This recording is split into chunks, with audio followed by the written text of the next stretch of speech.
Morning to you, ladies and gentlemen, and all participants who are tuned in to the Skills Development Summit 2020. We had a rigorous, most engaging day yesterday, and also leading on to the first and second day, where we spoke a lot about the scarcity of skills in various industries. I trust that you've gained a lot of material that could particularly sustain your industry, can aid your business, and can also help you move forward, not only as an entrepreneur, but as a citizen or as an individual that is critical to the development of your state or your country's economy. We are on day 3. It is the last day of the Skills Development Summit, and we look forward to your engaging inputs on social media. Once again, please be reminded to hashtag Skills 2020. Skills 2020, that is us on social media. Today, we are speaking and we are drawing focus to the SMME sector. We're looking into skills development in that area. We're looking into the scarcity of skills in the manufacturing sector. We know that in South Africa alone, we have come up with IPAP, your industrial policy action plan. We also have your Black Industrialist that is coming up. You have your special economic zones, which the country has partnered with China regarding the development of the special economic zones. We know that we have your industrial development zones as well. But the key issue there is we're finding that as we develop our industrial capabilities as a country, we still have a priority of foreign investments and foreign businesses that are occupying the space of the IDZs and SEZs as well. So how can we develop more SMMEs in the country or in South Africa to ensure that they engage on these platforms, and not only as from a grant or loan perspective, but to make sure that they have access to markets, they have thorough structures, they have strategies that can help them generate profit and generate an income going forward. So we're looking forward to those engagements today. We learned a lot. Just a brief recap on yesterday's panel discussions. We had a very amazing opening from Melody Kaba, who spoke about how do we then customize education to make sure that it incorporates digital skills. We also looked into the ideas of, as we develop our industries going forward, it's not about striving for perfection, but it's about striving for progress. And what is that progress? It's making sure that we accentuate and we enhance our technological capabilities moving forward. We also had our dean and director of Henley Business School, who spoke about the importance of self-knowledge in our industries. How do we still the mess in our minds? How do we make sure that we refuse to feel certain things and practice mindfulness when it comes to skills development? And this, of course, we see led or was concomitant to day 1, where we knew that there's a distinction between acquiring skills for a particular job acquisition or a particular means of acquiring skills just to make sure that you grow. So that was a beautiful distinction that was brought through various panel discussions on day 1. Yesterday, we had a very engaging platform as well around a panel discussion looking into the scarcity of skilled artisans. How do we migrate? How do we move from artisanry and skills that were there 20 years ago to make sure that they fit in this day and age, where, of course, there's a migration of skills development now in 2020 and in the 21st century. And we did look at all panel discussions within the context of COVID-19. What is needed now? What are the skills that need to be advanced moving forward? And how do we then change some of these capabilities? And we also noted that it's not about the rate of change, but it's about the direction of change. And this we saw drew a very, very interesting close in the panel discussion around the scarcity of skills artisans in South Africa. And we had a lovely panel of speakers from different parts of the world who contributed effectively and shared that they had common challenges within that space. We then went into the discussion around agriculture and food security. Why do we have a lot of bureaucracy around the agricultural space and food security? How do we then develop more SMMEs to make sure that they are in line with agribusiness capabilities and requirements going forward? And we also looked at why certain careers within agriculture are being derailed. And of course, there's a population growth that will take place in 2025. It is predicted that right now we're sitting at about 1.5 billion people that are in need of food, and of course that need to be fed. But by 2050, excuse me, we'll then be having a population of 2.5 billion people. So how are we going to ensure that agricultural needs are met at that particular stage? And so these are the things that we spoke about. But let me remind you that there are recordings on YouTube, and you will find those recordings there as you just type out Skills Development Summit 2020. It should pop up. But we look forward to also a very engaging day today. As I said earlier on, we're looking at skills demands in the engineering sector. We'll be having a panel discussion a bit later after our first keynote addresses, and we'll also be having a panel discussion on skills scarcity in the manufacturing sector, and we'll be ending off the day with skills development in the mining sector, particularly where young people and where youth are concerned. We've got to hit rock bottom at times before we know which direction to go in. So if you are at rock bottom, I just want to say, welcome to the floor, kid. Let's take it from the top, because the bottom is where we learn the most. Ladies and gentlemen, we do apologize for taking much time. We are experiencing technical issues here in our studio, and we're trying to load our first keynote addresses. So please just hang tight.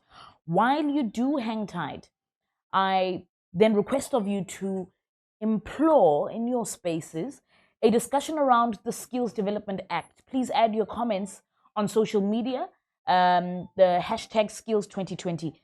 You know, we have the Skills Development Act in South Africa that aims to basically expand knowledge and competencies of the labor force in order to improve productivity. And it also looks at how do we then improve the quality of the life of workers where their prospects and labor mobility is concerned.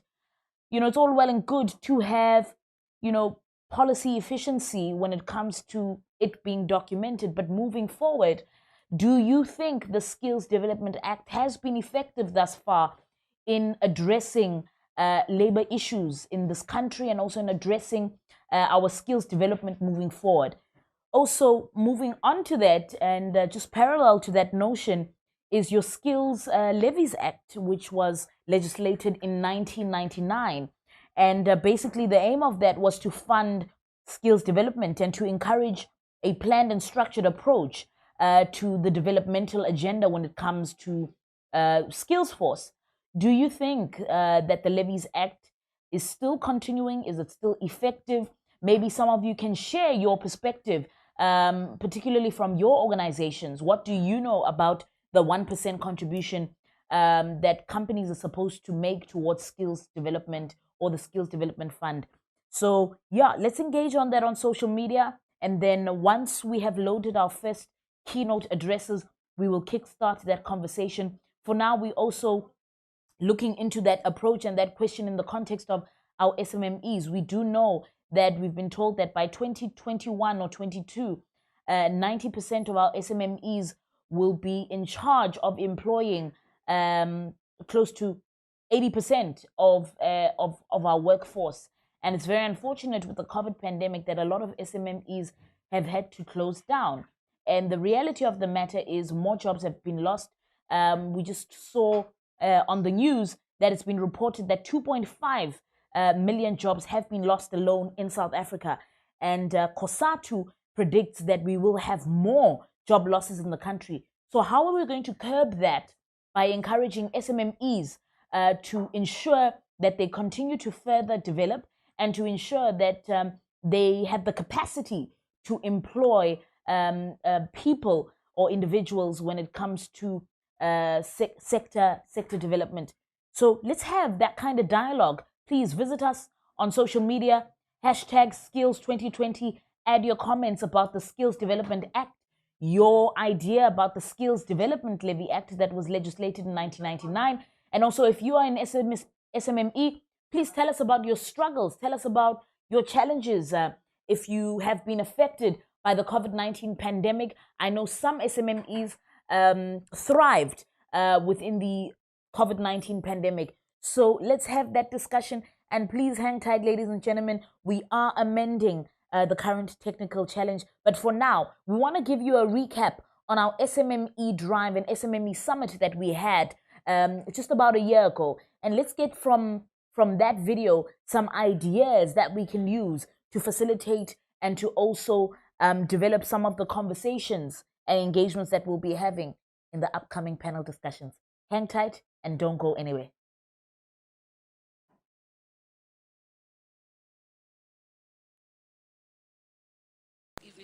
Good afternoon, ladies and gentlemen. I am a bit nervous, so hence the shakiness in my voice, but please bear with me. I am Sikelelwa Ndwayi. I am the manager for transformation strategy and stakeholder engagement at Astron Energy. I am one of the few blessed people whereby my job is actually what I live and breathe to do. I consider myself a stakeholder manager with some aspects in transformation, because I wake up in the morning and I go to work and I know that the way that I find the world today is actually far different from how I'm going to leave it at the end of the day. And when I say stakeholder engagement, I'm talking about the balanced scorecard that we know as BEE, which is through Astron Energy, we get to touch the hearts of our communities through socio-economic development and enterprise and supplier development. We then liaise with vendors, contractors, small, medium enterprises who are within our supply chain and externally to grow our business. And we also get to touch the hearts and minds of the employed and unemployed people through skills development and ensure that our employees actually grow within the business, whether it is from junior management to a senior managerial role, and also get to take part in terms of our board, or they actually own a part of the company directly or indirectly. And just a few highlights of why I have the most fantastic job. At Astron Energy, we spend in excess of 50 million per year on skills development alone. And when we're talking about the enterprise development and the supplier development budget, we're talking in excess of 100 million. And when it comes to touching our communities through socio-economic development, we're talking in excess of at least 10 million. So that's a lot of lives that we get to touch. And transformation for Astron Energy is going beyond the scorecard. It is fueling the brighter future through stakeholder engagement. Thank you. Okay. Elvis? Yes, thank you. Good afternoon, everyone. I'm Elvis Sekawalelo. I'm a rural boy from Limpopo in Polokwane. When I started the company called Ekasi Entrepreneurs, actually it happened by mistake. I think the biggest thing that what happened was that I was a bit privileged. I went to some of the best schools in South Africa, and we get to realize that we actually have left people behind in the townships and the rural villages where we come from. I think most of us actually do come from the rural Bundu areas, but we get to a point where a lot of the township and rural area people are not given the necessary resources and information and opportunities that they actually need and deserve for them to be able to either succeed in life through a career development or through some sort of a business development that they actually want to be able to run. And when we started, it was 5 years ago. We currently have grown to a point where we have about 150 area partners, which area partners are called the entrepreneurship development organizations in different townships. So if you go to each and every township, you'll find that there's some sort of a development organization that's happening. So our duty is to be able to look at how do we capacitate those those organizations to make sure that they better support the township entrepreneurs on the ground. And through those organizations, they have access to about 500,000 informal and formal entrepreneurs on the ground. So essentially for me, my contribution to look at, I think a lot of urban entrepreneurs that are overtrained, are over-supported, are indulged with quite a lot of things and a lot of opportunities. And we never actually get to take these opportunities to the township. A lot of people don't even know some of the townships like the Leandras of this world, the Mdanzanis in the Eastern Cape, the Seshiros in Polokwane. And that's where you actually find quite a lot of innovative businesses that are actually are running there. So I'm just going to give you a couple of examples, because there's a notion that township entrepreneurs are not necessarily worthy of being able to grow to a national and international level, as well as being able to be supported for them to be able to create jobs. One of the guys that are actually going through our programs called the Gasopreneur program, where entrepreneurs come through and they actually pitch and they get to be selected to be able to be assisted with regards to access to markets, training, development, and mentorship. The guy, when he started, this was last year, June, he was making a profit of about 15 to 20,000 rand. So he ran what we call Kasi and Partners. So they run a project management where they connect artisans. He started in Seshangube with people that are actually looking for artisans in the construction businesses. He's currently making a revenue, a turnover of about 500,000 rand a month alone. And it is through the support that we're able to give him to make sure that he is able to succeed. But the reality is that those entrepreneurs, there are actually quite a lot of them across South Africa. And a lot of corporates actually only support the people in the urban area. And for me, it's about to say, how can we challenge the corporate to ensure that they go into the township and they actually change their mindset in who they need to actually support and train and develop going further. Sure. Thank you very much, Elvis. Okay, Sanele Zulu and Abide Mube, welcome. Thank you for choosing to join us. Thank you so much. But I think, Sanele, for your punishment, I'll allow Abide to go first, because he was the first late comer, you were the second. So, Abide, maybe you can just introduce yourself and your organization and your contribution to skills development, or rather your thoughts around that for the SMME sector. All right. Good afternoon, delegates. Yeah, you got it right. Yeah. Just by a show of hands, how many of us have cell phones? Ladies and gentlemen, thank you for your patience. We are now back online and we are back kicking on the last final day of the Skills Development Summit 2020. We have our first speaker lined up. He goes by the name of Mr. Nick Kendall, who is the founder and Chief Operations Officer of Higher Education Partners. Welcome, Mr. Kendall, and we look forward to hearing from you. Good morning, everyone. Sorry, the perils and joys of technology. I believe I'm now live. So I'll start. Just by way of introduction, my name's Nicholas Kendall.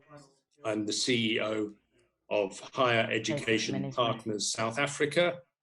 We are the South African arm of a global group that partners with universities, currently 7 in South Africa and 1 in Kenya, and we assist them to rapidly grow their enrollments, bringing their face-to-face degree programs into a fully online modality.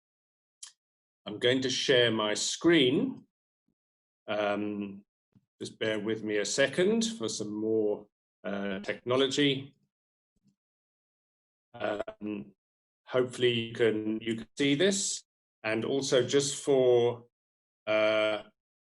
connection purposes, I'm going to go off video just to ensure that it's a good audio engagement. Skills and work in a post-COVID world. So what has COVID taught us? Firstly, the need to be digitally savvy in whatever field we operate. Secondly, the need to be agile and responsive to change, and that's everybody. There's clearly no place to hide anymore. Our physical world has changed. Look where we're all gathered today. Offices have shrunk, companies have moved to blended operations, working from home and hot desking. We've reimagined our offices. Homes, once a place of leisure, relaxation, and work, also need to provide education 24/7 for the entire family. This presents a challenge to home builders, I think, going forward. The disruption of work-home balance, I think we've all probably experienced this over the last 6 months or so. We need to be always on, available 24/7. And we're caught in, dare I say it, a tyranny of Zoom meetings. As far as education is concerned, education, I feel, has changed totally and forever. Remote teaching is not just possible, it's often better, and it's about to become the norm. Certainly overseas, in the US and Latin America as well, online education is prevalent and been strongly available for the last 15 years or so. Graduation rates are higher, and employer acceptance of online graduates is very strong. The other myth around online education is that it's certainly not boring anymore. There's a multiplicity of sources, rich sources of information, and rich sources of engagement, which make the experience very rich.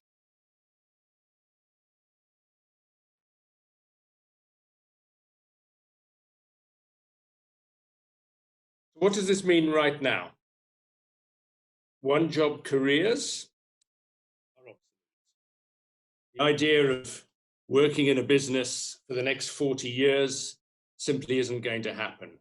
The chances are the business won't be there in 40 years' time.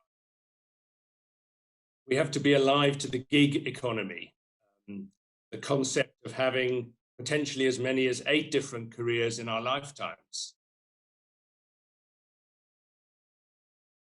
We need to be employedpreneurs. I think this is wonderful terminology.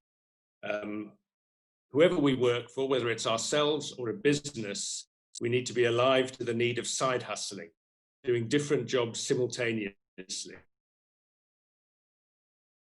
Employers also have a role to play. Companies must allow for this and realize that their employees may have the potential of different gigs on the side. And of course, the need for continuous learning, and I think online will be prominent in that. We need to keep learning all the time, foundationally starting with degrees, but continuing with postgraduate, and then short courses for the skills we need for the future. What does a post-COVID world look like? Bank of America, in a report, identified 5 new trends. Firstly, geopolitics and globalization. As we've seen in the news, we can expect rising tensions between the US and China. Supply chains are going to shift away from globalization towards localization, something that was happening before COVID, but has now speeded up dramatically. The pandemic will result in a much faster than expected shift in manufacturing away from China, particularly in critical areas such as technology and pharmaceuticals. Tech wars, the battle for technological supremacy between the US and China, will likely intensify in a new world accustomed to online entertainment and shopping, where the need for tracking data to avert future health crises is greater than ever. And big government, we're seeing the signs of this in many democracies, including our own here in South Africa. the coronavirus has handed governments a newly expanded social mandate to protect their citizens. Expect greater government surveillance aimed at stemming future outbreaks and new debates over the greater social good versus individual privacy. Governments might also influence businesses focused primarily on shareholder returns to improve worker benefits and serve the needs of other stakeholders, including a greater emphasis on solving climate change and other environmental challenges. A greater focus on health. The coronavirus will certainly amplify the importance of healthcare and the critical role it plays in national security and economic growth. An interesting aside, in our world of online education, we've noted a massive increase in enrollments in some of the postgraduate diplomas in public health that we offer through our partner universities. Big increase in the last 6 months. And the new consumer, we've all heard of Generation Z. I'm not sure what comes after Generation Z. Perhaps we'll go to Generation AA. But certainly Generation Z is uniquely prepared for this new era of social distancing. As the first generation of digital natives, these younger consumers are comfortable in a world that takes place largely online. It's up to us older generations to adopt their digital ways, and many of us have during this lockdown period.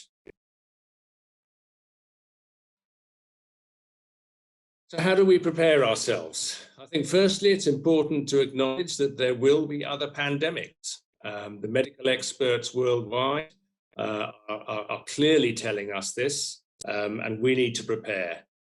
Obviously, creating sanitized, safe spaces in public areas and at work. Corporate life has changed forever, particularly how we manage staff. I think of the challenge of replicating what you might call the water cooler culture. Work has a socialization aspect to it, which is really important for us as social beings. How do we replicate that when many staff will be working potentially primarily from home? Challenges of, I've had this in my business, the challenge of onboarding new staff, socializing them into the organization when they've never physically met any of their colleagues and weren't able to do so for a period of months. And of course, fostering team loyalty among people who only know each other through a computer screen. Contracting skills is the new focus.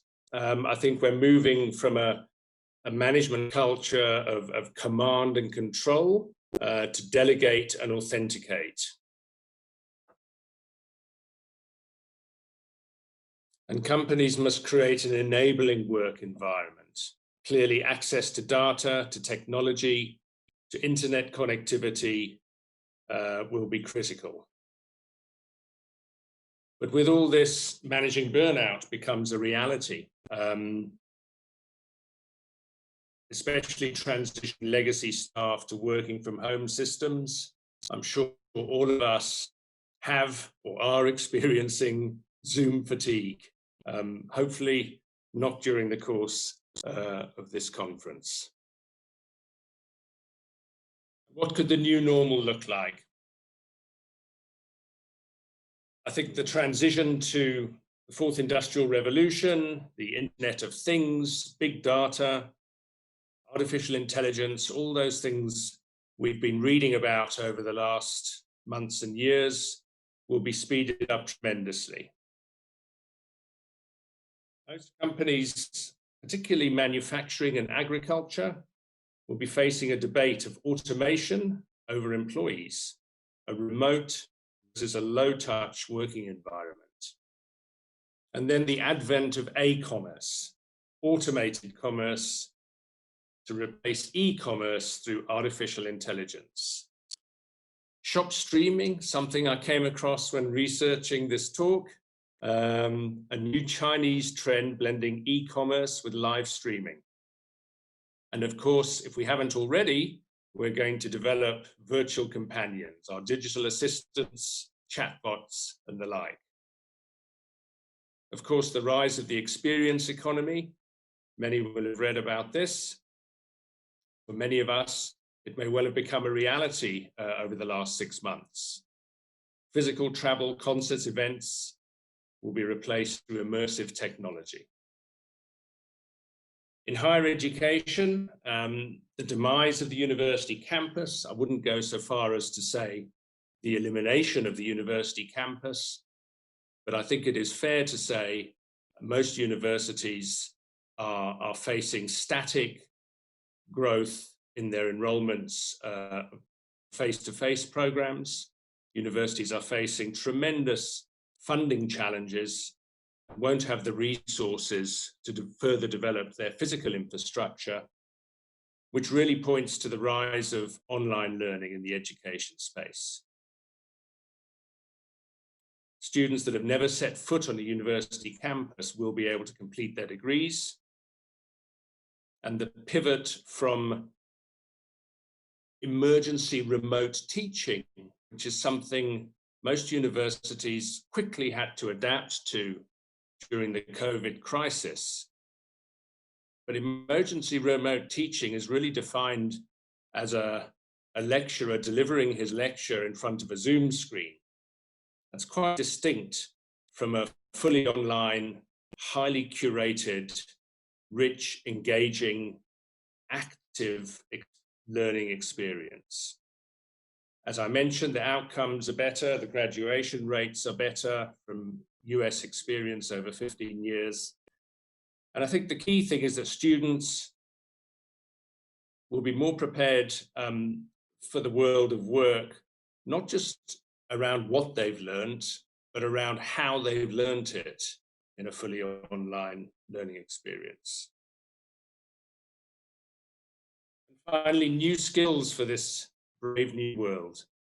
Mental agility, resilience in the face of rapid change.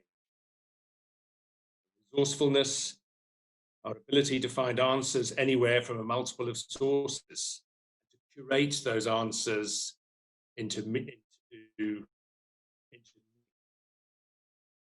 our ability to collaborate and project manage using technology to assist us, and the ability to create and innovate. An example of the gym instructor who was used to face-to-face contact with their clients, who now has to pivot. And you find, if you go onto YouTube, you'll find gym instructors rapidly pivoted to delivering online, and perhaps the future of gyms may be at risk. Critical thinking. It strikes me we live in an infodemic, if I can call it that, of fake news versus facts, real science versus quackery. Our ability to distinguish truth from fiction is going to be critically important. And of course, digital and coding skills, web development, digital marketing, social media, and data security and cybersecurity will be hugely important. Finally, the ability to reach our customers and communicate with them, primarily through digital marketing channels, which will rapidly replace and usurp traditional marketing channels. And across all of this, leadership will be critical. It's really not just an executive competence anymore, but incumbent upon everybody. Job seekers will need to project clarity, credibility, and confidence. And the gig economy that I spoke about demands people who can lead and be led in fluid teams. To end on an optimistic note and a final thought, businesses need to look at ways of staying in business after the COVID-19 pandemic. That is, unfortunately, a true reality. But remember, every problem that requires a solution can create opportunity. That optimistic note.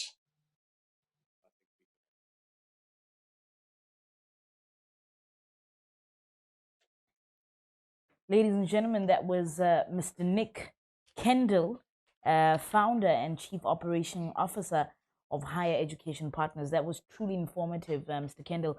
I was bickering with my thoughts, and the first thing that conjured my mind is what happens after Generation Z?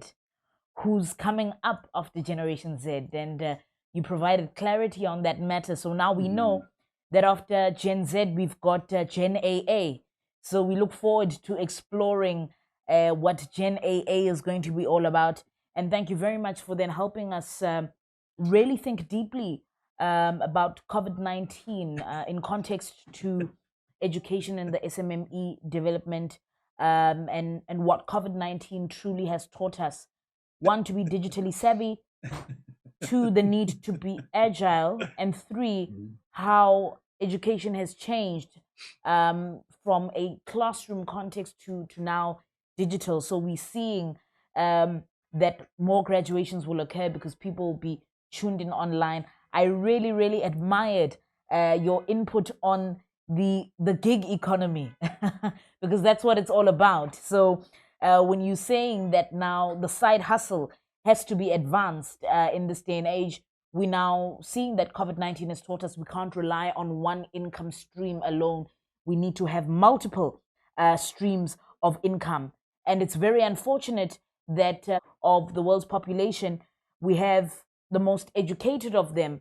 But whilst they're the most educated, they are also the most in debt, which is very unfortunate. You're quite right in saying businesses need to look at ways of staying in business. And of course, with the advancements of 4IR and also technological development, it's very important that we need to migrate from one space to another and also be more innovative in solving a lot of problems and packaging our products as well in the services and in the products industry. So thank you very, very much for reminding us of what COVID has taught us and also reminding us of what the new normal is going to be. We learned a lot, and we look forward to learning about the e-commerce that you have built.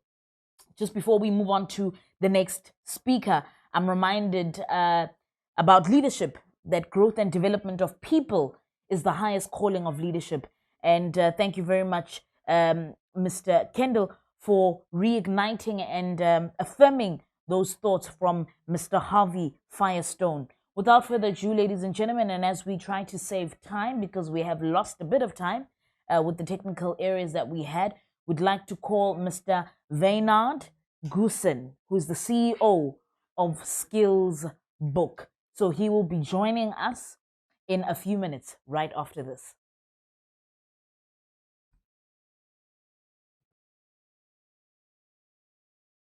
All right, so welcome everybody, and thank you for the opportunity to talk to you about Skills Book and my journey with the Technology Innovation Agency. When Sanisha and I discussed about what we would like to share with you today, it was actually quite an easy conversation because our journey so far has been one of incredible learning. Skills Book started a couple of years ago when we identified a gap in the market, i.e. for skills repository and the need to actually create a system where an individual can accumulate all their skills for purposes of quantifying it for the upcoming future and to use in either jobs or further qualifications, or to just in general have a record of what it is that your total portfolio consists of. From there, we evolved into the 4IR thinking and added things such as critical thinking, incubation, and the entire startup infrastructure after we have had the privilege of attending the Stanford and American University idea and workshops on foresight and innovation.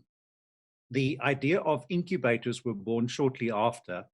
And at this stage of the ball game, it's very important that we, in terms of the South African skills landscape, start to think and consider what is really happening with regards to our future. COVID-19 has also been the biggest stimulus of the fourth industrial revolution here to date, and it has forced providers of learning to go. About 2 years ago, I have felt that based on our research and feedback from our learners, we needed a more curated type of online learning system, which fits into an overall ecosystem of incubation. It doesn't help for us in South Africa to take young people that are unemployed, give them the skills to start a business, and then at the point where they start the business, withdraw our support. Our support should be continuous. Post this should really be engaged in a continuous professional development for young entrepreneurs. There is no reason why we cannot nurture, support, and evolve our young entrepreneurs to the extreme levels, literally to the point where they could exit or sell a business. In the process, we had to look very carefully as to how we should do such development. One of our incubators is an organization called Shelfline. Shelfline has its own specific development app. And what the Shelfline incubator does is it looks specifically at the route to market. Now, as you all know, there is a continuous debate about the fact that spaza shops, superettes, and small shops within the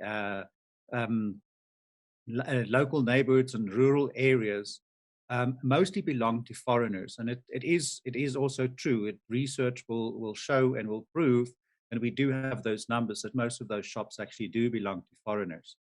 Quite often, we also have issues of xenophobia, shops that are being looted and burned. And of course, the counter argument is, why does South Africans not own such shops? And why do they not get involved in the development of such spaza shops?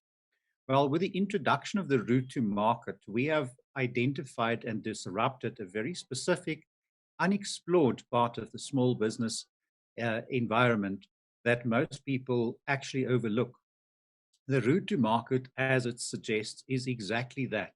It identifies the departure point of the product, either from producer or wholesaler, en route to wherever the final distribution would happen from a retailer point of view.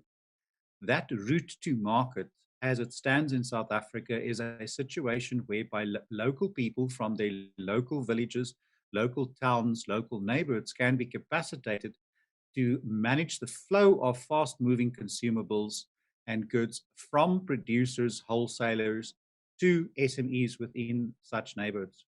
It is in fact possible to capacitate in excess of 10,000 people nationwide to manage such a distribution channel. Now, 10,000, you may think, might not be a large number, but if you factor in that it's 10,000 SMEs, and such 10,000 SMEs actually constitutes 10,000 households, then it becomes quite substantial.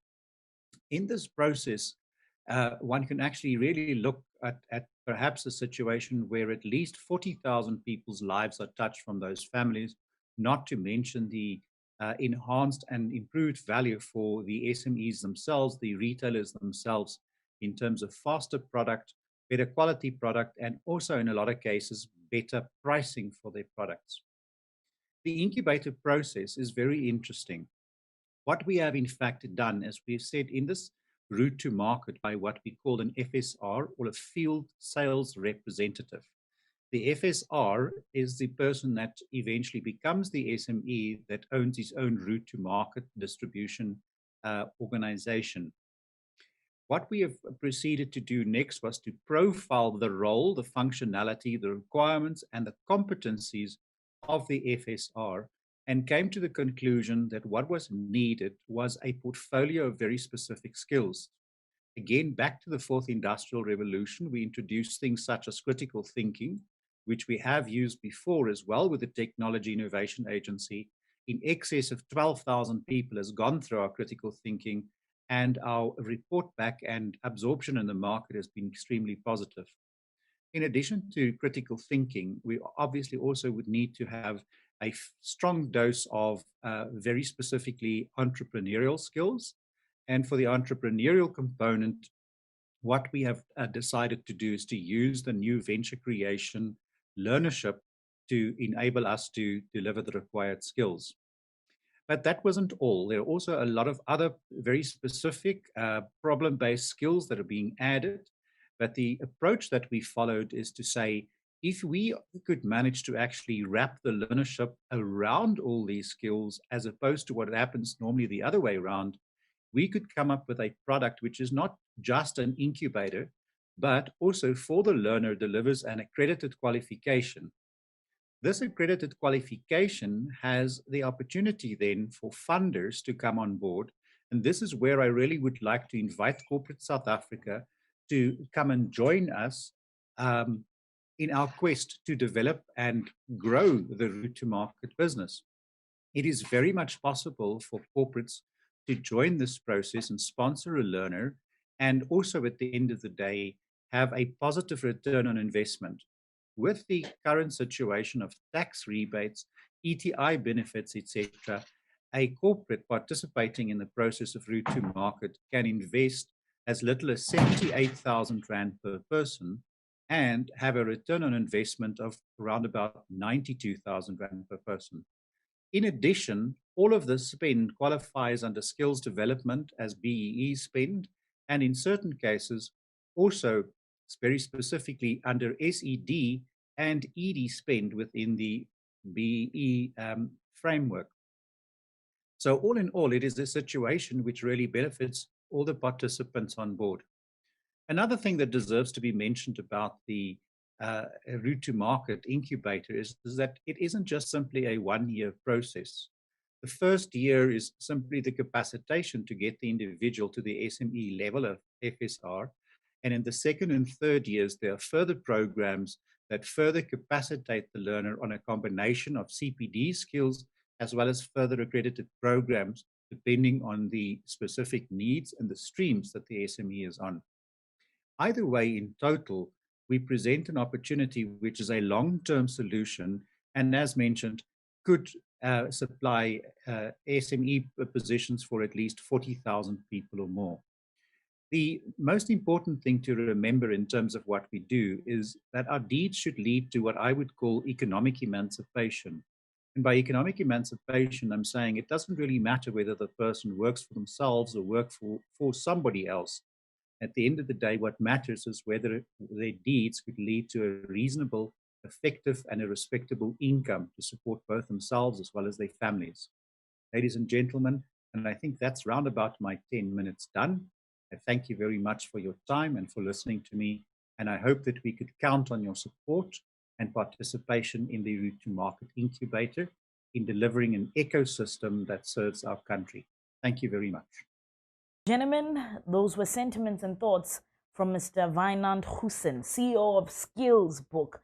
Thank you very much for quite a brief yet insightful and thought-provoking presentation. I enjoyed the specificity of what you said, where you looked into the importance of having a route to market incubator that looks into having an ecosystem that services our country. And you also reminded us of the need to have a portfolio of specific skills. Part of having a portfolio of specific skills is making sure that we have developmental technologies and developmental skills that address our needs. So thank you very much, Mr. Goosen, for sharing those thoughts. And we look forward to engaging with you further, particularly with the number of initiatives that the Skills Book is pursuing. Our next speaker is Professor Albert van Niekerk, who is from AVN Tech Coaching, and he is the current managing partner of AVN Tech Coaching. Over to you, Professor. Thank you very much. Over to you, Professor.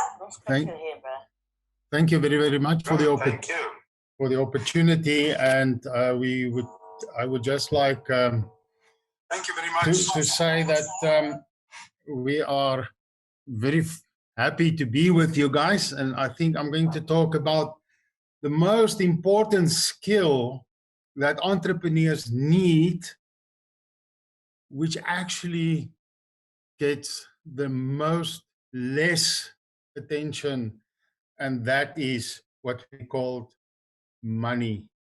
Most of all of us don't have enough money to start our ventures because we do not know how to do these financial engineering strategies and to obtain that kind of money you need to actually do your startup.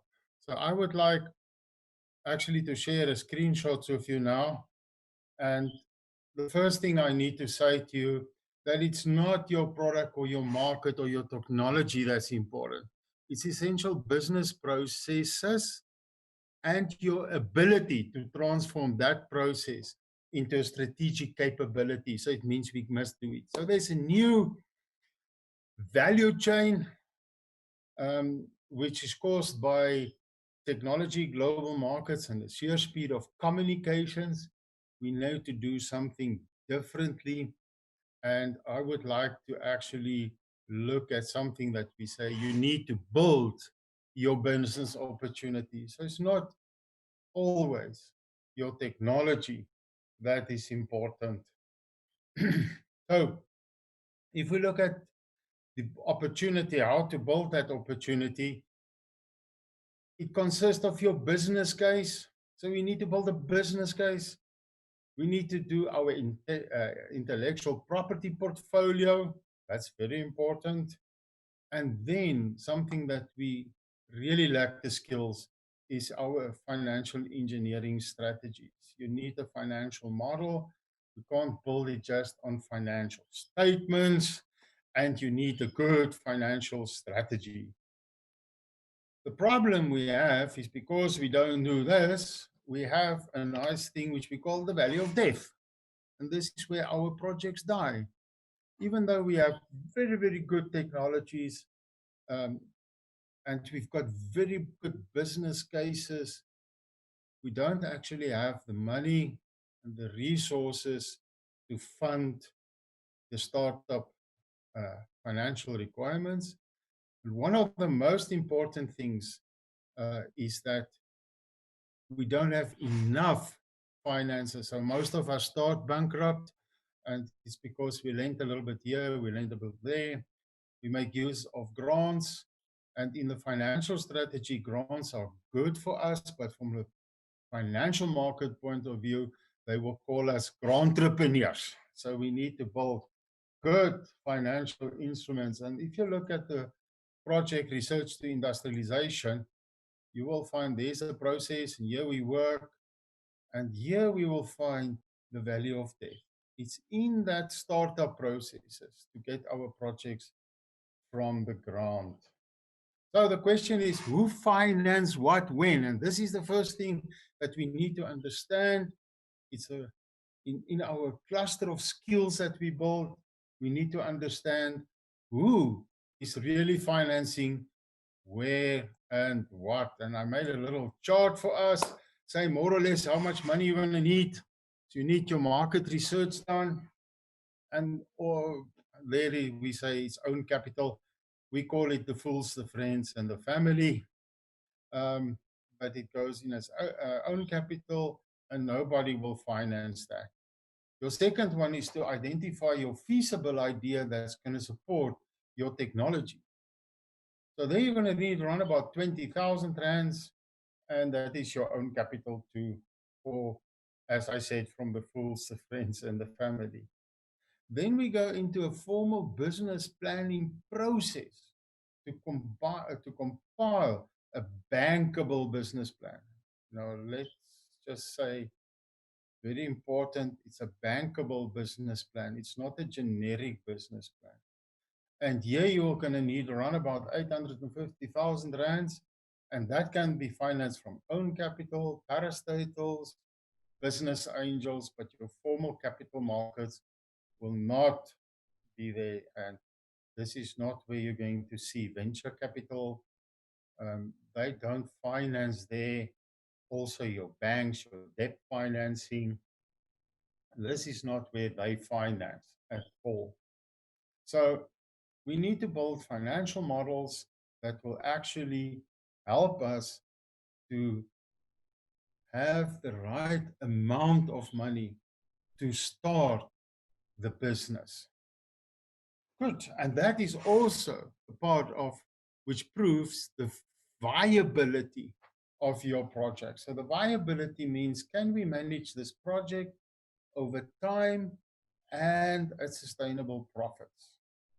So there's an old saying, if we can produce that bankable business plan, money is a given, which is true. And then we go into the implementation of the business plan, and there everybody has funding. There's a lot of parastatal funds available, there's a lot of angel funding available, and there's a lot of formal capital markets. So we don't actually really know the difference, the different financial sources that we can need. So we can actually do debt financing, equity financing, or a hybrid financing. That's both of them. Good. So in debt financing, it's not always taking the bankable plan to the bank. There are 7 sources of debt financing, and I'm using one that I developed and worked very well for me.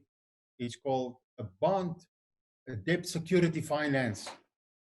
And I'm going to just quickly introduce to you to show you that this is possible.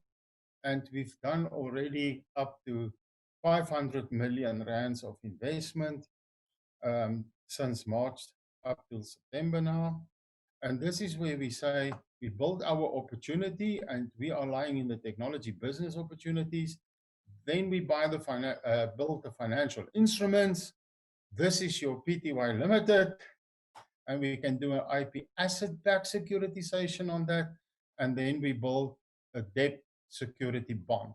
It means that it's like equity. If something fails, the bond will stand security to your investment. So as I said, we've done a couple of businesses already between March and now, and that's 500 million rands. And the companies that is building these bonds has done already in South Africa investments up to $8 billion. So there are those big projects.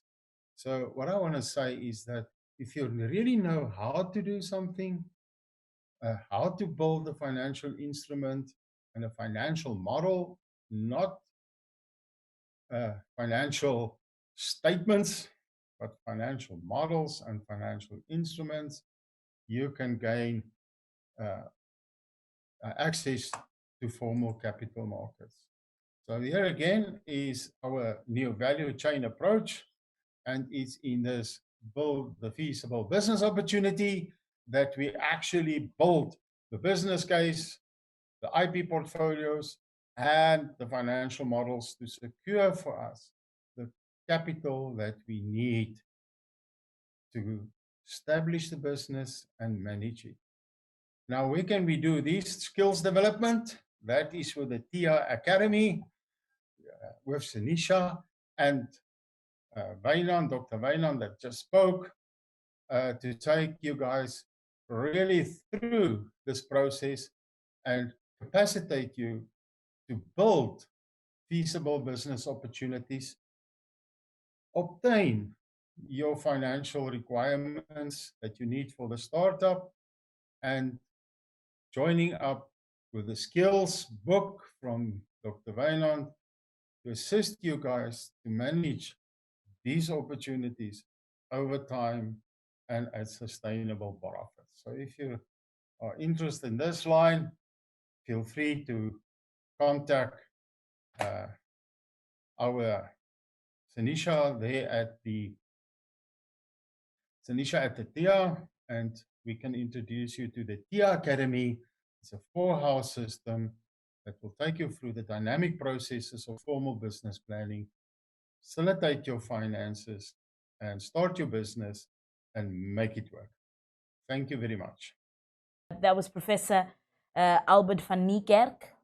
I don't want to take away much from your presentation, but truly you were quite correct in saying issues around money, issues around financial strategies are the basis and core to whether business fails or succeeds, or whether they even start.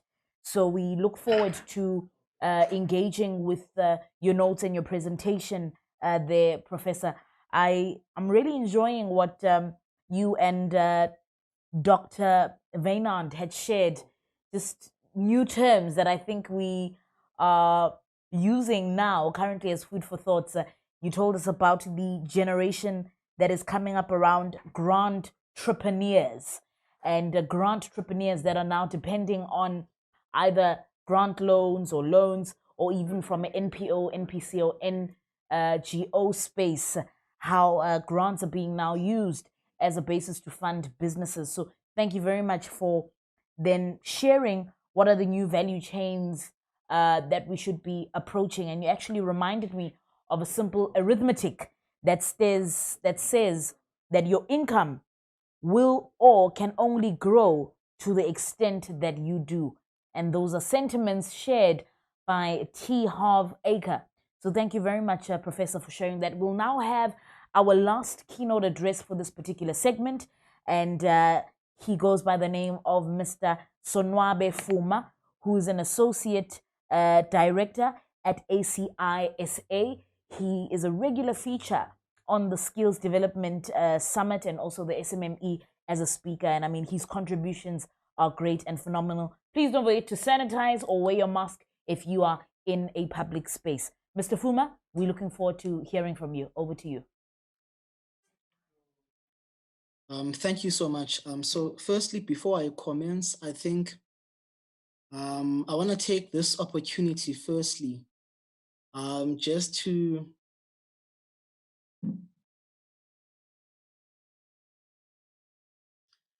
appreciate the work that Thabang is doing. I've been following your work, Thabang, for the longest time, especially in areas of SMMEs, empowering and developing young people. I'm a great fan of your work, and I draw great inspiration from you, and you fuel my aspirations. I learn a lot from you, and I really, really appreciate the work that you do. I thought, let me first just give you your flowers before I commence with my task today. I'm part of a generation in this country that is tired of constantly analyzing and diagnosing problems. It's a generation that is constantly seeking out practical solutions, as uncomfortable as some of them may be. I hail from one of the smallest towns in South Africa, namely Ekomane, which is formerly known as Queenstown, out in the Eastern Cape, and one of the most traditional of provinces. I went on to further my education at one of the top universities in Johannesburg, where I studied marketing. So I'm a marketer by qualification, but I currently work as a social entrepreneur. I've taken the baton in this long relay of Africa's development, with some of my work reaching across the continent. So in talking skills, I was actually engaging with a friend of mine about a week ago about the kind of future that we seek to build in South Africa and the kind of skills that are needed in order for us to get there. So for instance, if I have two friends of mine, one comes from a small village just outside of Queenstown in the Eastern Cape, about 40 kilometers away from Queenstown. He studied at one of the mud schools in the village, attaining his matric, and then later moved on to work in Cape Town at one of the agencies as a creative. My friend is very skillful, he's critical when it comes to emotional intelligence, creativity, conflict management, and resolution. And then I have another friend of mine who grew up in the northern suburbs of Johannesburg, in a commercial province of Gauteng, in the economic hub of the country.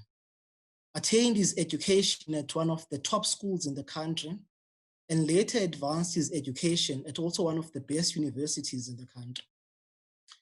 A friend of mine who's a genius when it comes to the internet and coding, which are both skills, and I understand some of the skills that are needed in this era of the fourth industrial revolution. But my first friend, who's good in terms of emotional intelligence and good in terms of managing conflict, where does that then leave him in an era of the fourth industrial revolution? Does he remain relevant in this kind of era? When we talk robotic systems, can robots be called in to assist and mediate in issues of conflict management in organizations? So this beautiful country of ours we call South Africa is at a very interesting place right now, where we are trying to build a future and a country that is technologically advanced and a strong economy that works for its majority. In a future of the fourth industrial revolution, who will be the most suited between my two friends, and which skills do we need to get there? Who will give us these skills and how do we obtain them? Just yesterday, Stats SA released a report that between April and June this year, about 2.2 million of our people lost their jobs. In this new era that we are living in, which requires digital skills, where are our people supposed to get them? And most importantly, I think, who must provide these skills?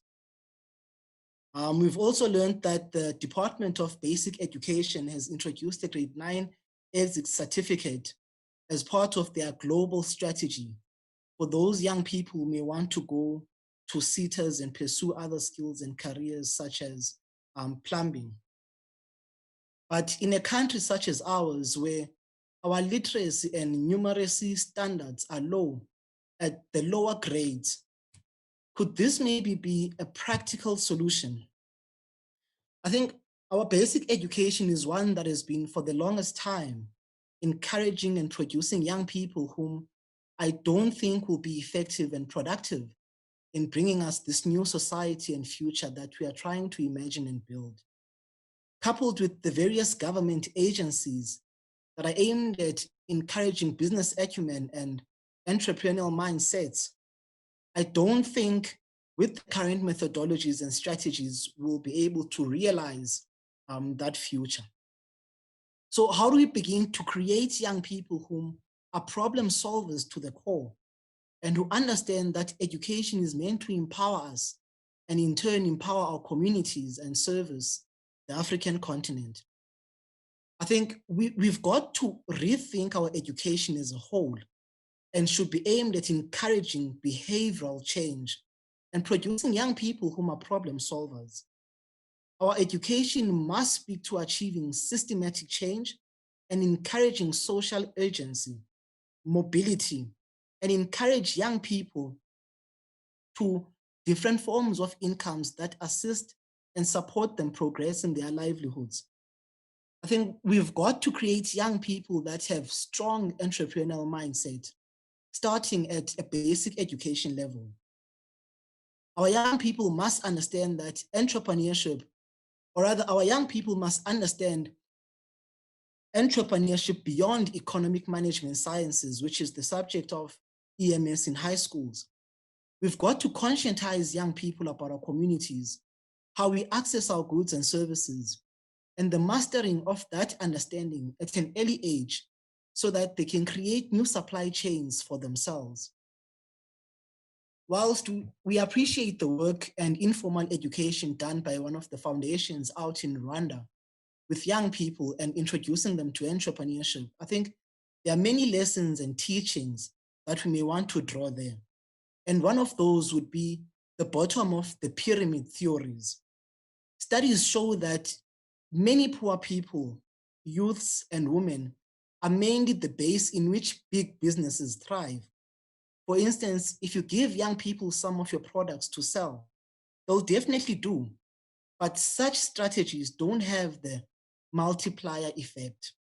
So I argue that starting at a school level, we need to conscientize young people about these through education and assist them develop those skills.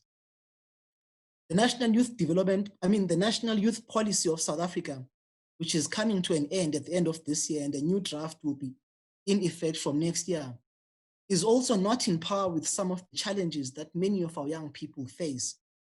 For instance, they encourage entrepreneurship, but instruments that are meant to support young people to become entrepreneurs have not been effective.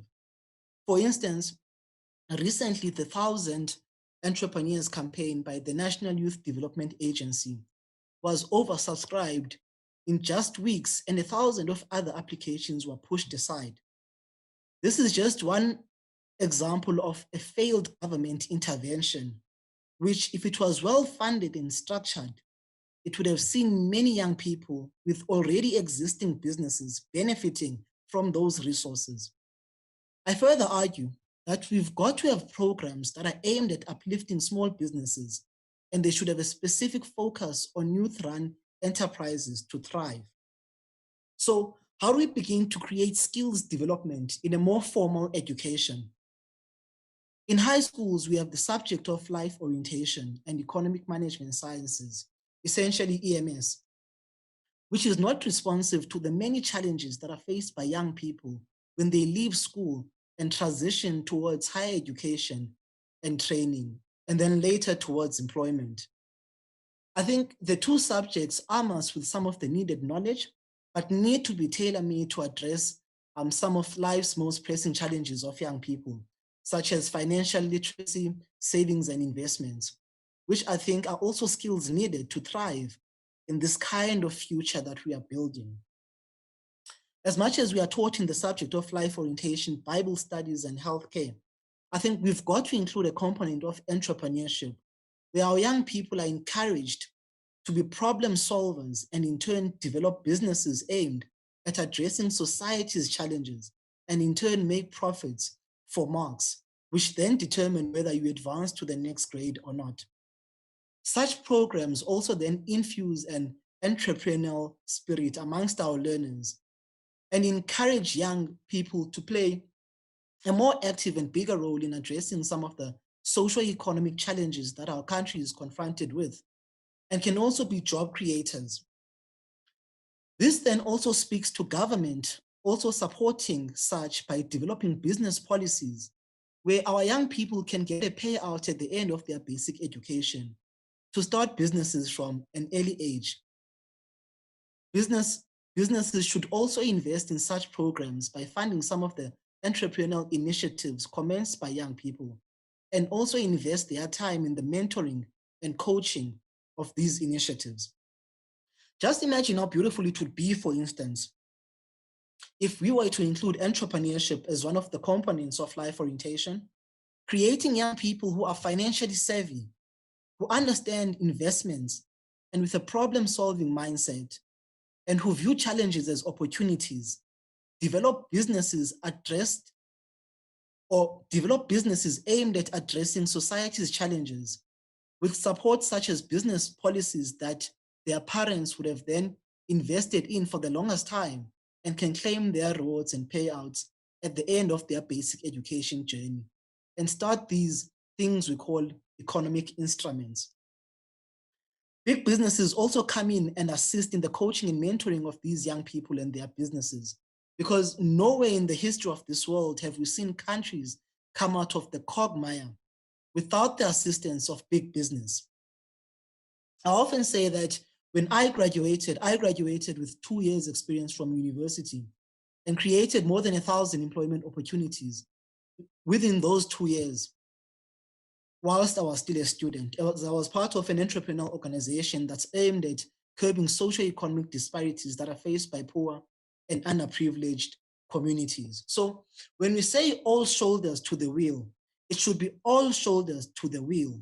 That means our universities also have a role to play in assisting in terms of creating and developing these skills that we need to thrive and emerge in this future that we are trying to build. So that means universities have a role to play by being active agents of change, by availing their research and development on critical areas of entrepreneurship as a subject and critical areas of human and communal development. Our institutions of higher learning have got to encourage our students to join these organizations that allow us to implement the theories that they have given us to the implementation of advancing our communities and our people. The crucial skills that we are trained on and get from the organizations are the kind that allow us to use communities-based resources to the advancement of ourselves and our people. And I want to finish off by saying, we will know that we got it right when our young people are financially savvy and the education attained is used to address real-life challenges, encouraging them to be problem solvers with a social agency. We will know that we got it right when we see that our children are more technologically advanced at a primary school level with a social agency and doing more than those before them couldn't do.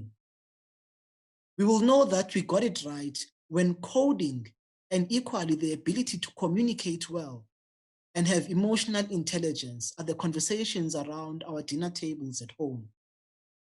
We will know that we got it right when we grow a strong economy, which the world can emulate and cite from. We will know that we got it right when our people are living out of shacks and in a more technologically advanced society. We will know that we got it right when we are able to use technology to advance our people, when we are able to work hand in hand with robotic systems through productivity and through some of the challenges that we may face as a people in organizations and in resorting to conflict. Thank you. Well then, ladies and gentlemen, that was Mr. Masonwabe Fuma, who is a great contributor to the Skills Development Summit over the years. So thank you very much for reminding us that indeed the fire of the youth is still alive. Thank you for the work that you do. We do know that he's got a marketing agency and he's so young, yet he's doing so much for the community at large, and a young man that is passionate about education. So thank you very much for those thoughts, and we definitely are going to document them and see how we move forward, and we partner with your organization in making sure that young people do prioritize skills development, but most importantly, they do it for the sake of growth, not only for job creation or job identification, or not only for just employment. So thank you very much, Mr. Fuma, for those contributions. Right now, we're about to go into our panel discussion around the skills demand in the engineering sector. I'm going to introduce our panels, and then we're going to go into a short ad. And then once we come back, we're going to kickstart the conversation. So I'm just going to introduce them just so that you know who they are for now. And then we'll go into a brief ad, and then we'll get into the panel discussion. Okay, so we'll be having joining us Mua Manda. She's a senior manager. She's a senior manager at the strategic planning for MER CETA. We'll also have Mr. Chris Campbell, who's the CEO for Consulting Engineers South Africa. We'll have Arnold Sommer, who might be joining us. He's the chairperson for Lifting Equipment Engineering Association of South Africa. So ladies and gentlemen, please stay tuned in. We'll be discussing skills demands in the energy sector right through this moment.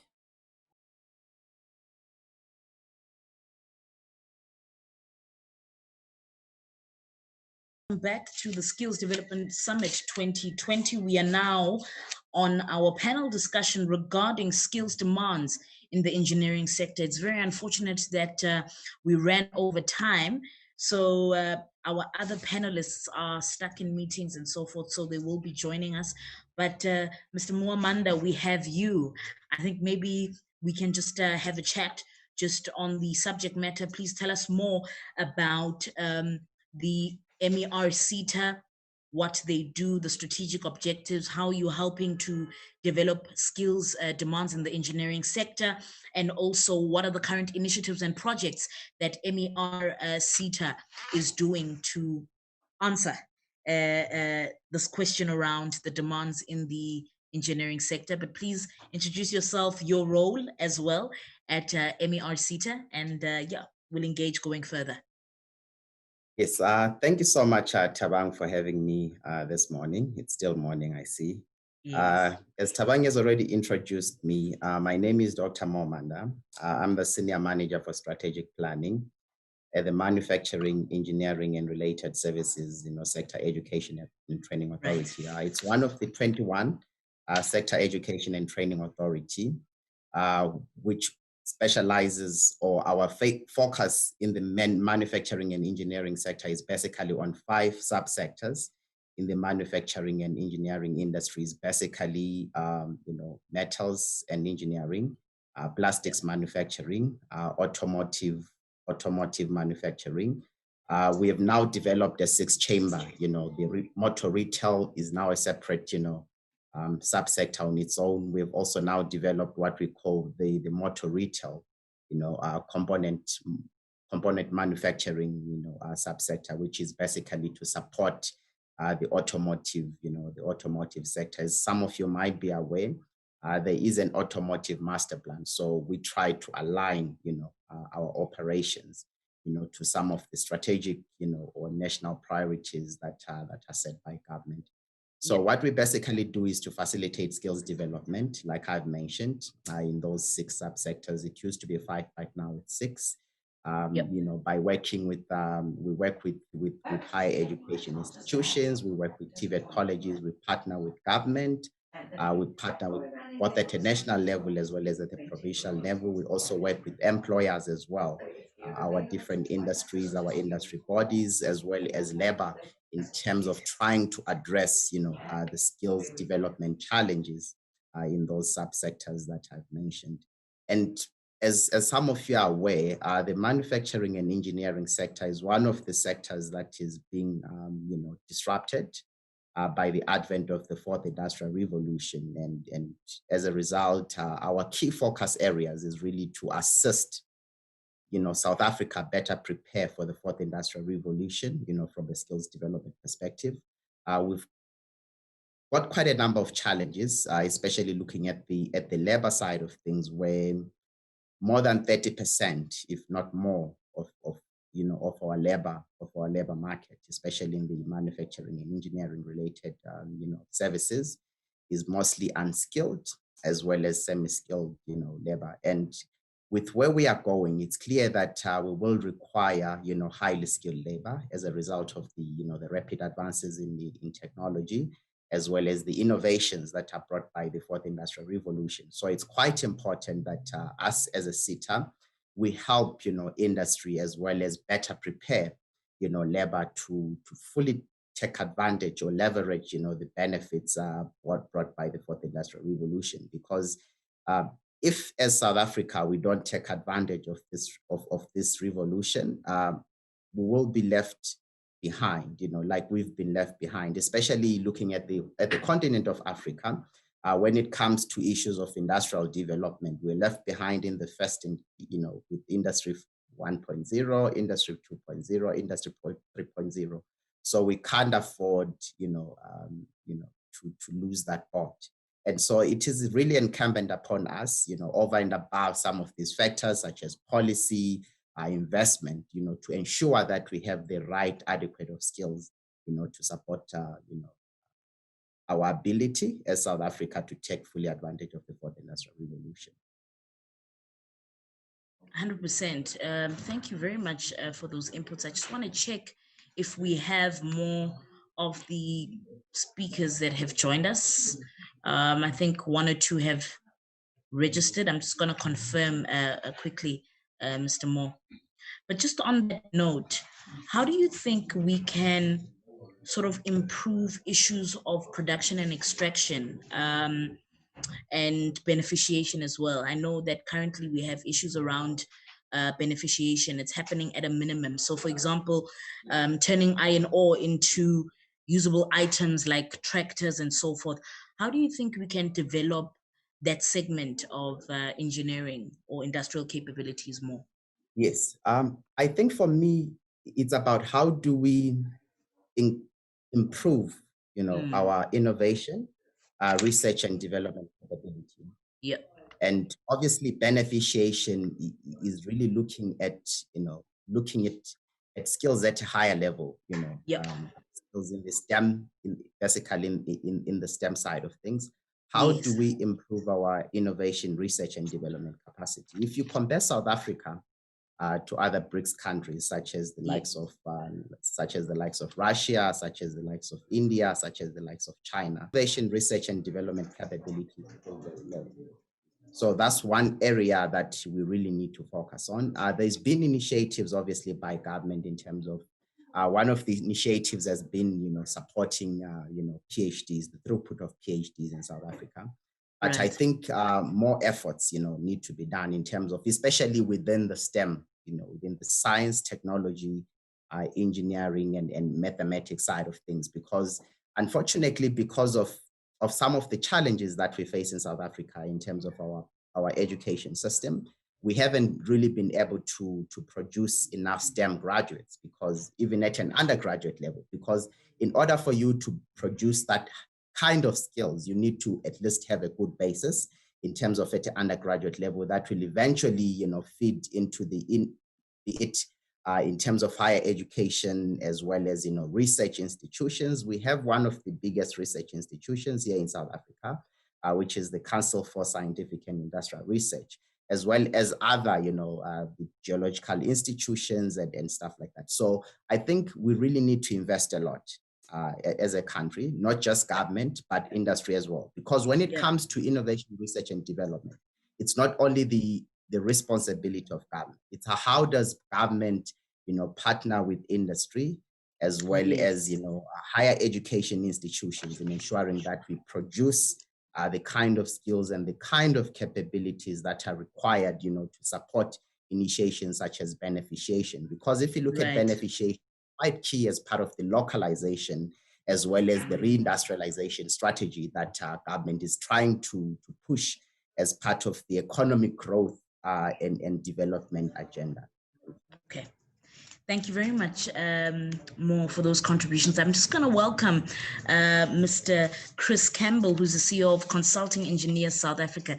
Chris, welcome. Please unmute your mic. There we go. I think these online things are going to all teach us how to lip read in the future. Yes. Thanks. Thank you for having me. Fantastic. Chris, maybe just take us through what CESA does, what is it about, and how do they invest in upskilling individuals or engineers in industry? Okay, so thank you. So firstly, Consulting Engineers South Africa. It's essentially an industry association, consulting engineering companies. Yes. It's been around for about 8 years. Wow. Seriously transformed at the moment into a modern organization. Yeah. And essentially what we do is we don't only look after the interests of our members, but we also assist on the part of our public sector client bodies. There's a huge shortage of knowledge and skills in respect of infrastructure development. So what we do is try and find the best outcome for both parties in an environment where we're trying to achieve a common objective, that being sustainable infrastructure development. So along with that, we also play the role of keeping our companies, member companies, honest. Our key strategic objectives is protecting the integrity of the industry. So driving transformation, diversity, and inclusivity is top on our agenda. So I think we have the few organizations that you're going to come across where at a company level, we track the demographic within companies to see what kind of movements at a granular level are taking place. And this industry moving into the 21st century. In South Africa, where diversity is necessary, unlike many other industries who tend to not see the value of diversity. And we don't advocate for diversity for the sake of it. It's not for window dressing. It is a case of value adding, seeing that embracing diversity actually adds value to your business. It should be a no-brainer. I mean, if you're a bunch of people sitting around a table and you all think the same, I'm sure you're missing a trick. Your business is probably not going to do as good as what it could. So there's that element. And then what we do also is training. To the point you raised earlier, we do a lot of training in the industry, not necessarily the hardcore technical training, more the management, the soft skills side. So we would, for example, our flagship program that we run is called the Business of Consulting Engineering. It's a modular program. And if anything, it will take an engineering graduate and accelerate their development in respect of exposing them to another body of knowledge in the form of contract management, law, emotional intelligence, report writing, and all of those which are not part of the curriculum.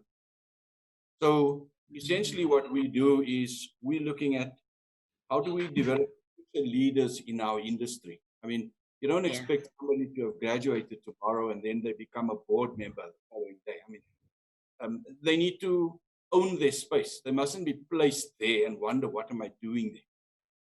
So we play the role of providing that kind of training. I think you know, I'm not sure what format you would like to have this discussion, but when I listen to the beneficiation and then the discussions that More had added, I think we're seeing as an industry a bottleneck in respect of how would we make this engineering sector mirror the South African demographic. Yeah. It's going to be a very difficult task. Why am I saying so?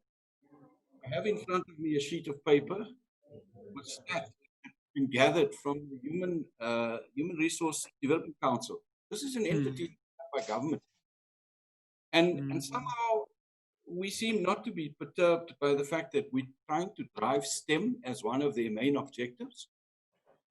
Yet we talk about, I almost call it insanity.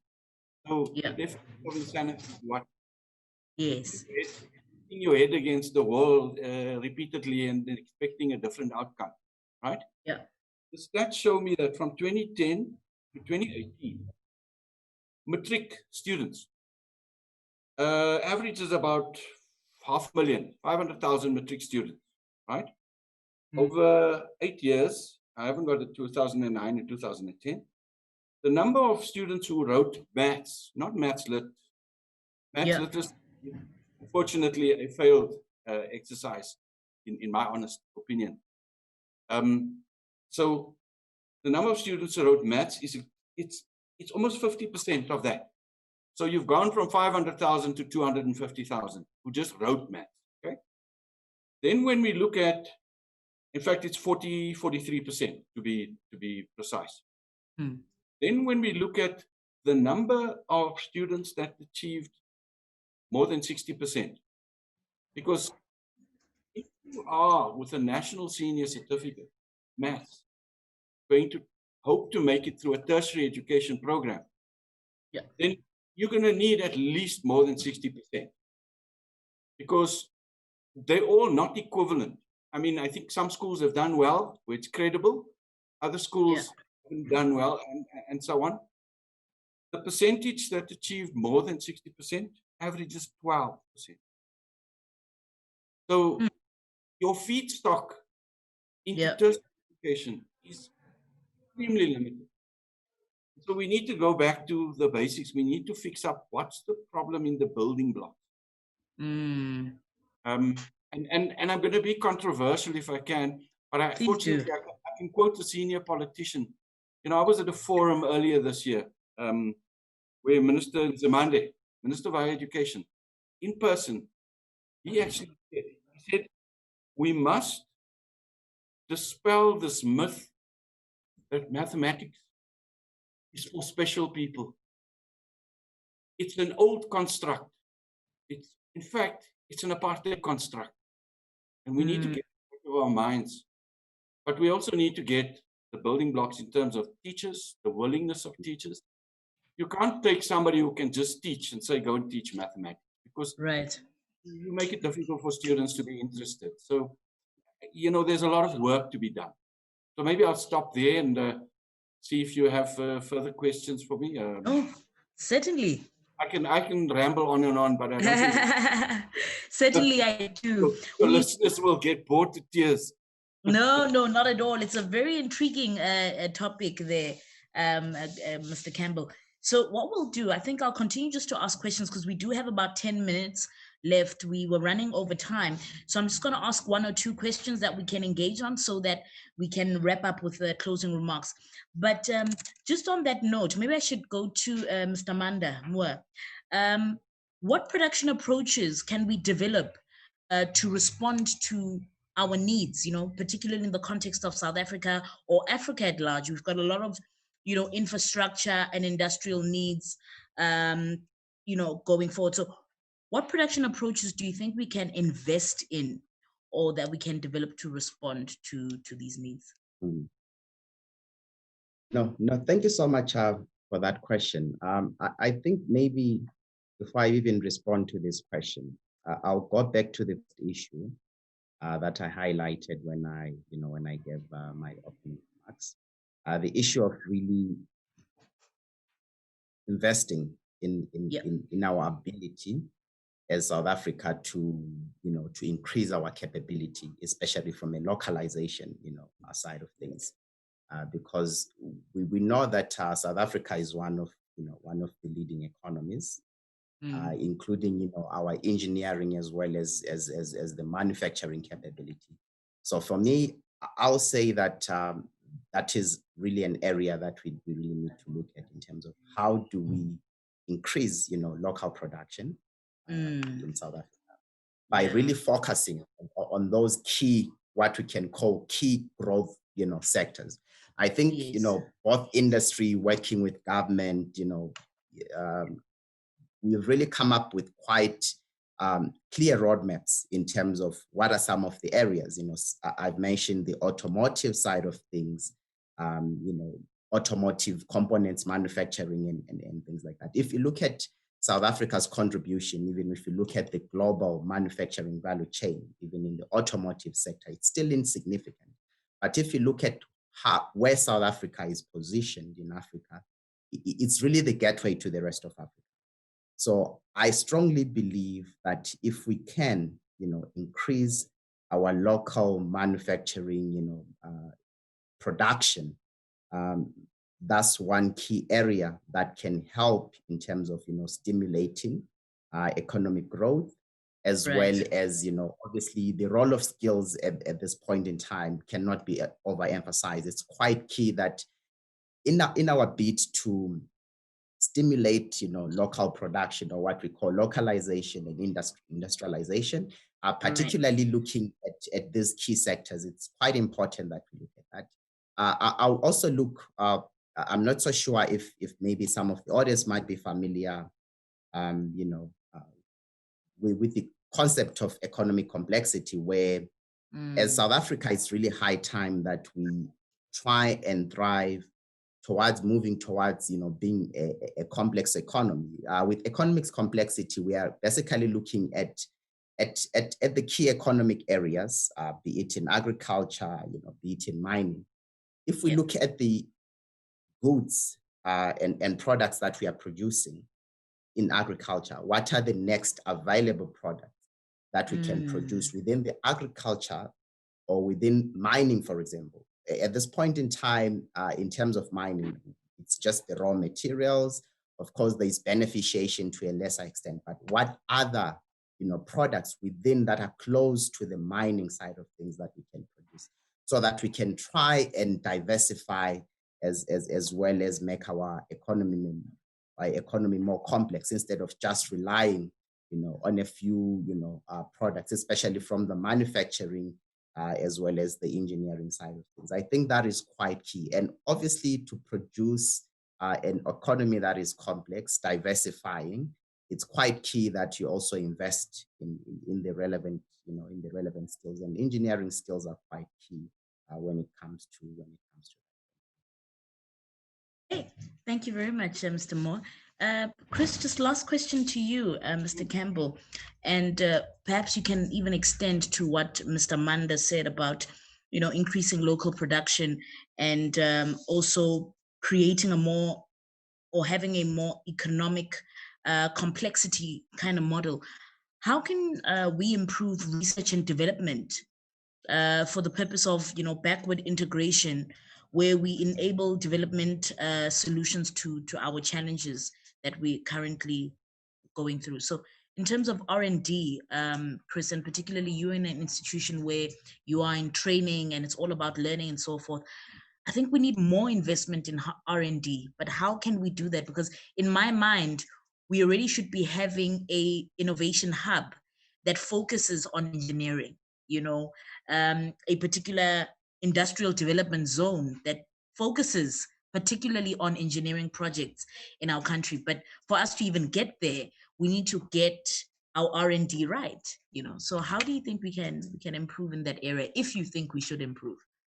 Yeah, look, I think if as a country we're going to improve our global competitiveness, I mean, we rank very low on the Global Competitiveness Index. And one of the major contributors to that is the fact that we have very little R&D. And yet I think we have the potential for that. The problem we have is, in the past, industry used to invest quite a bit in research and development at tertiary institutions. These days, firstly, not only are we constrained in terms of the number of young people going into university and into a postgrad level. In fact, at the moment, we're sitting with, unfortunately, a bit of a ticking time bomb, because you're running out of PhD professors at universities. So it's an anomaly that you're even finding a graduate lecturing undergraduates, where at least the minimum in the past used to be a master's student and so on. That's only because you don't have sufficient capacity at PhD level.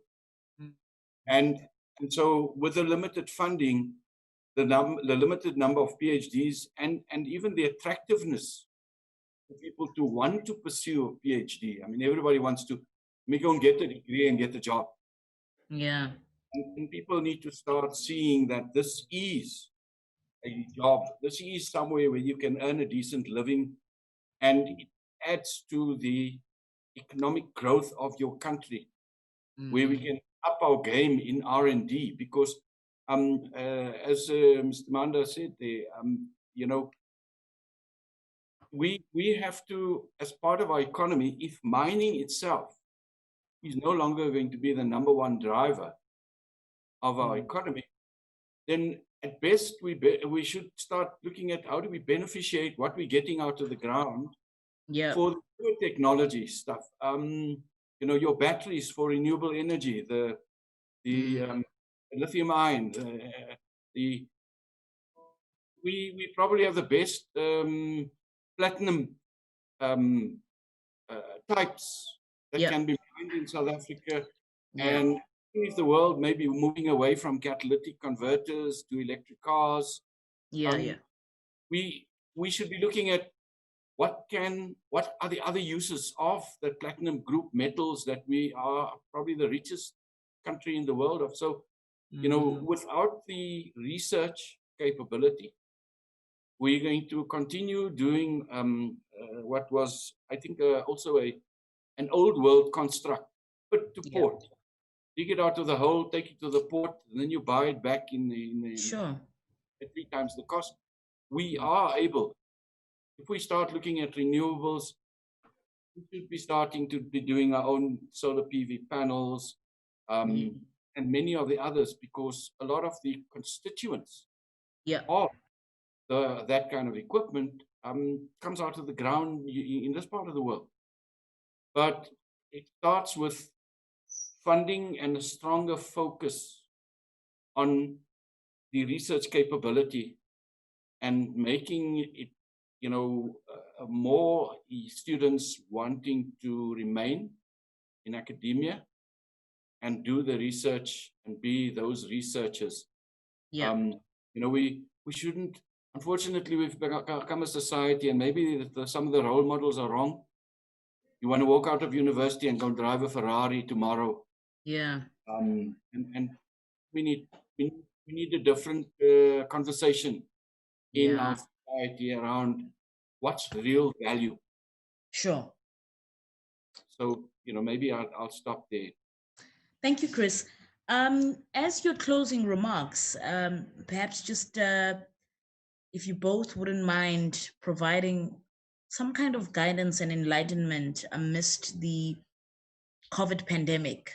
What is the future of the engineering sector with COVID having to hit us? I mean, we had earlier speakers saying that we're now entering an era of pandemics. It's not just going to be COVID. We need to prepare ourselves for more. So what is the future of industry regarding that? And maybe you can just incorporate that in your closing statements. And for me, I think this is a sector that holds the country, especially when it comes to infrastructure development. Infrastructure can't be developed without engineering. That's just impossible. And it's just so sad how it's undermined and how it's taken for granted when it comes to developing these capabilities. I even asked myself that, would we ever reach a point, in our country where, like, we have people that are developing cars? There was a great gentleman from Mpumalanga who manufactured his own vehicle, and he never received support. He was just chucked out. And I mean, it was a functional vehicle, functional car. And even in our own, spaces in industry, we've got so many minds, and yet most of these projects are outsourced to international and foreign companies. And it's very sad that we only develop the sector just to say we need more engineers. But why as employees? Why can't we have more engineers that are in the SMME sector, that are multinational corporations that even can compete globally? Most of our engineering projects outsource foreign nationals. Your typical Gautrain was done by a German company. And so that is quite unfortunate. So as you answer that question and you give us your closing remarks, please bear in mind some of these nuggets that we are throwing in there. I think, Chris, I don't know if you want to start with your closing remarks and just sentiments. Yes. So, look, I think it's not a big secret that among the 20 scarcest skills on the national scarce skills list, we list as a country currently. Yeah. We have electrical, civil, and mechanical engineers. Yeah. So that's been recognized. We sit with that challenge. Right. I think, to overcome that is not a short-term project. It's a long-term project. I would like to see us as a country and as government starting to take basic education, early childhood development more seriously. Because this is not a light switch. I look at the stats of the professional engineers, and the stats are not very convincing. Yeah. But not much you can do about the registered practitioners, because here's what it is. When people have gone through the 4-year degree programs of study and they're now incompetent to be registered, then that's it. But if there are only so many available, then there are only so many to register. Yes. Whereas we should be building this tsunami from early childhood development, that it becomes a career of. You should not find yourself having fallen by the wayside because some school for their numbers game tells you, no, you must go do maths literacy, or the teachers are lazy. So there's systemic issues. Yeah. To address if we're going to fix this challenge. Otherwise, you know, we may find ourselves with engineers, yes, but not enough. And you know, much to the point you made earlier about, if I take a project like the Gautrain, yeah, we probably, and fortunately I did work on that project, so I can speak authoritatively.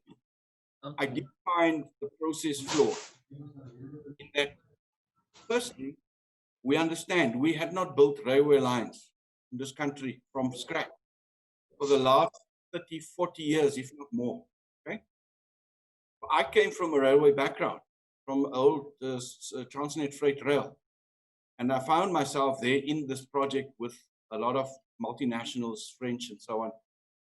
But there was also another element. There was an element of dismissiveness around those who did have the skills and not including them in the process. Right. We missed an opportunity to upskill more young people then in big build projects such as the Gautrain.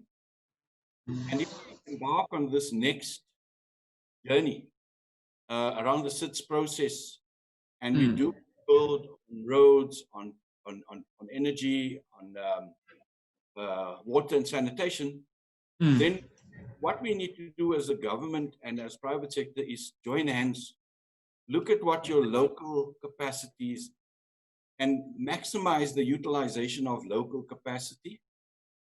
And then we do need some extra eyes and ears and capacity and knowledge or whatever it is, by all means, because we're not a closed country. We live in a global village.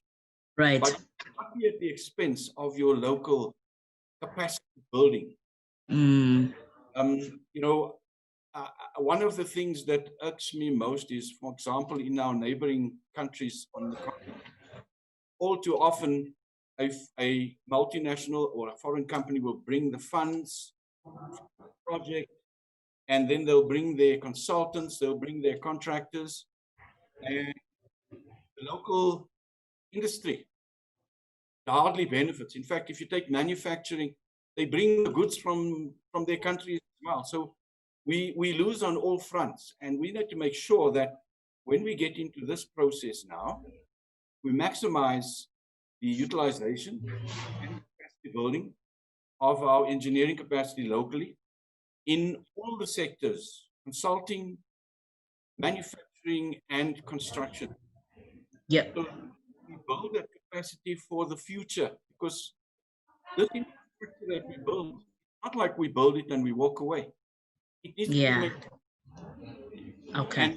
And we've slipped on maintenance in a big way. I think, you know, many of our entities that lack the skilled people to manage the infrastructure at local government level, if we don't manage it, then it's a bit like buying yourself a nice Mercedes-Benz and you drive it till it can't run anymore. You never take it for a service.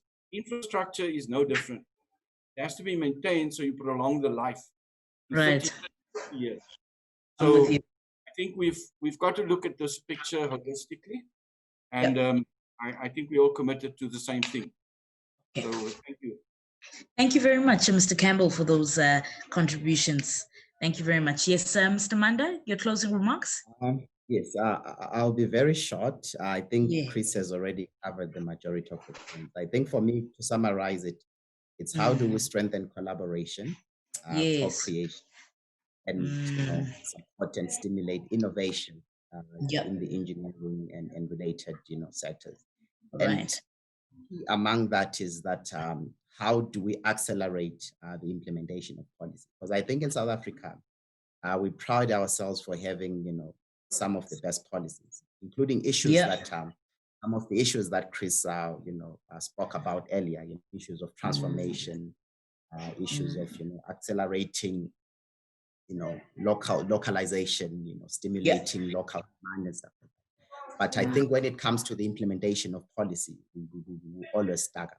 So if we can really work on, collaboration, co-creation, be it, in value creation, be it in stimulating growth, innovation, as well as, other areas that have been identified as quite key in stimulating growth in key sectors such as the engineering. Thank you. Thank you very much. Both of you, you have been amazing, truly appreciative of your contributions.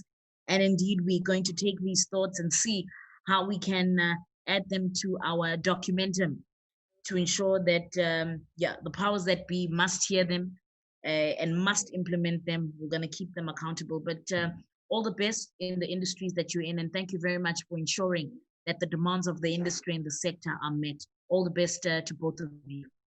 Thank you. And thank you, Thabang.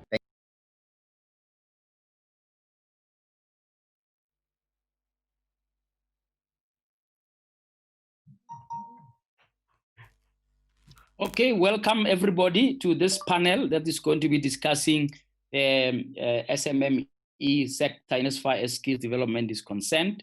I'm not sure who is on, who is not, but the panelists are meant to be Shani Naidu, Siyanda Mhlatlo, Waiter Mati, Lebogang Nyandeni, as well as Sandy Gugushe, as well as Linda Sidumo. So I will just call on you to come in, and those who have not joined will join in the course of the discussion, and hopefully we can get it right. I thought that what we would do is just give everyone a 5 minutes, literally 5 minutes or 3 minutes, make it 3 minutes of an introductory remark on the topic of SMMEs and skills development. I always wonder whether or not SMMEs have the stomach or the stamina to deal with issues of skills development when they're in fact faced with survivor. So, in a big corporate, there will be a skills development levy that's paid. There will be a skills development program.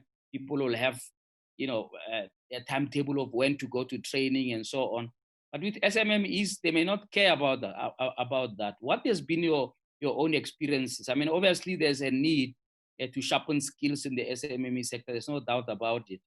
But with small businesses, do business owners really care about, having a headache on skills development and sending people to be off on courses for weeks on end, etc.? So just to lay the basis, your own overall experiences about how SMMEs, given the limitations of resources, given the tough economic environment, deal with the issue of skills development. Anybody wants to jump in to kick us off? Please feel free.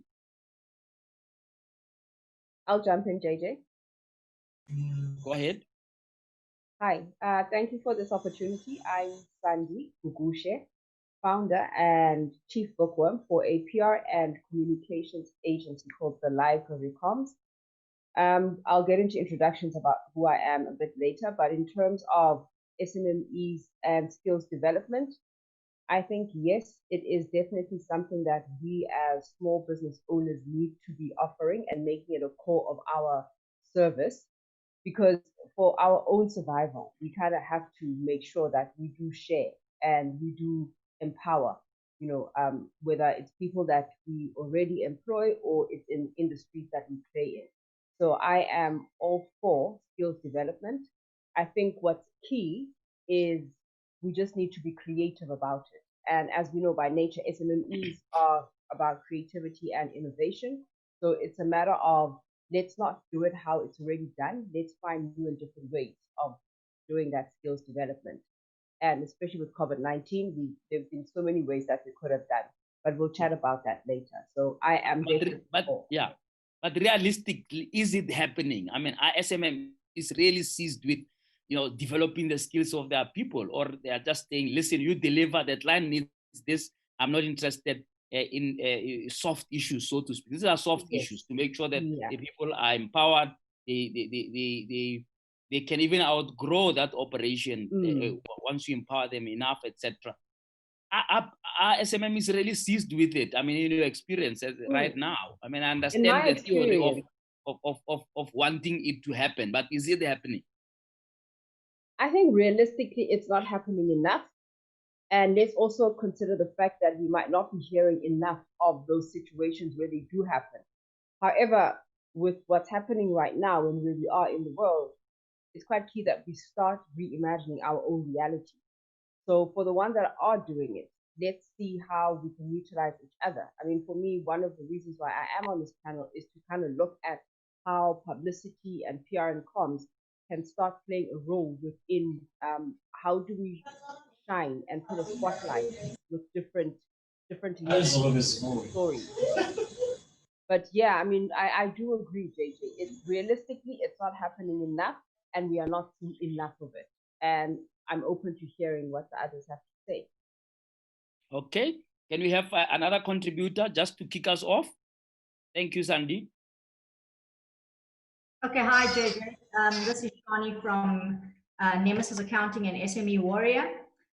Thank you for having me on the panel. I feel very privileged to be able to speak on the panel. So I have an accounting firm and I've been in industry for over 20 years, a startup entrepreneur myself. So I've been in there from the beginning right through the successful levels where I am now. And all through the years, we deal with SMMEs and entrepreneurs on various levels in our client base.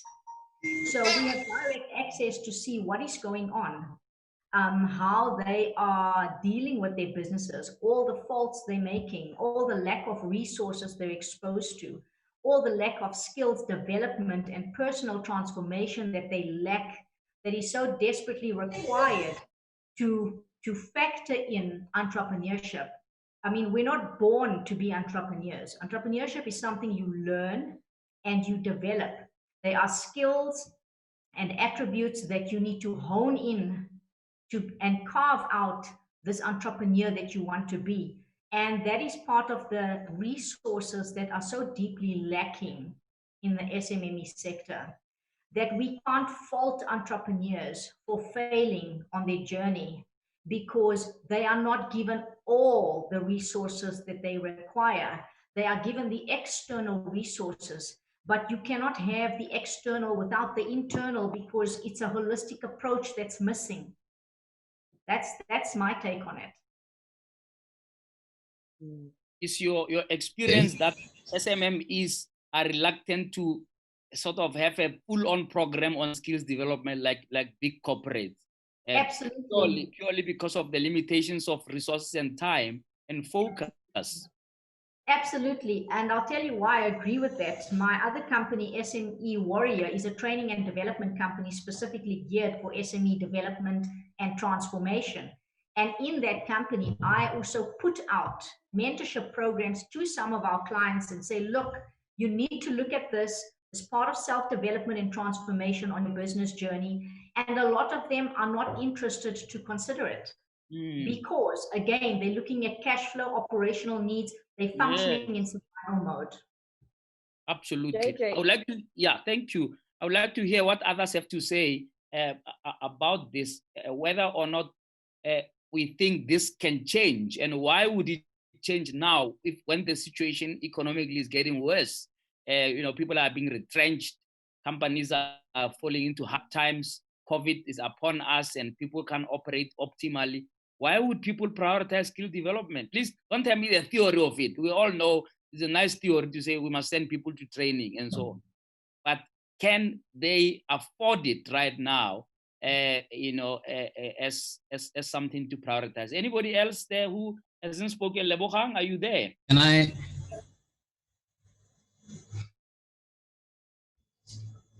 All right, carry on.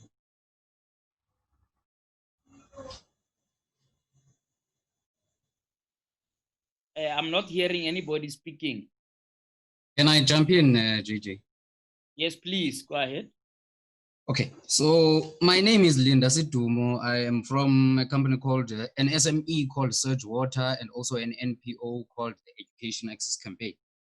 Right, yeah. I want to agree with Shani, especially because I want to link the resources that SMEs have internally with the skills of the entrepreneurs inside the business.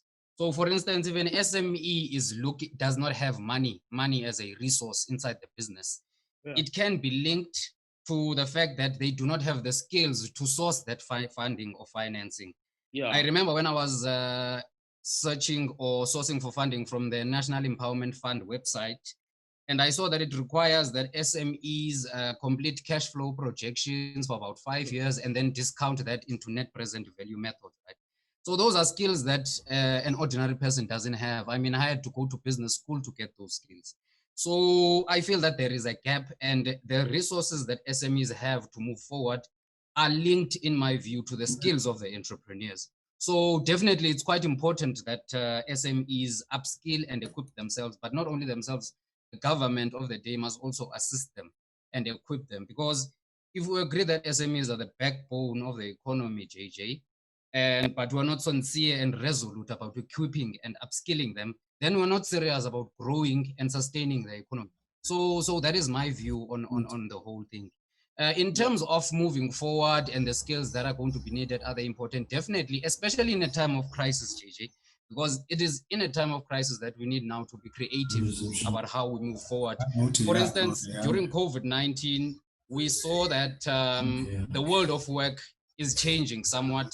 We saw that employees are not really required to be in the office from 9 to 5 every day. That is what we saw during the COVID-19 crisis. So that means that now we must reimagine even the employment contracts that we're going to put in place as SMEs going forward. So I feel like it's very important.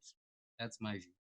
Yeah, I think the big issue is that SMEs may argue that they don't have the resources to send people to training. Just to make it practical, when you're taking skills development, you're going to have to send people to training on certain things, upskill them, etc. And with the crisis now, you're going to have to send them to acquire new skills that are relevant to the current situation.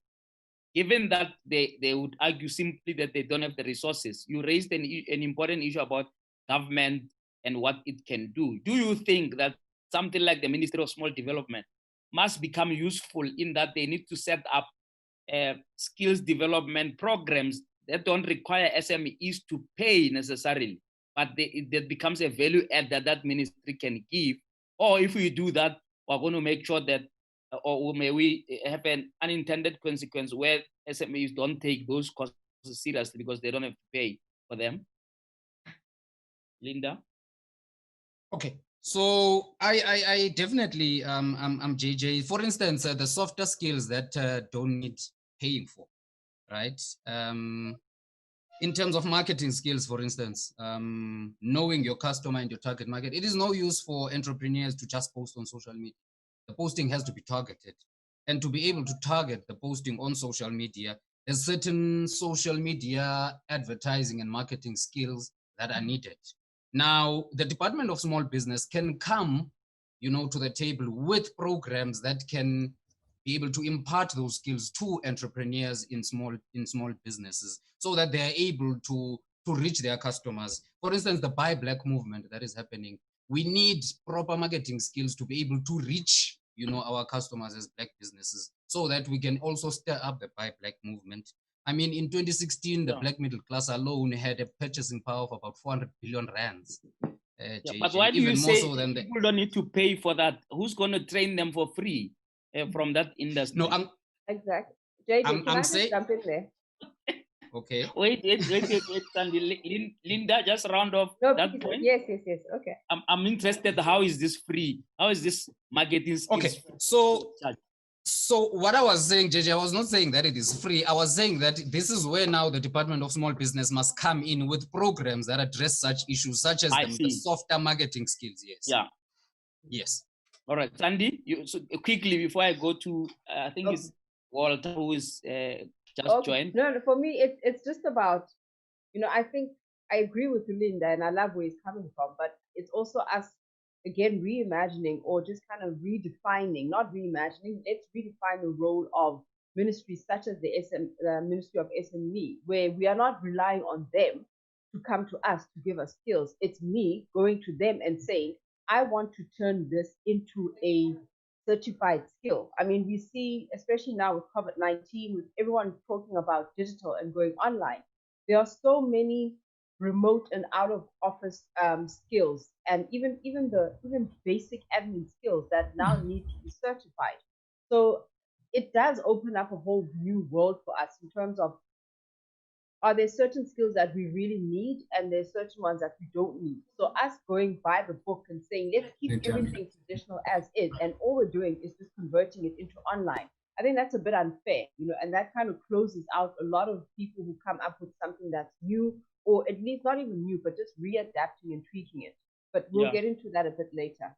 Yeah, all right, let's park that. I want to come back to the issue of the small business ministry. One of the themes we need to look at. Is this working? This is now the second term of office of this ministry. Is it of any use to entrepreneurs at the moment? Maybe some of you have an experience of how useful it has been. Others may have an opposite experience. I would like to hear you on that, and also to say, what do we do to get them to be useful? Walter, please come in there to give us your opening remarks, please.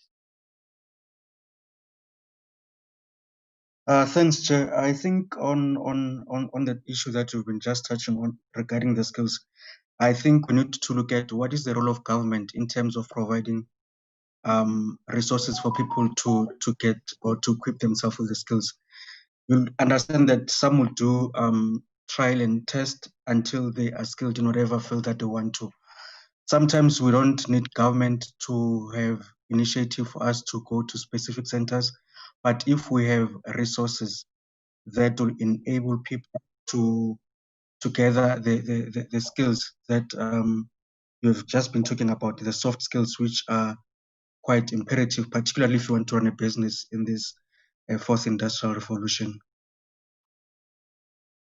All right, Walter, I see your video is not on, so you want to appear on the video of this panel. I don't know whether that's deliberate, but that's fine. Can we talk to Sianda? If Sianda is there, that will be our last opening remark. Sianda, are you in? Yes, I am in. I don't know if you can hear me. We can hear you loud and clear. Go ahead, please.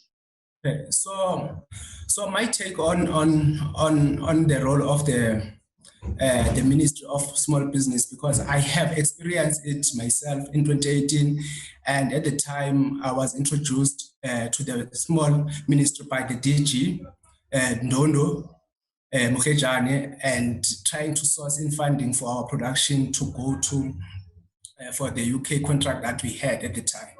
And apparently we didn't get what is the role of that ministry, because when we require funding and assistance from them, they told us that they don't deal with such, and we need to go for DTI and other agencies such as GEP and NYDA.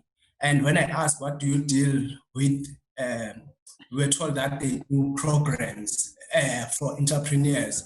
And I was like, okay, cool. Which programs do you have that can help us understand this contract? Because the contract that we received from UK, it was about 65 pages. So there was a lot of technicalities. I was like, do you help small businesses with contract and understanding the type of the deal? Can you help me with that? And unfortunately, they sent me from one person to another person to another person to another person until we lost the deal. And when I called the DG, Mr. Mukhejane, when he called me and said, "See, how far are you with the deal?" and said, the deal fall off actually, and I'm glad it fall off because it feels like I was not ready. Even the ministry itself doesn't understand what they are doing.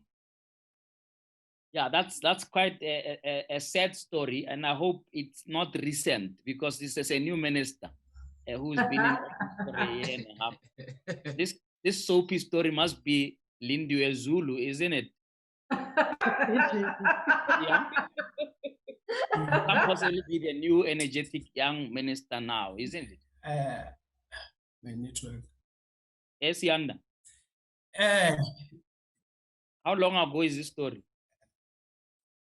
My network is bad. All right. We're going to have to come back to you. Can you Yeah, we can hear you. Go on. So the story is 2 years old, 2018. This is when it happened. Okay, yeah. So yeah, and I didn't get you because my network was a bit. Yeah, no, it's fine. We get you. I just wanted to establish how long ago is this story, because one would assume that if the ministry is now going into its second term, there are some lessons that were learned. By the way, one of the first things that the old minister did was to launch a big song and dance about funding of SMMEs. Interestingly, it's about the only thing I can remember that she did well, other than rolling over 180 million rand in his first year of office, which is completely unacceptable and an embarrassment. If SMMEs are dying out of not being funded, how do you roll over 180 million rand? I mean, they could have done the simplest thing of just taking that money and giving it to the hundreds of agencies that are associated with that ministry, like CDAS and NEF and you name it, and say to them, please distribute this 180 million rand to 180 SMEs. And maybe let's start with that theme because it's heating up, to say what should be, because clearly SMEs are not going to survive in terms of the current economic environment if they have to add, a skills levy or expenses for training and so on, and readjusting and so on onto the current terrible cash flows, etc. So how do you think we should approach the issue of what value the SMME ministry and the related agencies should add? Let's go into that one. Anyone who wants to start us off there, please. Can I come in, JJ? Go ahead. Yes, I want to speak on this issue of the Department of Small Business and also the funding issue, because I feel like the Department of Small and Medium Enterprises doesn't understand the entrepreneurs, the very same entrepreneurs that they are supposed to fund or they are supposed to assist. They don't understand them. I think the first thing they need to do is to understand that they are not a private bank funding some wealthy person from some suburb. They are state funders that are funding previously disadvantaged individuals that want to start companies that may not have, or maybe that do not have the necessary skills and the necessary resources to start and manage those businesses. So I think that's where the Department of Small Business must come from to begin with. Because if you're going to say you are funding previously disadvantaged individuals who are not skilled, and then your requirements are things that people must go and learn from business school with large amounts of money, then there's a gap there. The funding instruments and the people that are being funded just do not speak to one another. I think for me, that is the biggest issue. The Department of Small Business must design funding instruments that are catered for the people that they say they want to fund. So that's what I wanted to say about that. Absolutely. There's a bigger issue. I mean, what you are saying, you may think it's obvious, because if you had run a business, then it would be obvious for you what should be done in as far as funding is concerned and all the things around funding issues. But, in my interview with the minister about a year ago or thereabout, she admitted that the people who work for her, some of them have never run a business. No. Stop. I don't understand how is this a joke. This is a serious matter. So there are people who are supposed to assist small business who themselves have never run one. So can I jump in there? Sandy? Yes, it's just from what Linda is saying, and this example that you just mentioned now, or this real life example that you just mentioned, is the ministry has no idea who it's talking to. If we are, one of the things that you teach yourself when you're running a small business is know your target audience and understanding who your target audience is and all their nuances. So what Linda is saying is it's so heartfelt. It's actually heartbreaking that it's as if the ministry is expecting you to go in there with all the knowledge already, and they are just there to kind of view and judge you as in how amazing is your idea, when it's actually not about how amazing my idea is. It is how can you help me make it practical? And how can you make me understand how I can take this idea, plug in business processes that I am coming to you because I do not know. And again, it just ends up devaluing the whole process because we all know how emotional, how involved you are as someone who is an SMME. You know, this is you live, and it ends up taking over even your personal life. So now when you are walking into a ministry or within a space where you are told, you are coming here to ask for help, and every reason why they are unable to help you just doesn't make any sense. So it does become do they know who we are?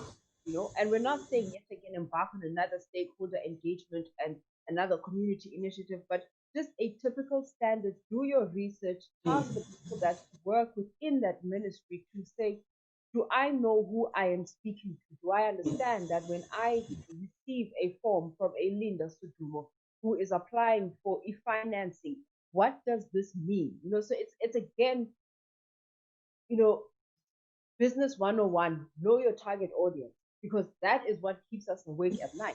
You know, that is how are we servicing our target audience?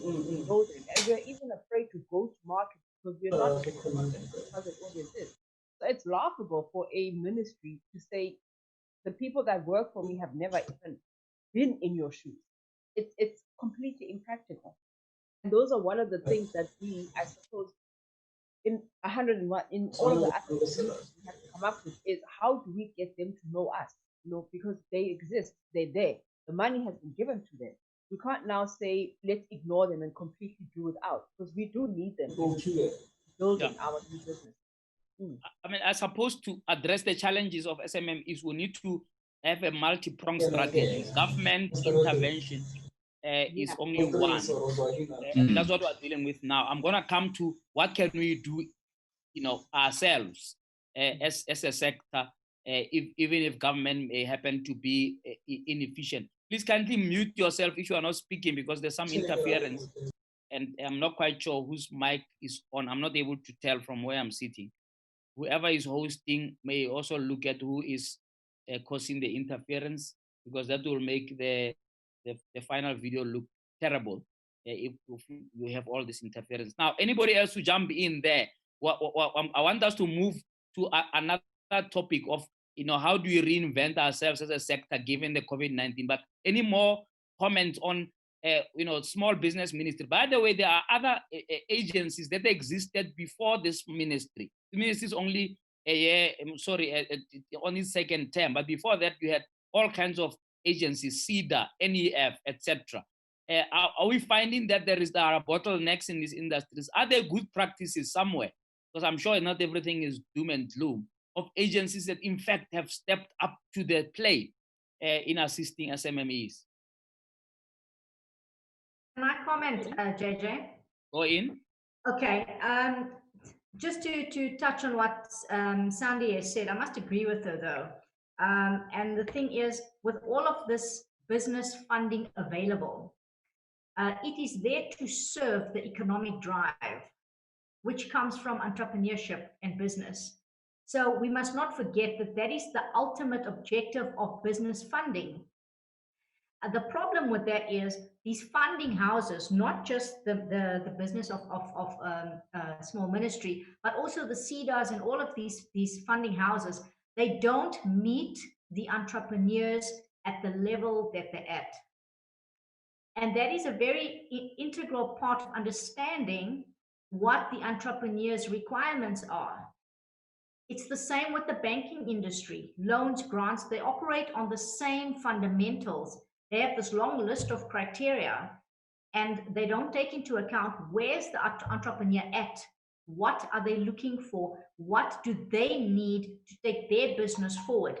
In fact, we are rather faced with a judgmental approach to entrepreneurship, and rather looking, well, how many times have you failed? How many times have you tried this? What assets do you have? What collateral do you have? Do you have a business plan? Do you have A, B, C, and D? Whereas in fact, they should be applying a holistic approach to entrepreneurship, because it is the fundamental component of building the entrepreneur. And that's what they're not doing. Absolutely. In other words, funding mechanisms that have been initiated in order to relieve the situation which entrepreneurs are facing when they go to commercial banks have just added another layer of bureaucracy. And in fact, in some instances, they're even worse than the commercial banks in how they deal with entrepreneurs, how they facilitate the funding.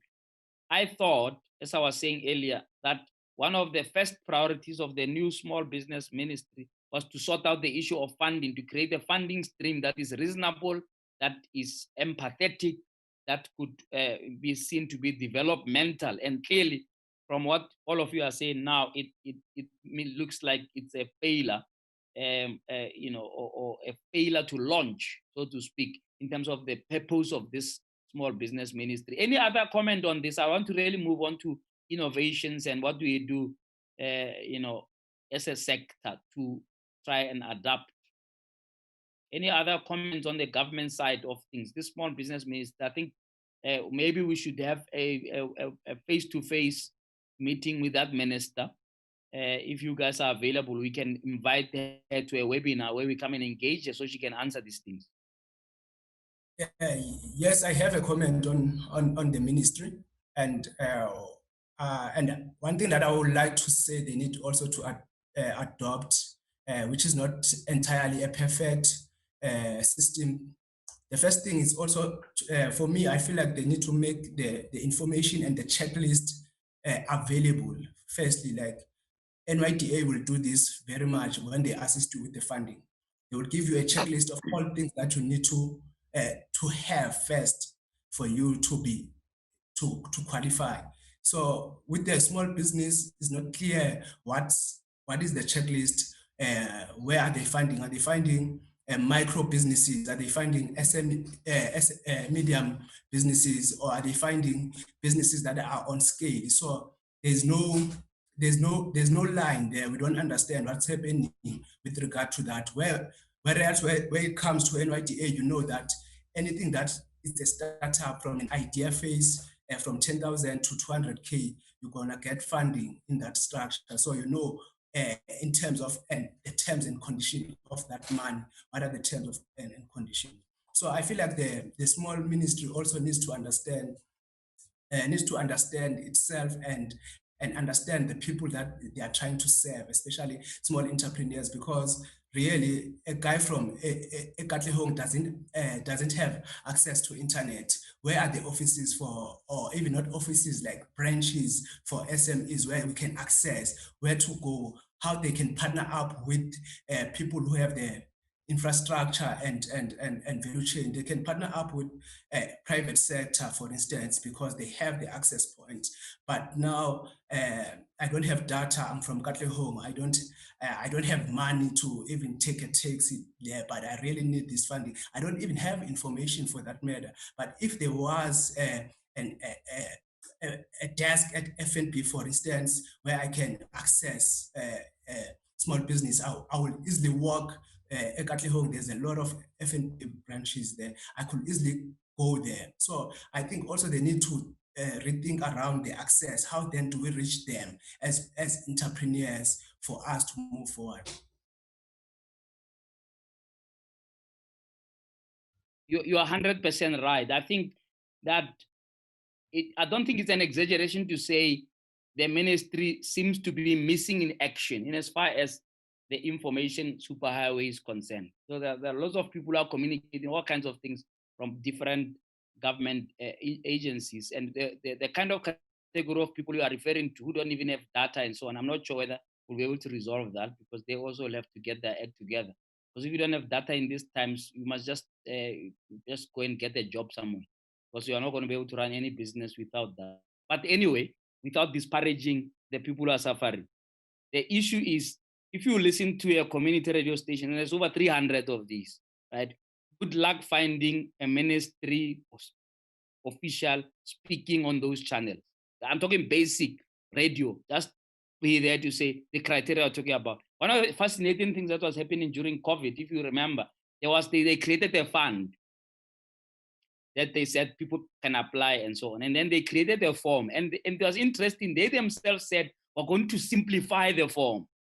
Now, why the hell haven't they simplified the form in the first place? They simplify it because now there is an emergency access to this. So it means that they don't consider the issue of funding on a normal day an emergency.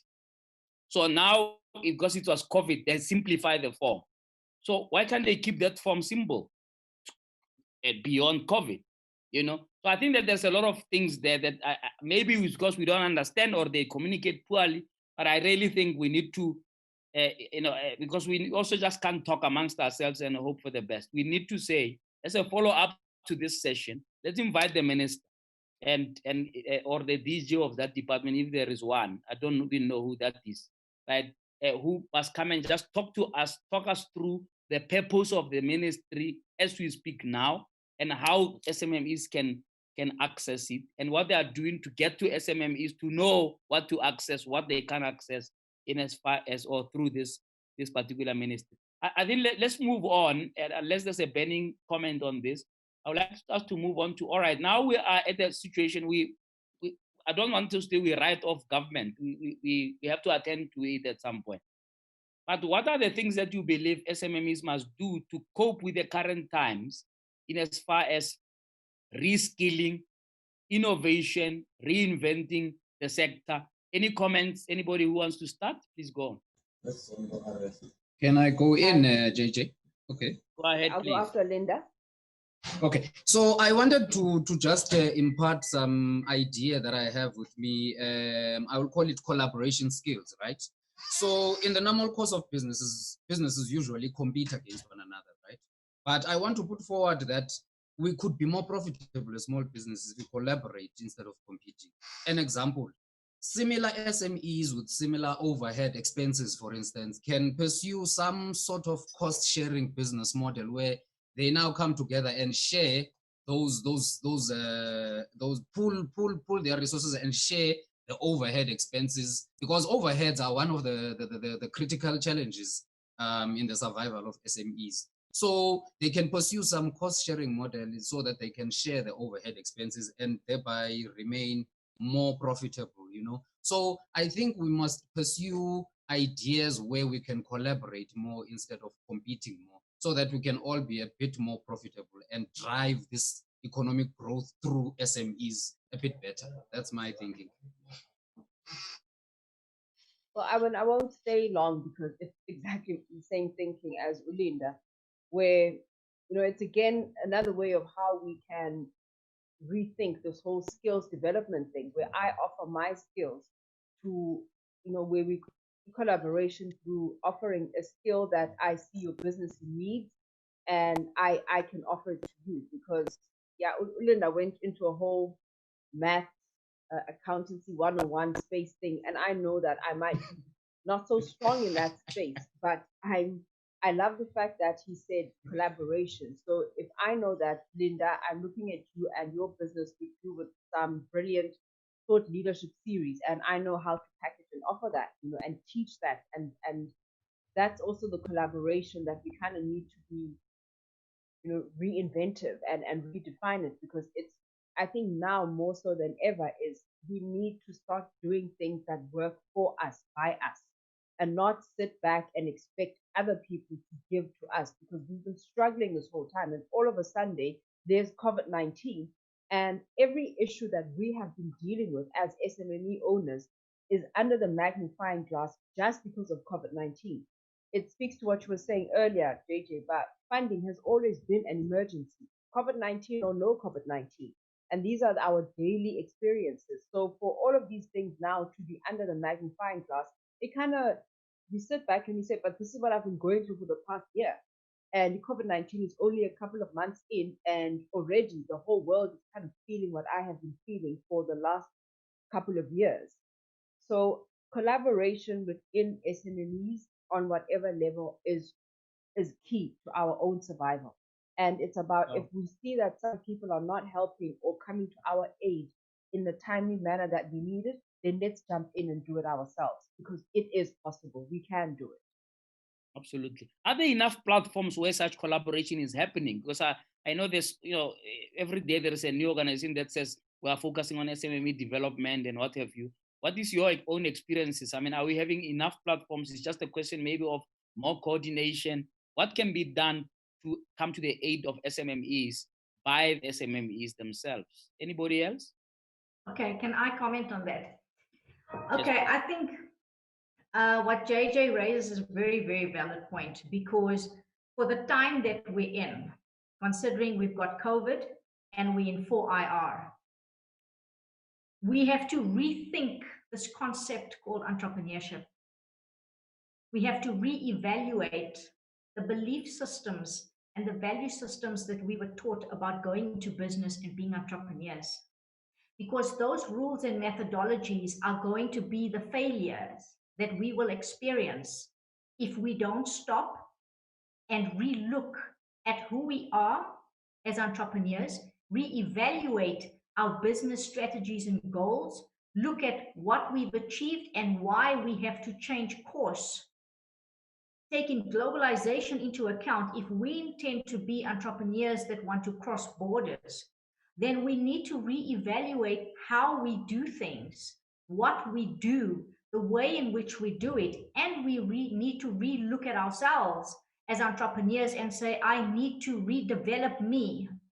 If I want to move forward and cross borders, I cannot function in the old self with old methodologies, old indoctrinations that have come from years and years of business leaders and business people. Even the educational system is based on an indoctrination of information. We have been taught that failure is a normal, acceptable thing. We have taught that to be judged is okay, but that is not correct. So for every entrepreneur that fails, what is the percentage of re-entry into the sector by that entrepreneur? It's a very small percentage. And it's because we are operating on old methodologies and old thinking. So it's time to relearn, to unlearn and relearn and rethink and enter a new market and a new world of entrepreneurship. And there will be lots of people who will not agree with this because they come from the old school and the old generation. And that's okay, because maybe entrepreneurship needs a new wing of entrepreneurs, needs a new decade of entrepreneurs with new ideas, new strategies, and new implementations to actually take the SMME sector forward. Yeah.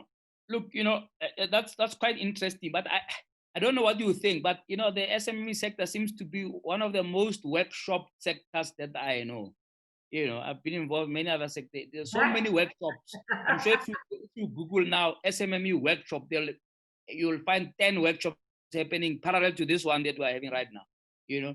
And I'm not sure whether that's effective, or in fact it serves just to exhaust the poor entrepreneurs who, instead of getting on with their business, done in workshops.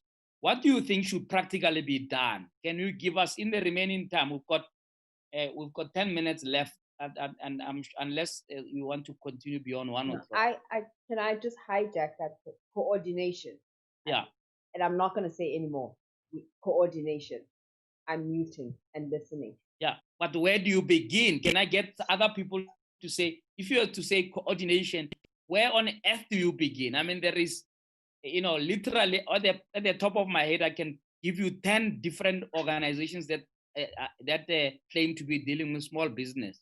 There is Small Business Initiative, National Business Initiative, Black Management Forum. Can I comment on that? I can make a whole list. So where do you start if we have to coordinate anything, in your view? Okay, can I comment on Shani, that? go ahead, yes. Okay, sorry. Okay. I think that there's a common problem amongst all of these wonderful business service providers for SMEs. There's a common problem here. And the problem is they're all doing the same thing with slight tweaks in what they're doing. And it almost looks like a raping of the SME sector in terms of providing wonderful services to SMEs. I use that word specifically because an entrepreneur in the SME sector is someone with limited capital, limited cash flow, yet they are eager to maximize whatever service and leverage they can get. With these tons of business programs that are running all over the place, they all have exorbitant fees attached to them. And they're all doing the same old by just tweaking one or two things. So I'm saying that does not work. And what needs to happen is there needs to be a platform that can produce a holistic approach to entrepreneurship. And what that means is taking neuroscience and neuroeducation into account. Now, I am a master NLP practitioner, despite the fact that I'm an accountant and a tax practitioner. And we use neuroeducation as the basis of the training and development in my SME Warrior training and development company. Because if you transform the human element and expose the capabilities and the potentials of the human element, then anything you add on externally will automatically be able to produce results. And that is a huge component missing, taking into effect that we all come from an apartheid era. We all come with certain indoctrinations that have affected us emotionally and psychologically. We live with that. Who on earth, from government to Timbuktu, has bothered to take the time to say, let's bring in neuroeducation and assist the EQ and the mental transformation of the human element so we can bypass the distortions that we grew up with, so we have a fair chance of an even platform of success as business owners. That's what SME Warrior does. That's what my training company does, because I've been there and I had to do it for myself. I had to go and get a master's in neuro-linguistic programming to change my life and my business. It took me 2 years, and that's why I know I can do it. And that's the missing factor. It's the transformation of the human element. All right. What I want us to do is, if all of who are going to speak now in the remaining time, let's focus on what can we do. Right? There are a lot of, as I was saying, there are a lot of workshops and seminars and now webinars, etc. At least let's leave here having a few things that we think we can go and implement, both as a collective using the platform of Leadership Skills Summit or otherwise, so that at least we've got something we can implement. I'm keen on having a follow-up discussion outside the confines of the summit, starting with a few of you, and maybe each of you can invite one other person. And then we can have a follow-up in a month or so during the Global Entrepreneurship Month, and just see what it can do concretely. Because lamenting we can sit there all day and lament. Now, so I'm gonna give each of you 2 minutes to give me just rounding off remarks with a suggestion of what we can do. Walter, go for it. Thanks, JJ. I think there's a necessity to do a retrospective on the type of service and products that you provide, particularly taking into account that we're in the 4th industrial revolution. Maybe perhaps some of the proposals that we submit to the small business as the small business department, they are not aligned to the necessity that they think the country or society at large requires. So there's a necessity for us as SMMEs to look in terms of what opportunities are presented by the fourth industrial revolution, and what are some of the services and products that you provide that are going to become obsolete, they'll no longer be needed because of the 4th IR automation. And so there's a necessity to do a re-engineering, a replanning in terms of our business thinking. And also, I think what is of significant is what Sianda raised: access to information. We cannot only look into the Department of Small Business, but we need to look at Gauteng. You've got metropolitan municipalities, which has got more resources. What is their role in terms of assisting SMMEs? How can they work perhaps with the small business to assist young SMMEs in their respective regions or metros? Thank you. Okay, thank you, Walter. Sianda, I don't think you've spoken much. Yeah, can you give us a round off? Just give us your cutting short. So in terms of what the programs and skills development and all other entrepreneurship programs can do, firstly, they need to be specific in terms of sectors, because we operate in different sectors. So you cannot do a universal program for all entrepreneurs in different sectors. Firstly, if you are going to do retail, do retail. If you are doing fashion, do fashion. If you are doing mining, do mining. And so secondly, segmentation, basically. Segmentation is very important. And number two for me is also theory and the actual market are two different things. So how then do we test entrepreneurs in those programs that are able to, are competitive enough? Firstly, what I will suggest that program developers do is to give in money and say, you said you want, let's say 50,000 per se, but we are going to give you 10,000 and you need to raise the remaining 40K and stick to the plan and re-evaluate the process. One of the organizations that has done that very well is the TechnoServe incubation that I was part of. So what they do there is they give you funding, they connect you with access to market, where do you want to retail your clothes? And they give you a list, and how then do you approach these people? Negotiating skills. Actually, they invite, like the resources there are there. And now it becomes up to the entrepreneur. What's your role as an entrepreneur? How hungry do you want it? For me, it's to segment and pull in the resources and give people on the practical level. I think that's quite useful. Linda, your parting shot?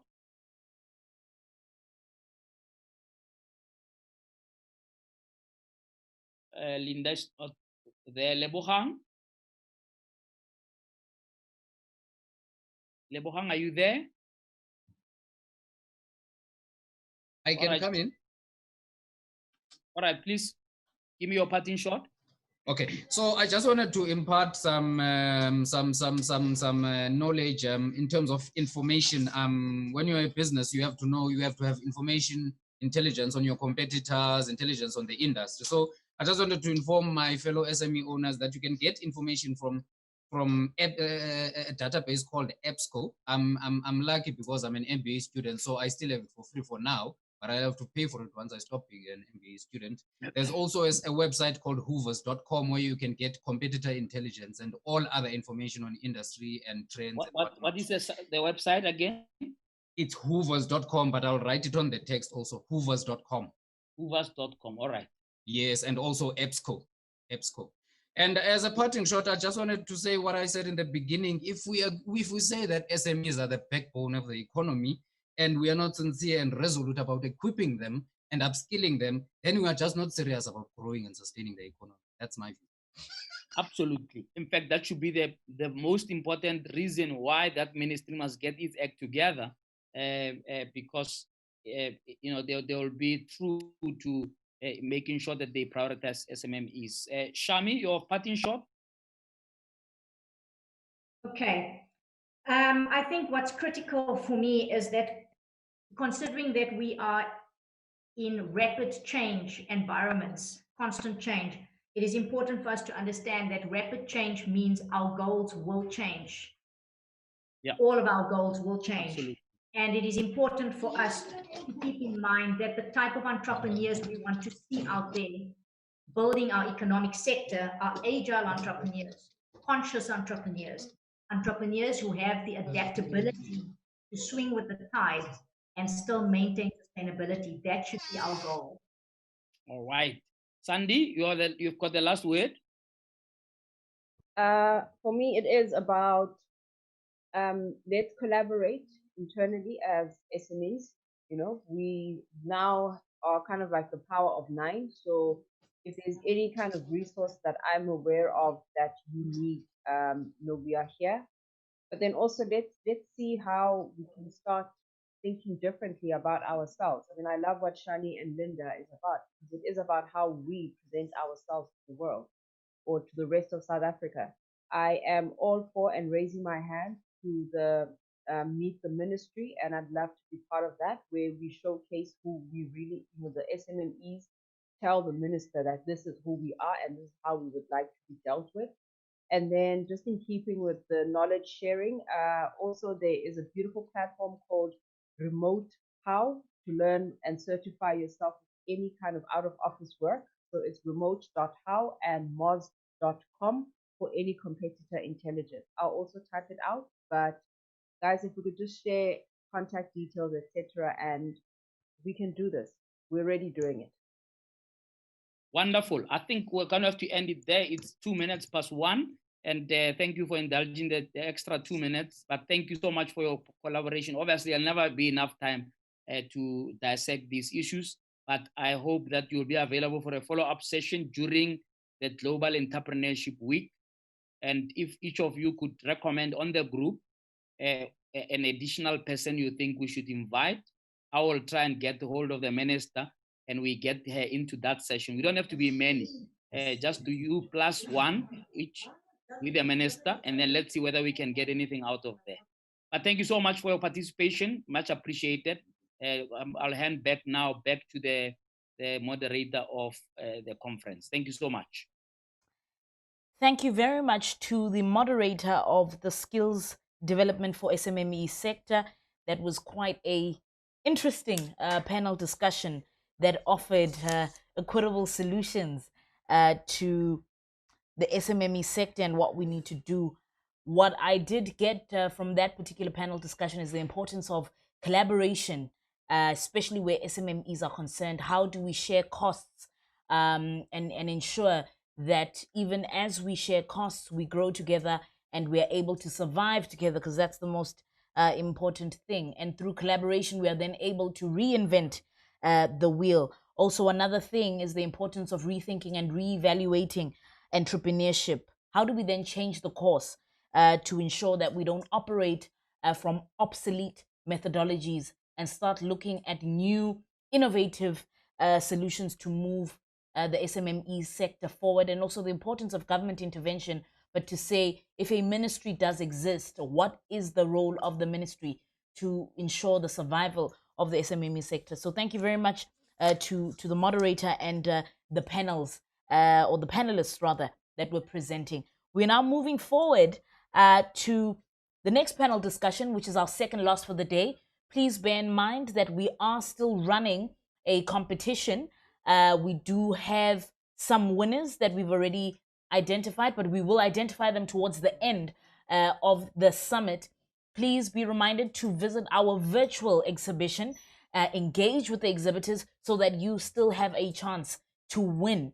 And don't forget to hashtag Skills2020. Add your comments and give us feedback. We'd like to hear from you. Joining us on the skill scarcity in the manufacturing sector, we have Feleng Yende, who is the CEO of FP&M SETA. Of course, that is abbreviated. So Feleng will then give us an indication of what exactly is that SETA in charge of. And we also have Mr. Dembe Nenchelele. I hope I pronounced it accordingly, but please, Mr. Dembe Nenchelele, please don't mind my pronunciation. If it's wrong, you will provide us with the correction. He's a portfolio manager for advanced manufacturing at Technology Innovation Agency, which is a proud sponsor of the Skills Development Summit. I'd like to welcome both of our panelists.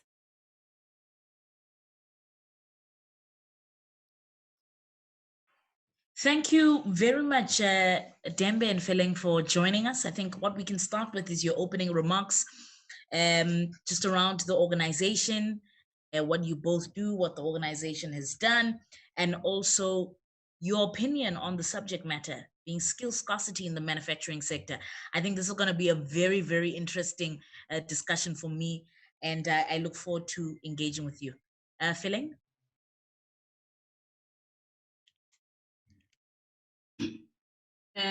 Good afternoon, and thank you very much, Tsebang. Thanks for the intro.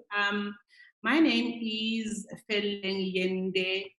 I am the CEO of Fiber Processing and Manufacturing SETA.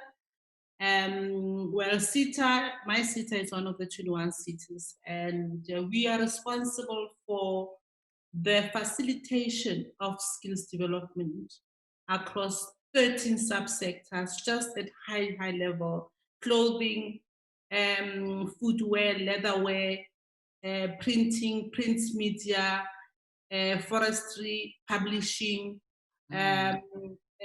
furniture, and yeah, many more subsectors. Thank you very much. Okay, thank you, Ms. Yende. Dembe?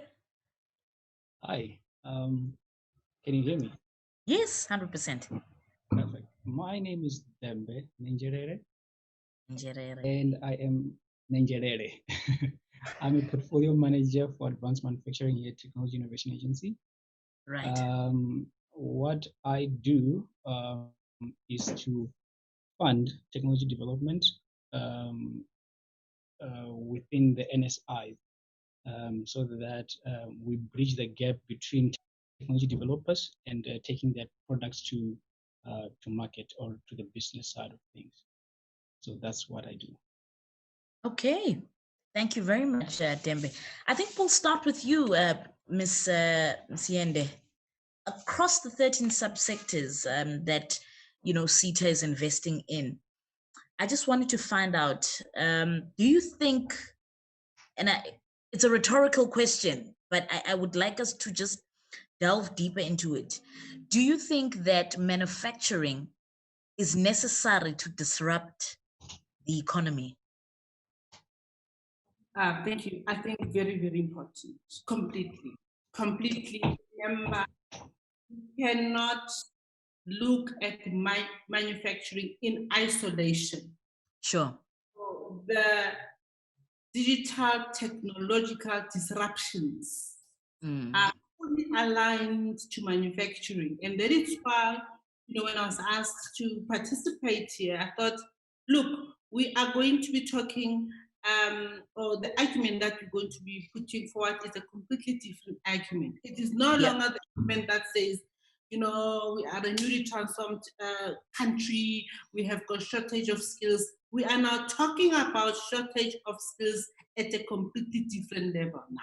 Right. Shortage of skills that is now prompted and actually propelled, if you like, forced, the change that is forced to happen as a result of the fourth industrial revolution across the world. So indeed, manufacturing, it has to, it does not have to be looked at in isolation. It has to be looked at with all global technological advancements and actions. Yeah. Just an extension of that feeling, and I mean, let's not be soft on the issue of manufacturing. To the both of you, let's speak real issues. I mean, one of the greatest challenges that I know is funding to develop industrial capabilities. Most of the funding that is given to develop a manufacturing hub is a loan. And now you find a manufacturer, for example, it could be toilet paper, it could be a soap, etc., etc., who is then given capital to develop their manufacturing hub. And then once they've been given capital, the challenge there becomes access to markets. So with access to market being a challenge, they can't pay back that grant loan. How do we then deal with some of the financing challenges confronted in the manufacturing industry? Maybe Dembe, you can come in there, and then Ms. Yende, you can extend. Because Dembe, you had mentioned that you guys fund manufacturing businesses using technology and so forth. So how do we curb some of those challenges? All right. Thank you very much for that. It's a very interesting question. To answer it, I'm going to take a little bit of a long way around to really get to. Okay, that's fine. Let's take an example of a child who's, learning to walk. There's a need to walk. The parents will go and buy this supporting mechanism for the child to stand up straight and then just try to move the legs around. Once the child gets to a point where he or she can walk, they might want to learn to run. There's a need now to run. They might want to be like Usain Bolt. Therefore, the parents will go and then buy shoes and whatever to support the need that is there. And as the child grows further and further away and where she is to go to varsity, there's a need for transportation. And there will be a car that might be procured or a car that might be supplied or provided If it's farther away, it would be an airplane. So in every instant, there is a need that is coming first. And the technologies or whatever resources that are being used, that are coming around, they're just there to support the need or to fulfill the need. And I think that's a critical point there, because if we don't have that need, we end up developing technologies or something that people use, wherein we find it difficult to actually go and say to a person in the street, please buy my product. Why? It must solve your need. Which need are you solving? So first of all, we need to develop and find what the need is for the people, and then solve that. Technology should be there to assist and to aid the development of mankind to become better people. How do we access those technologies, Demba? I hear you, I really do. And you're quite right in saying, I mean, just leading from what Feleng said, that we can't look at manufacturing in isolation, that part of disrupting the economy is a relationship or a marriage between manufacturing and technological advancements. I mean, this is where your automation comes in. But at a practical level, how do we access those capabilities? Because we can be skilled in that component, but how do we access, the finances that are required to even develop a manufacturing plant? It's a grant loan usually, but yeah, that's so as I mentioned earlier on, that I'm from TIA, which predominantly deals with funding. One of the things that we will ask you when you are applying for funding will be, again, what is the need that you're solving? Okay. Yes. If the need is there, and then we'll further ask you, what is the technology that you are bringing about? What is unique about it? What's new about it? Based on the global scale, why should we continue with you? Yeah. And once we have that becomes an easy thing to go with, to fund and motivate to get funding for. So again, let's go back to the need. There should be a need, and there should be some innovation and innovative ideas around that. There are some funding agencies that can just give you money for researching and trying to fund your ideas. You look at your NRFs, and some will come and give you, okay, you want to develop a manufacturing hub. Want to maybe get a stake out of that later on.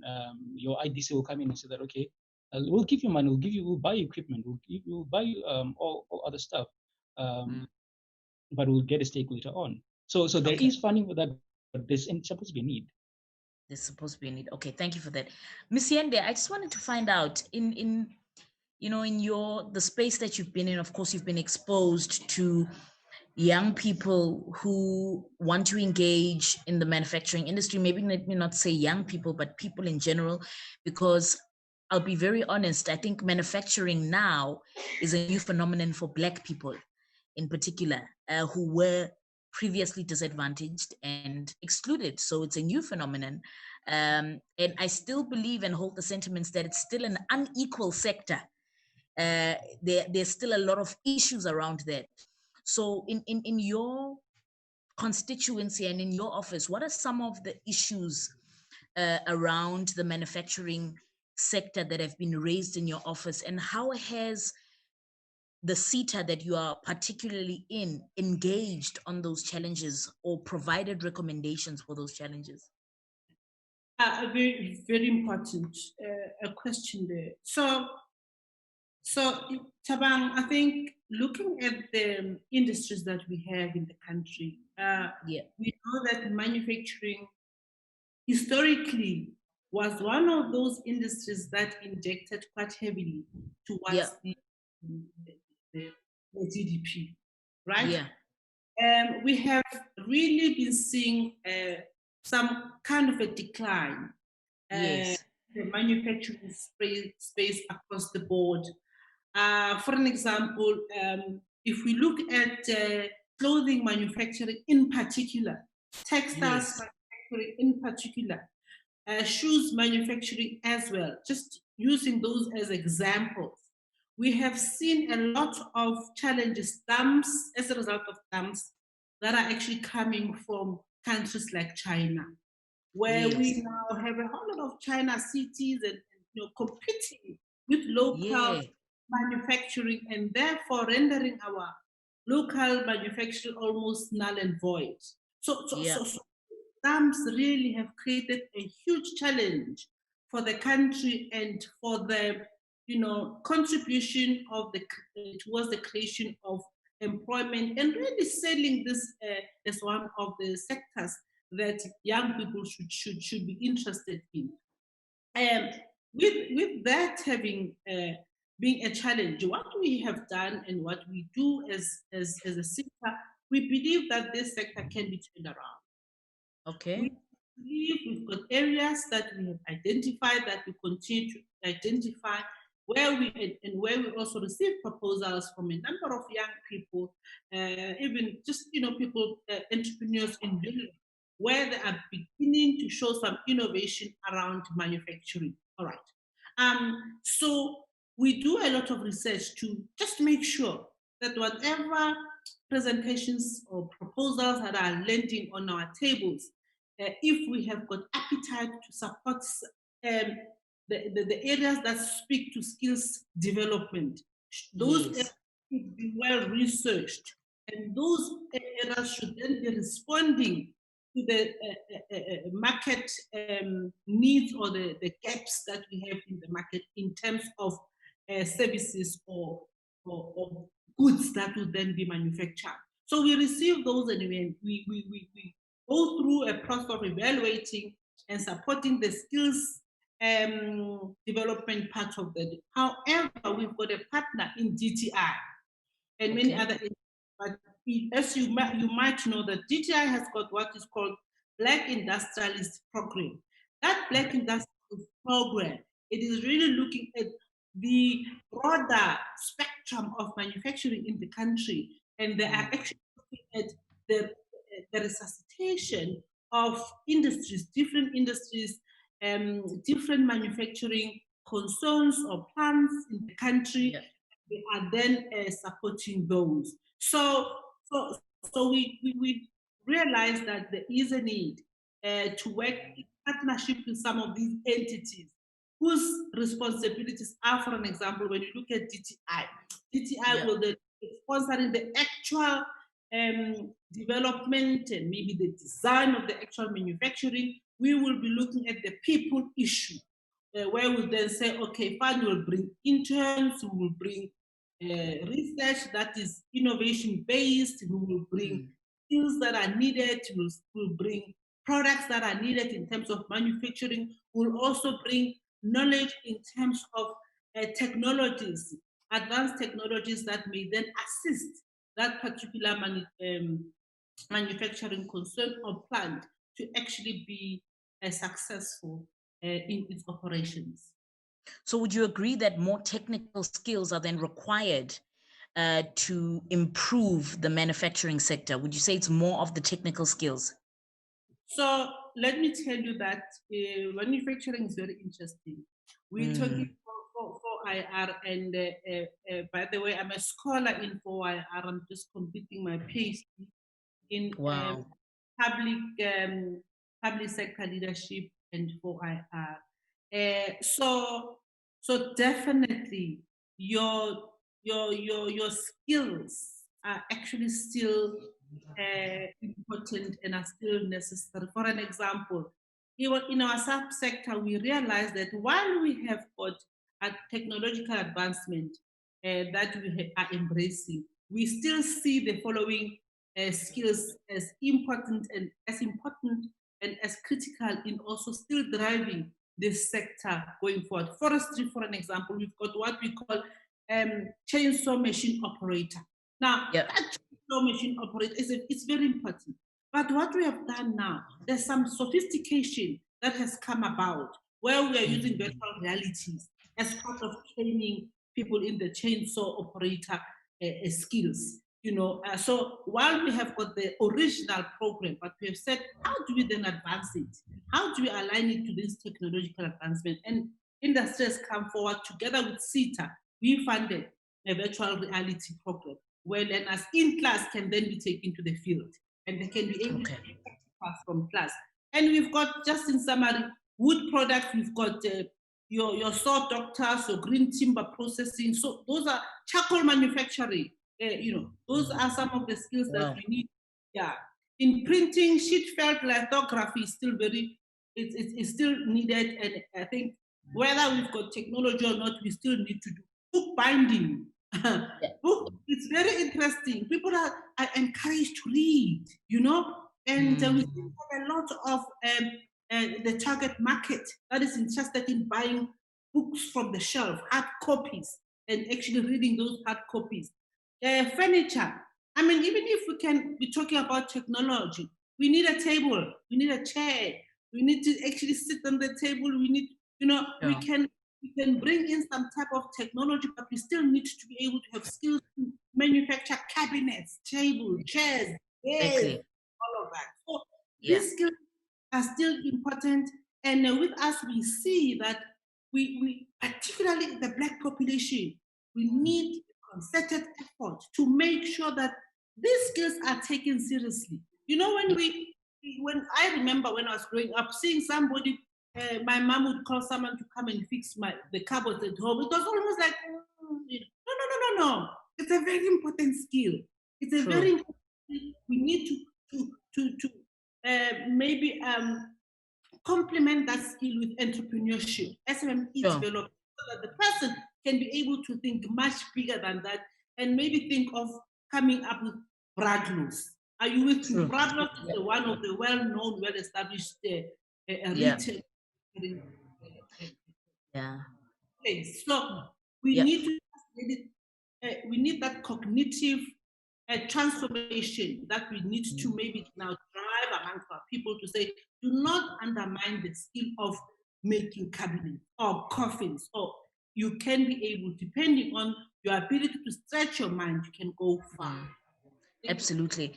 And I think just right there, Ms. Yende, you mentioned such a critical point. And in fact, you corrected me, because earlier on I had said that, the manufacturing sector is still unequal. And it's still unequal from a formal perspective. But if you think about it, even throughout colonialism and so forth in history, where Black people were disadvantaged, manufacturing actually started with Black people, because your grandmothers and your aunts and so forth, if they needed a curtain, they would do it themselves. If they needed wood for fire, they would, we had aunties and uncles that would chop that wood and still do. So manufacturing at a small scale has always been there, but now we're looking at how do we incorporate those that were disadvantaged into the mainstream economy and into a larger scale, because what we see now, and this is why we have elements of your triple BEE and your BEE as well, because what we see is that, Black people are used as fronting. You spoke about DTI. I was a speechwriter for the minister at DTI and the deputy as well. So we worked with these kind of programs, and a lot of the cases that were dealt with is in the formal manufacturing sector. There's a lot of fronting that is happening, and so how do we curb that? But I look forward to us divulging that in a bit. But just as we're speaking about technology, Dembe, manufacturing is now moving into it's called smart manufacturing. There are different technological capabilities that are being introduced. I just wanted to find out what new technologies have TIA introduced, and what new technologies have you funded? All right. So let me just explain a little bit what TIA does. TIA does not develop technology. It funds the development of technology. However, so we rely on people to come and say that we've got these wonderful ideas that we would like to take forth to the market. However, we're afraid, we're not sure what the market is, so we need to develop it further a little bit so that it can be suitable for the market. So what have they brought forth into Yeah. So apart from waiting for people to come in, we also have this. If for lack of a better word, we can say the thematic kind of themes that we have. We say that, okay, people will be opening a call wherein people will be developing smart devices, smart sensors.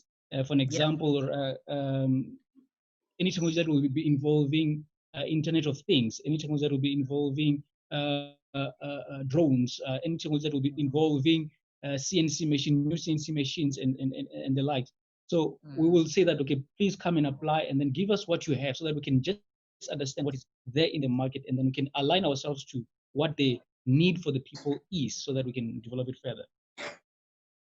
Okay. Does TIA have youth programs, youth initiatives? Yes, we do. We have a program called the Youth Technology Innovation Program, which was primarily for young upcoming people, young people who will come in and say that, okay, we want to develop this technology. Please connect us to the right people. Give us funding for to assist with the development of this technology. Maybe give us a lab. Give us, you know, how do I write my business plan? So that was the idea behind it. Okay. Ms. Yende, what other skills do you think are much needed to progress and to also take the manufacturing sector to the next level? I know we spoke about, you know, the interlinked relationship between manufacturing and technology, but what else do you think we need to make sure that manufacturing migrates to the next level in this country particularly? So for me, the integration of technology and our manufacturing is the integration of the two. It's absolutely true. Sure. If we fail to embrace technology in our manufacturing concerns and plans, we might be left behind. Look, we are now looking, if there's a shop called Zara. Zara is it's a clothing retail store. Right. Zara, if you go to Zara on Monday to go and look for whatever outfit, you might see this nice outfit on Monday. When you go back to go, and if you do not advise that, they keep it for you. On Wednesday, when you go back, that outfit is out of stock. Now, why is that? Zara has one of their strategies their strategy is based on efficiency. The strategy is efficiency based. In other words, they have curtailed the long manufacturing processes to only 3 days. So their manufacturing processes is shortened to an extent that they have managed to get their own market and they've successfully positioned Zara. I mean, globally, even you travel overseas, you still find Zara, and the same principle applies. You don't see a shirt sitting there for 3 weeks. No. The turnaround time is quite swift, and it is now working for the market.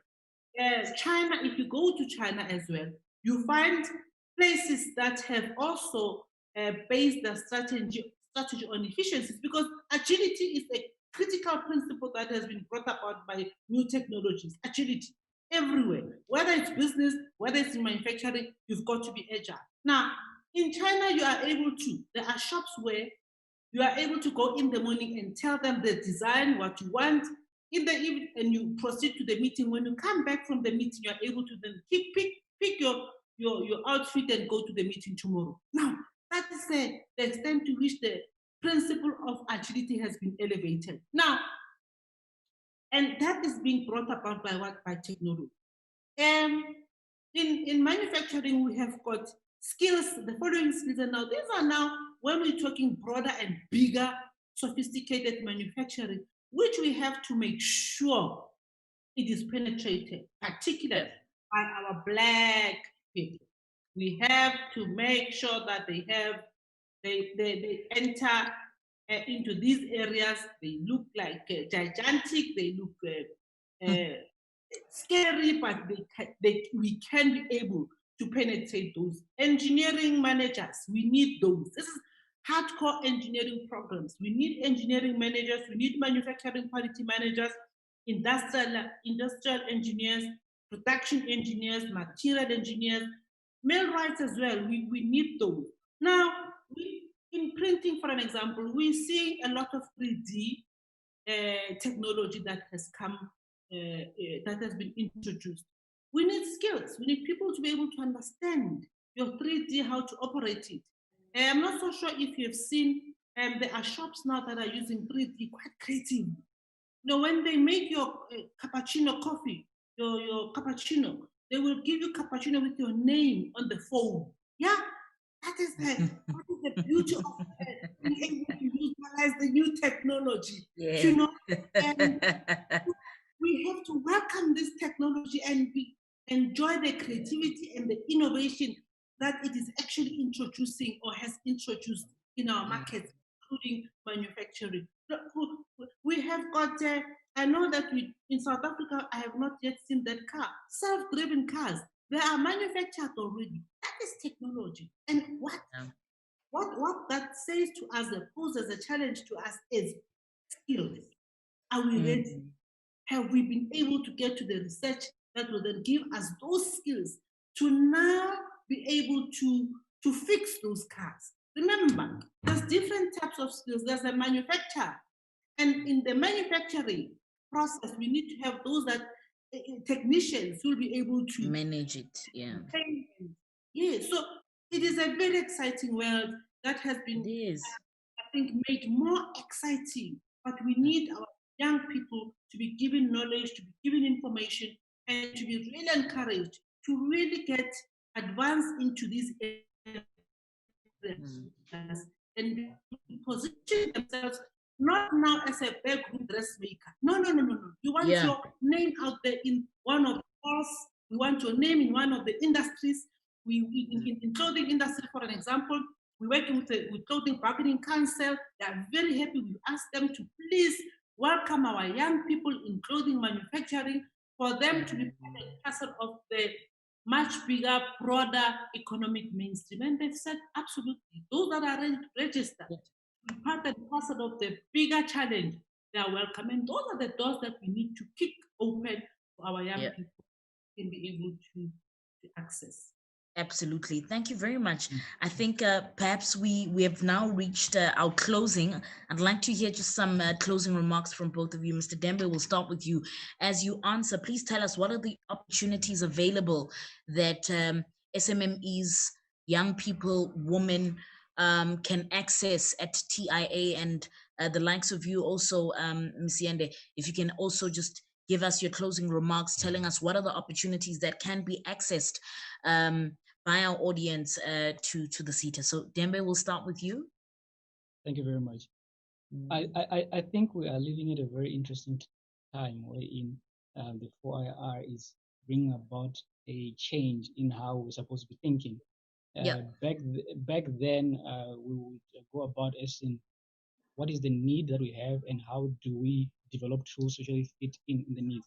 Today, because of 4IR, we're saying that the need has changed. The need is for humanity to involve 4IR or AI into our incorporated in our daily lives, in our way of manufacturing, in our way of doing things, and that brings about a lot of opportunities for people. According to Deloitte in 2018, they wrote that from 2018 until 2028, there will be about 2.4 million positions that will be open in the manufacturing sector. Reason why?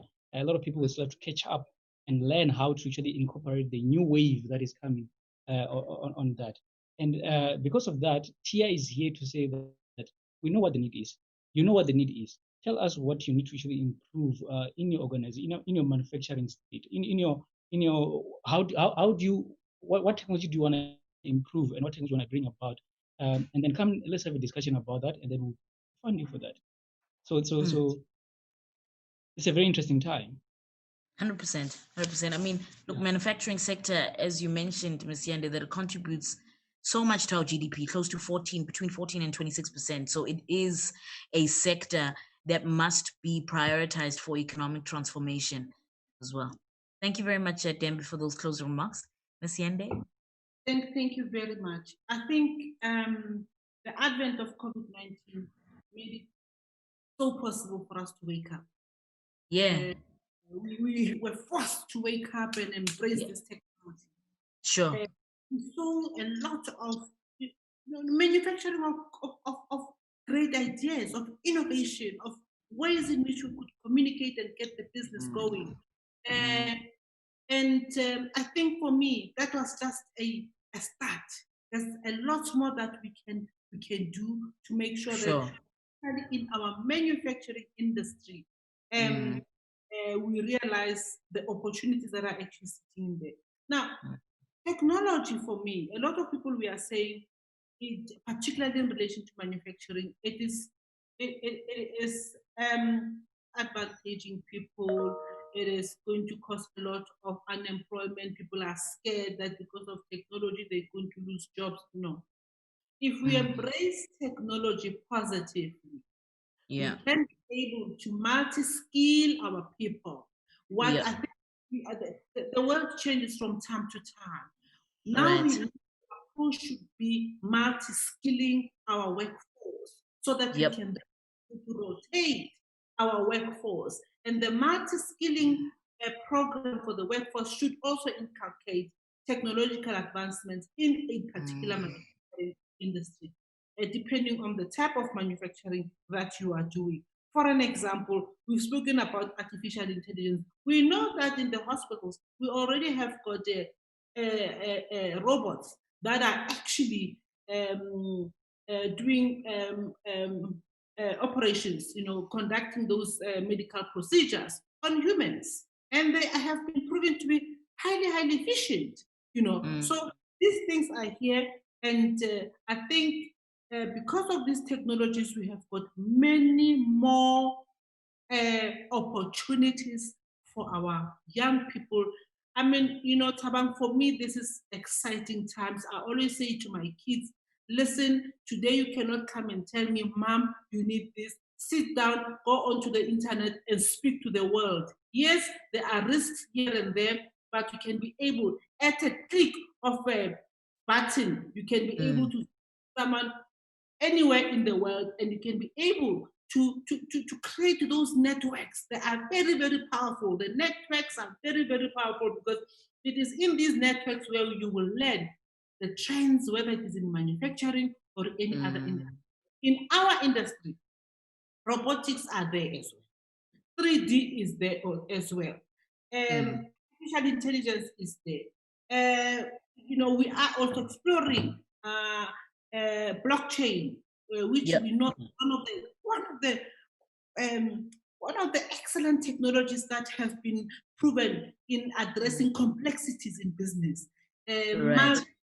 Level departments or businesses, so those are the things that we are looking into, and we are quite excited. And our communities and the population, those that are completing school, they should actually also be energized to look for information, to search, to knock on the doors, and because it is through that you can be listened to, and the door would then be open for someone to listen to ideas. So manufacturing, I believe it is still the future.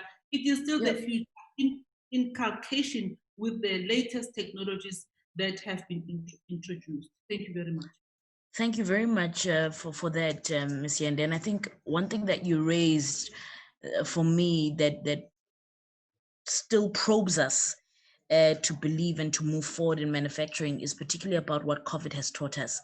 I think we need to be a country that whatever we consume, we need to learn to produce it. One thing that has caused a trade deficit in this country is because we export so much, yet we have the capabilities to produce our own. And so we need to realize the importance of production, that the peanut butter and the jam that you eat, you can make it yourself. The cars that we are importing, we can make ourselves. The clothing that we wear, we can make ourselves, And I think part of manufacturing and productivity when it comes to products and services, it's perception. Perception is what sells. And it's very unfortunate, what Balenciaga and your Louis Vuittons have done is they've shaped our ability to perceive the brand as a luxury, and so perception and persuasion, there's such a concomitant relationship between the two. And so if we can do that, as we produce, we brand, and we believe that we are enough as a continent, we are enough as a people, and what we do works. What we do is quality. What we do is, in Tsotsitaal we say babap dipupte, it's together, it's good.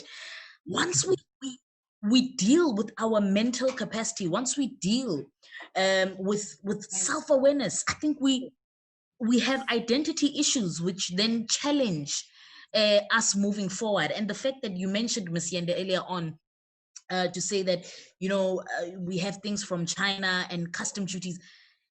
COVID said that there's no importation. So what do we do? And one thing that it's helped us is to say, how do we develop our own?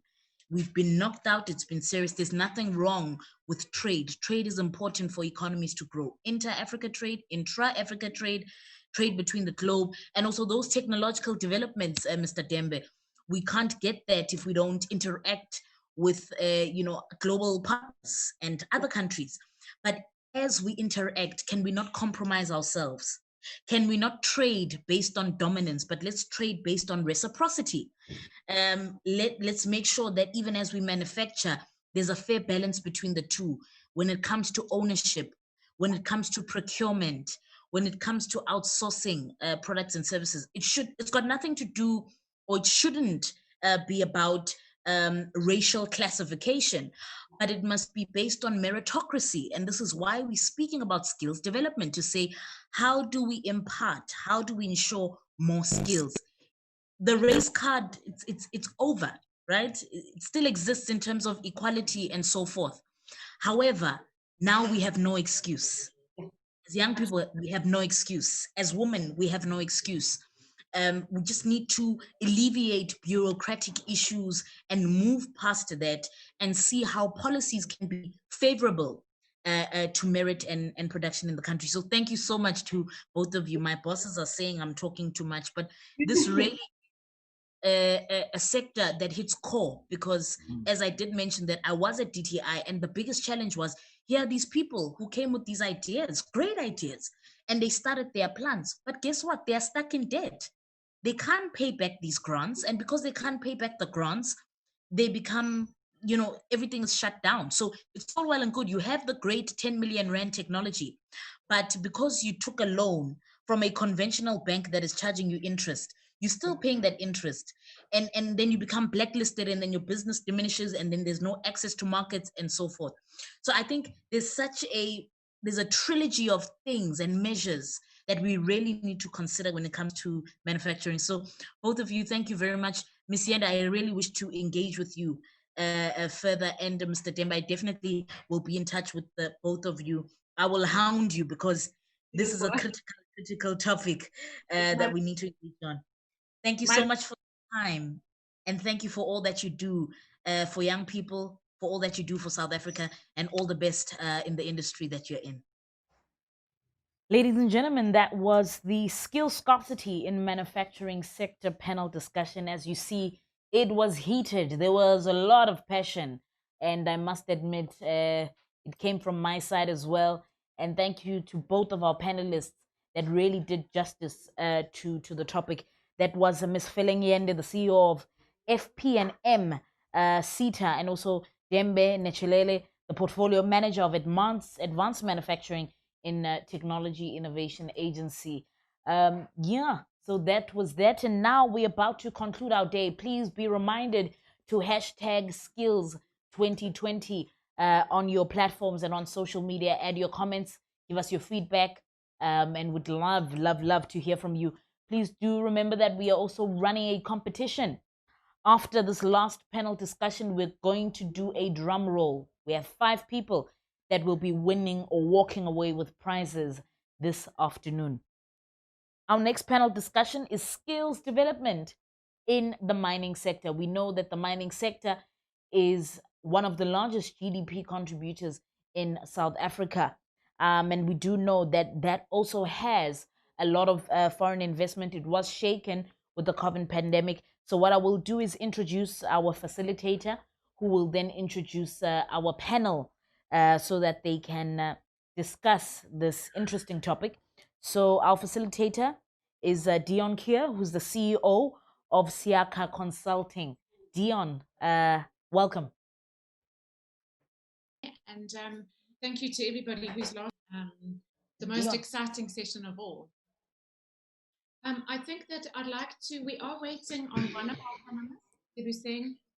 So when she joins us, I will introduce her separately, but I'm joined today by George Jenkins. Thank you very much for being with us. Thank you to everybody who's lost the most exciting session of all. Sorry, there's an echo on my line. I think that I'd like to, we are waiting on one of our panelists, Dibuseng.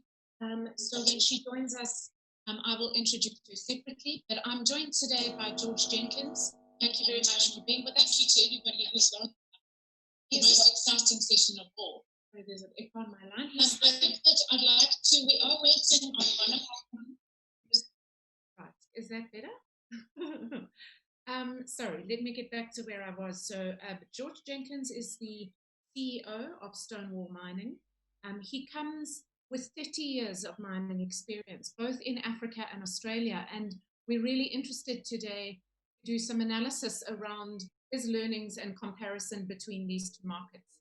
He served for 6 years as an executive, both in Australia and in South Africa.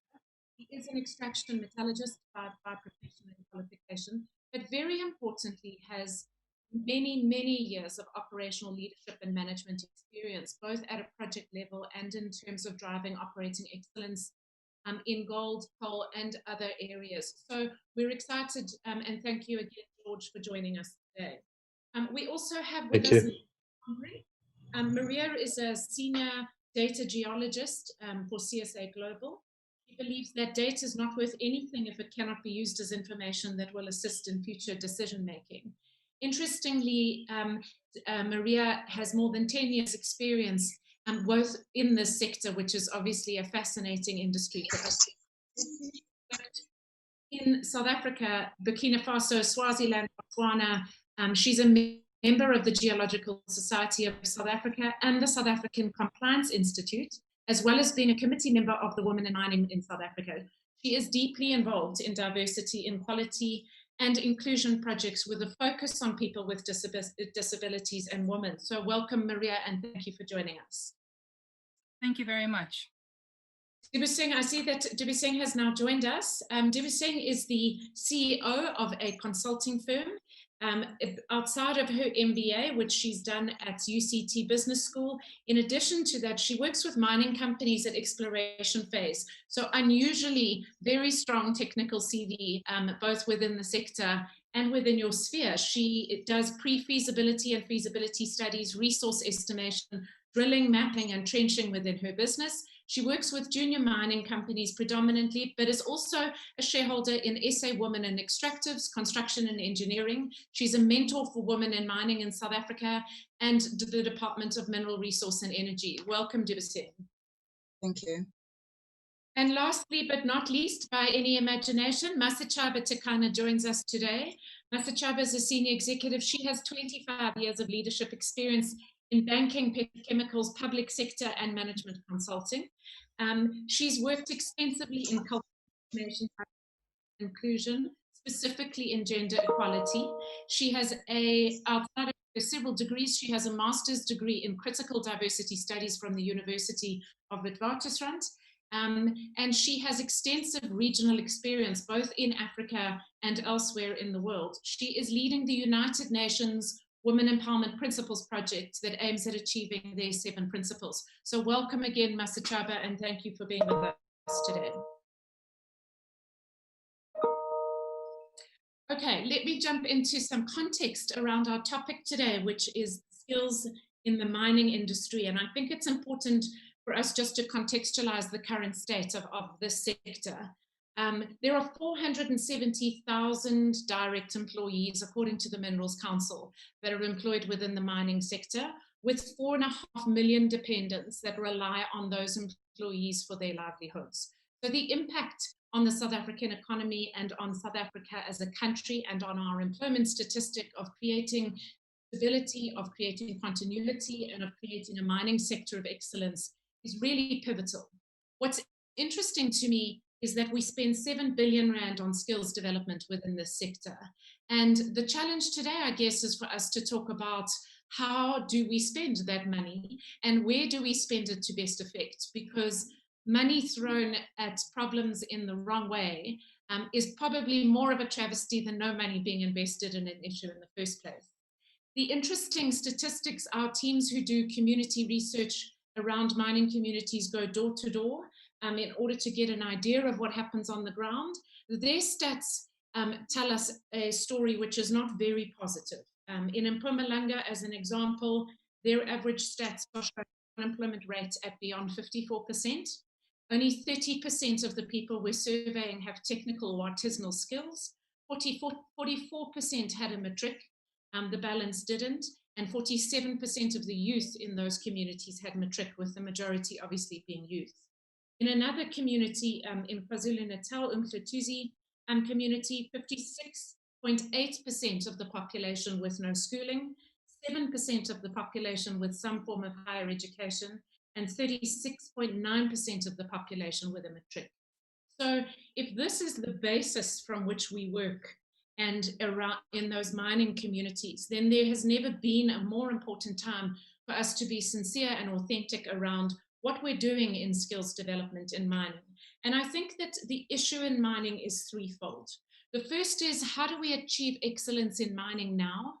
How do we make sure today that we create an environment of inclusivity for women, for people with disabilities, and for all South Africans of race, age, gender, and creed? How do we anticipate what mining is going to look like in the very near future? By 2030, it is anticipated that the first mines will need to automate. If we follow on from the manufacturing discussion, the ideal scenario would be that we reskill our mine workers to be able to manufacture their machinery and equipment, so we're buying South African manufactured machinery and equipment when we automate our mines, instead of importing that machinery and skills. And the third factor is mining for a just transition. And by just transition, we talk about this concept which is bandied around with just transition. The basis for just transition is the simple principle of equity. So no toxic related worker should be asked to pay a disproportionate tax, which is their job, for our shift towards more environmental means of fossil fuels. So as we close down coal mines and we start to move towards environmentals, what impact does it have on these mine communities? So when we think skills, we have to think today, we have to think automation, and we have to think just transition and what impacts those will have. So I think what I'd like to do is that I'd like to start with you, Maria. And specifically, my question to you would be, given your deep involvement and personal involvement in the issues of diversity and equality and inclusion, how do we responsibly create an environment of inclusivity outside of the target setting, outside of the rhetoric around skills development and investment in people? How do we create an environment that is allowing everybody to be able to participate within the sector and using skills to do so? Well, personally, I think starting conversations about people that are different to the norm, so people with physical disabilities or mental disabilities, just creating a space in already established companies where people can start discussions on what does it mean to be disabled. And then with the advent of technology, especially as in the COVID-19 case now, you can see that it is not necessary for somebody to physically go into an office to be productive and to be present at work, which I think will open up a lot of doors, especially for people with physical disabilities, to be able to integrate better into companies, because they can now work from a more accessible or comfortable space, where previously it was thought that a person with a disability must enter the mining area or the industry production area, which is not always catered to be accessible. And I think by looking at alternative means in terms of technology, especially in the way that we are looking as to where mining must go in terms of automation and people actually being above ground and directing production underground, it creates a new space and an exciting space where a person that would possibly have not been able to do their job underground can now be trained and skilled to work in that space. And I think when companies realize the stats with people with physical disabilities, when they do get employed, they tend to job hop much less, they tend to be more productive, and they tend to be very loyal to companies that employ them. So you get a very strong foundation and an employee that will go above and beyond of what is expected because they believe in the company that believes in them, which has become evident through surveys and discussions. Right, thank you. Dibuseng, my question to you is, and particularly with your involvement both in Women in Mining South Africa and through DMRE, if we look at this industry moving towards a more automated environment, do you think that we're adequately prepared at a governmental level, at an industry body level, as individual participants in the sector? Are we preparing for that future world of work and what it looks like, and investing in skills outside of what we need today, but what that future world of looks like within the sector? Well, I don't think we are ready. There are still a few things that we need to work on as a country before we start doing what international companies are doing in the mining industry, particularly with skills development.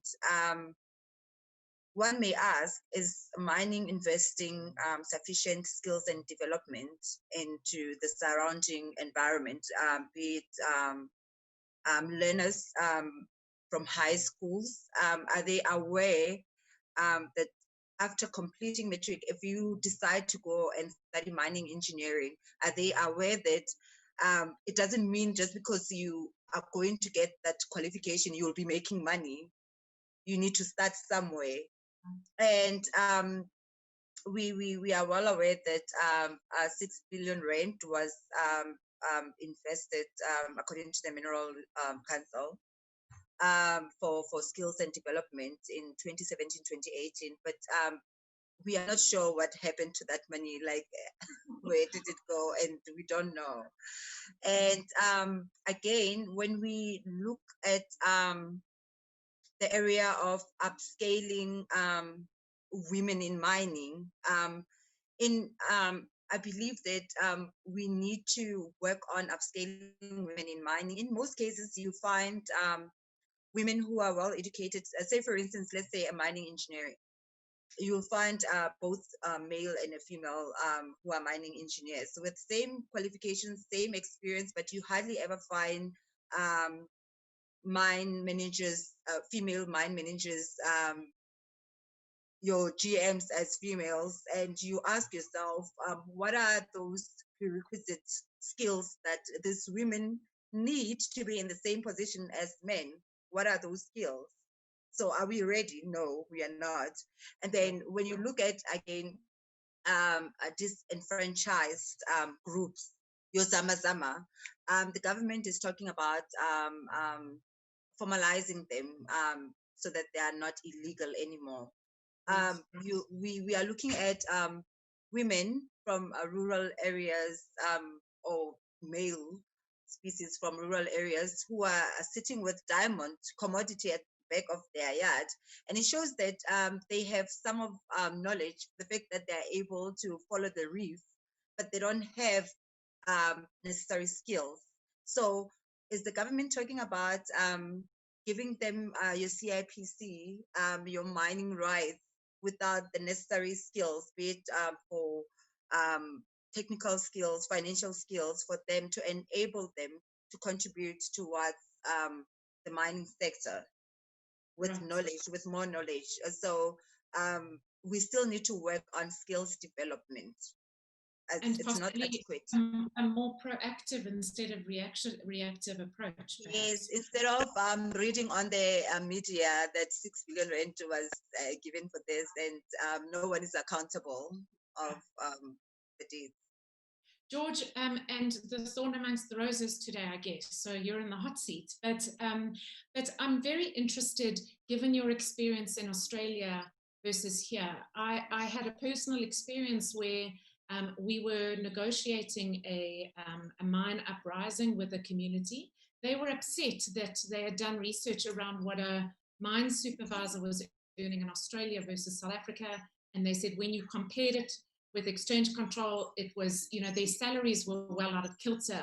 The difference, of course, is that in Australia, that mine supervisor was an electronic engineer because it's a fully automated mine. And in South Africa, we still work in a highly labor-intensive kind of mining approach. But if I take the Australia versus the South Africa, what hits you in the face? What is it that when you look at the two markets, one can compare in our approach to skills?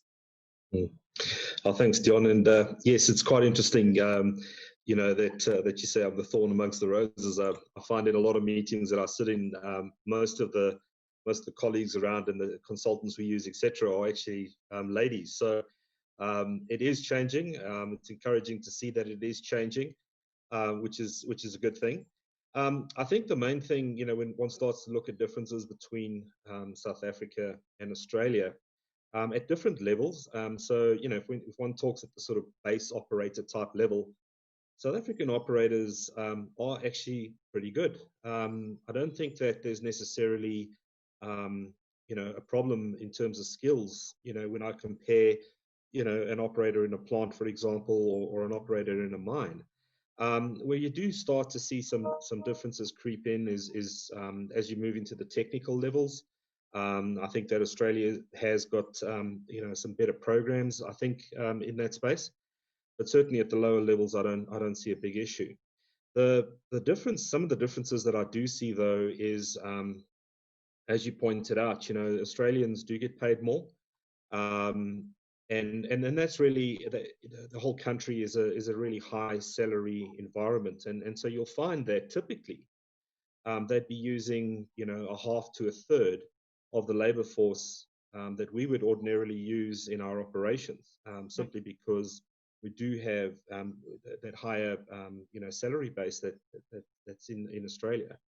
But I don't necessarily think that at the lower levels there's really a difference. I think some of the operators, if I look at, for instance, machine operators, etc., South Africa's got some very good machine operators, and they would be able to function just as well in an Australian environment as they would here.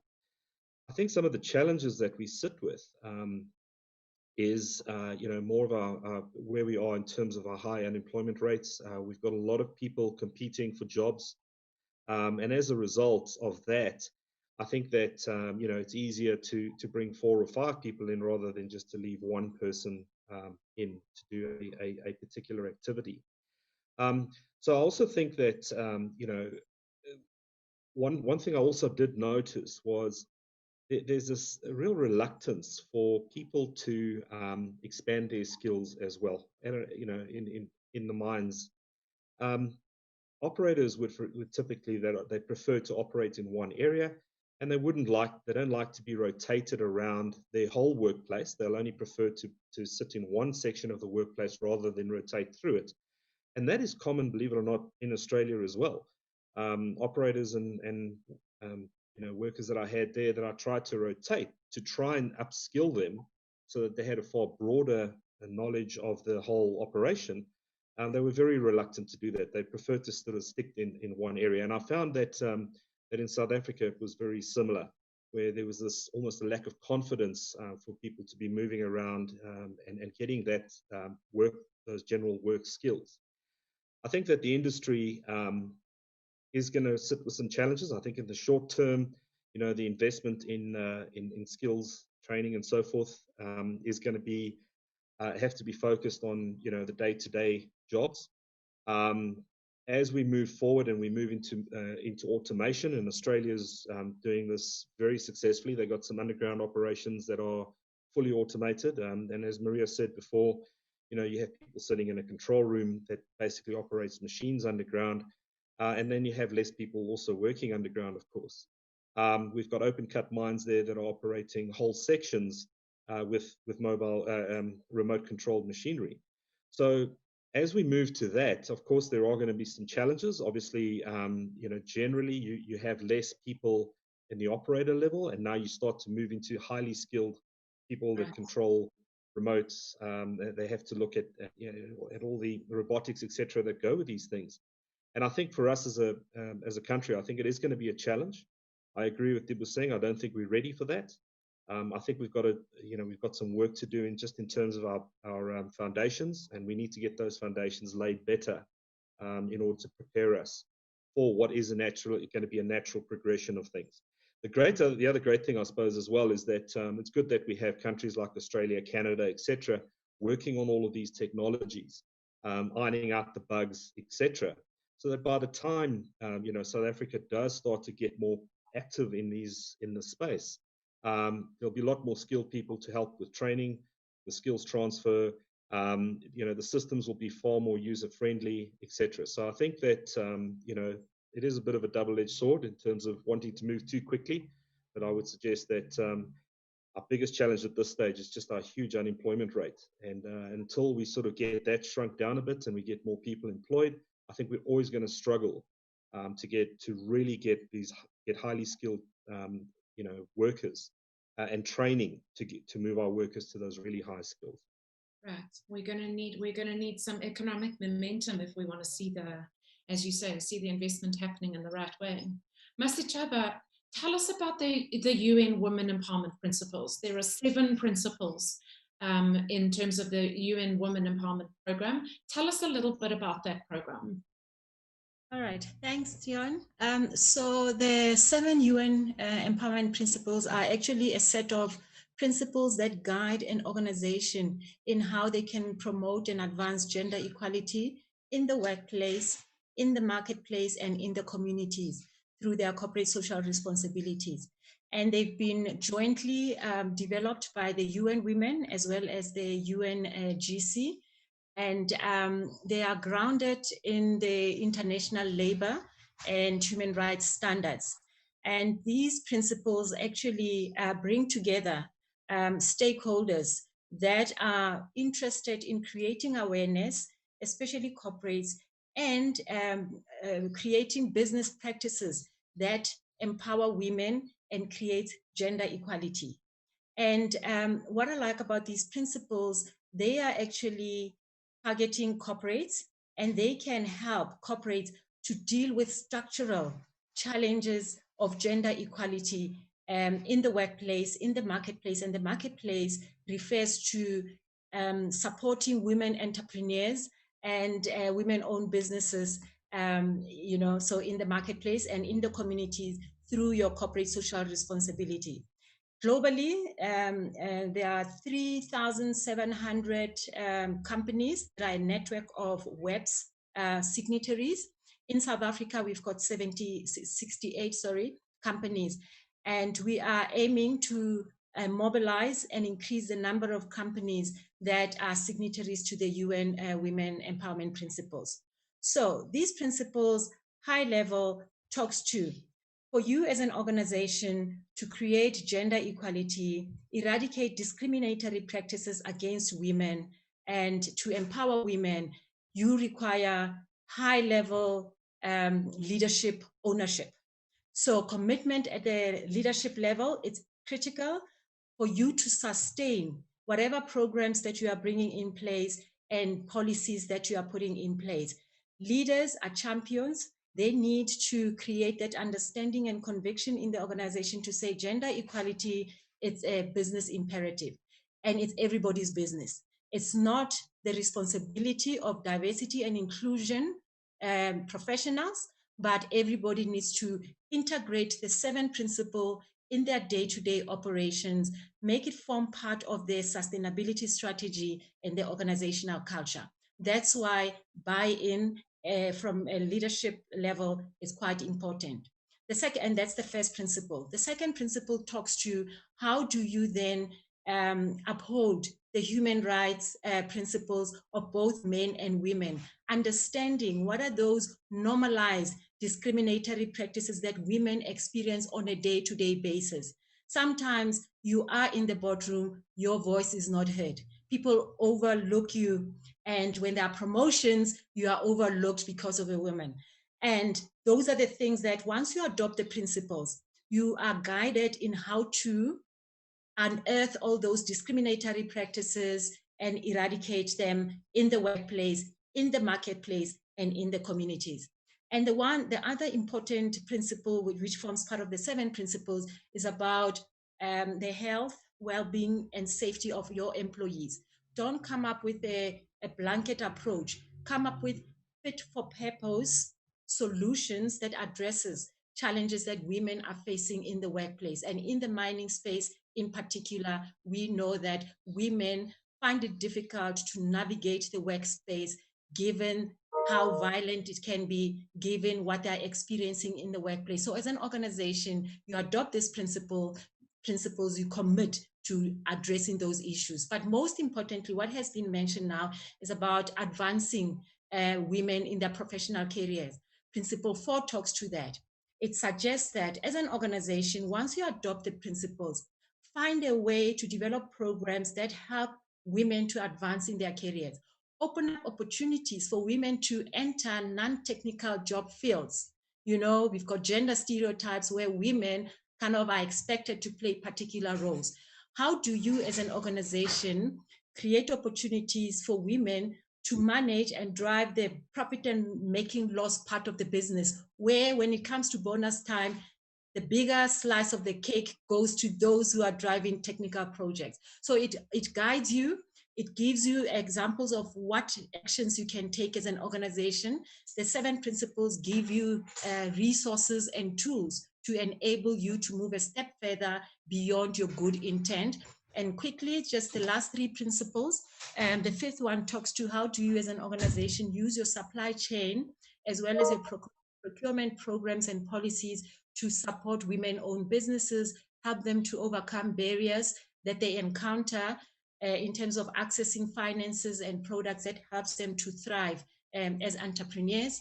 And the 6th one is about your community development programs. How do you go out there as an organization through your community responsibility programs, open up opportunities for girls and women to thrive, to be able to, you know, also take leadership position. And the last one is about what gets measured gets done. Once you adopt the principles, you establish your baseline, you know where the gaps are, you develop clear goals and targets. On a yearly basis, you measure impact, you measure the progress that you are making. And the beauty about the 7 principles that and the support that you get from UN Women is that you don't have to reinvent the wheel. There are case studies that have been developed showcasing how companies have progressed and made an impact in terms of developing skills, helping women to progress in their careers, and how they were able to overcome those challenges. There are education resources that you can access. There's a gender gap analysis tool that you have access to free of charge that you can self-assess as an organization. How are you doing against the 7 principles? You can benchmark yourself against the global companies, regional companies, companies in your sector, and it's free of charge to sign up for the UN Women Empowerment Principles. Great, thank you very much. I think, Maria, my question for you is, as a committee member, particularly of Women in Mining South Africa, we've got 2 issues as we discussed. We've got the today, which is, I guess, each organization's dilemma around, do I have the best skilled workforce to deliver my operating outputs? We've got tomorrow, and we've got mining as a unique environment because it's more skills development and learning is more than just our employees. It extends into those mine communities, the reach of a mine, and the interdependence between a mine and its community creates a very different ecosystem to traditional environment. It's clear that as a sector, mining is going to need to collaborate around what skills it needs, what that future world of work looks like, what we need to be focusing on in respect of our development agenda. Do you think there's sufficient collaboration in Women in Mining South Africa, which is one forum, but is there sufficient collaboration? Is there a vision for where we're going and how businesses in the sector can work together? Well, first of all, I have to say that I think there is a great lag between what the policymakers in government perceive as what's needed, and what's actually happening in industry and on the ground. Because of the pace at which industry is changing, it's just too fast for policy to catch up. And I think on that, a lot of the mining houses in South Africa they've actually realized that this is now the problem. And for instance, the Mineral Councils launched a Women in Mining Day specifically this year. And it was a great collaborative effort with like Sibanye-Stillwater was very involved in that. And I know that Anglo American is also very passionate about promoting women in mining, especially in technical careers. And I think what we are starting, well, this past year, what I've definitely seen is that a lot of the different mining houses are reaching out to forums and committees such as WIMSA, Women in Mining South Africa, to discuss the possibilities of collaborating. And we have seen where the teams from Anglo have actually reached out to Sibanye-Stillwater to discuss what has been working and what hasn't been working, and where it's going. So it's actually very exciting for me, because I think it's a space that's very fertile now, and I think that we'll see a lot more coming from it, especially with the foundations that's been laid by the Mineral Council this year and their white paper on the development of women in mining. So yes, I think definitely larger companies are coming to the table, and they are starting to open up the silos in between them and discussing on how we can improve it. Right. George, I think that if I take a look at your experience and specifically your profile, a large amount of what you've done is change management, operating excellence, operating efficiencies, brownfields, greenfields, etc. If I had to say to you, give me advice as an executive in the sector, as a practitioner in the sector, how do I get this thing called skills right as a mechanism to drive our operating efficiencies? What advice would you give to somebody who's managing either change managing or managing an operation in South Africa in the link between skills and an operating efficiency? Look, I think one of the mistakes that I think we do tend to make in mining industry, because we have, particularly in South Africa, because we have such ready access to labor, and for that matter, even in Australia, you have ready access to, labor in general. It's not really such a big problem. I think that we tend to throw people into little silos. Some of the stuff that I think we need to be looking at more effectively is giving our people a broader view of their workplace. I don't think that our employees fully understand the whole workplace and don't understand their contribution within that whole workplace. I think that's one element. The other element as well is also to give our, I think particularly in South Africa, is to train our people up a little bit more, just in the sort of the softer skills, things like understanding that you are expected to come to work and be more proactive in your approach. Now that's a bit of a double. You've got to also start to look at leadership techniques and stuff like that to make sure that you have a workforce that feels they are valued. But with skills training, particularly for South Africa, I think that we need to give, the basis would be to give our workforce a broader skill set within their workplace and a broader view of that workplace to help them to understand that they can actually then contribute. I think if we continue to put them in silos, I think we are going to struggle. Of course, as we move forward, one of the comments you made about, you know, the mining industry, you know, being such a huge contributor. One of the challenges the mining industry is always going to have is that everyone looks at the mining industry to do everything, and we can't. It's I think that we're really up against it. We've got you know, massive unemployment. There's always the expectation within your local communities that you employ everyone, which we know we can't do. There's also this expectation that we train everyone in preparation for that, which we also know that we cannot do. So it's going to be a real challenge for the mining industry in terms of getting that, you know, getting that balance. And I think government also has a role to play here to, you know, just so that we set realistic expectations in terms of everything. And it's, you know, not only with our communities, certainly with women in mining. It's something that I'm quite privileged that wherever I go, I deal with more women generally than I do men. So that's been a real privilege for me, you know, not to have to, you know, try and explain things away. It's just something that is happening. So I think it is happening in the industry. But I think getting back to our workforce, you know, to try and make them more efficient. I think the more knowledge people have, the more that they believe that they'll be able to contribute, the better your workforce is going to be, the more productive they're going to be. And that comes by going beyond just training them up in one specific sphere of their workplace. I think we need to expand that into all, you know, larger aspects of the same workplace. So we don't necessarily even need to have them change workplaces. I think we just need to give them more skills within the workplace that they are currently in. Right. You know, one of the things I think Einstein said, if we do the same thing again and again and again and expect a different result, that's the first sign of insanity. And, you know, one of the things that we hear from companies in every sector, not just mining, is that we can't find the right qualifications or quality of Black graduates, and not necessarily just Black, but graduates coming out of our universities.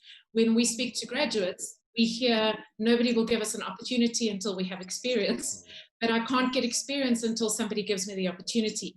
And, you know, possibly that means we need to turn the model on its head. You know, one of the things that I've always said, we live in a country which is in the top 5 countries in the world in terms of our incentives and tax rebates and government participation in skills development programs. So if I took school leavers and put them on a 4 or 5 year internship where they worked a 20-hour week, and so they could study and work, at the end of 4 years, they would have 4 years work experience, and they would have earned for 4 years, and they would have a qualification. And maybe that's a more appropriate South African model than our current model, which emulates what the rest of the world does, which is I leave school, I go to university.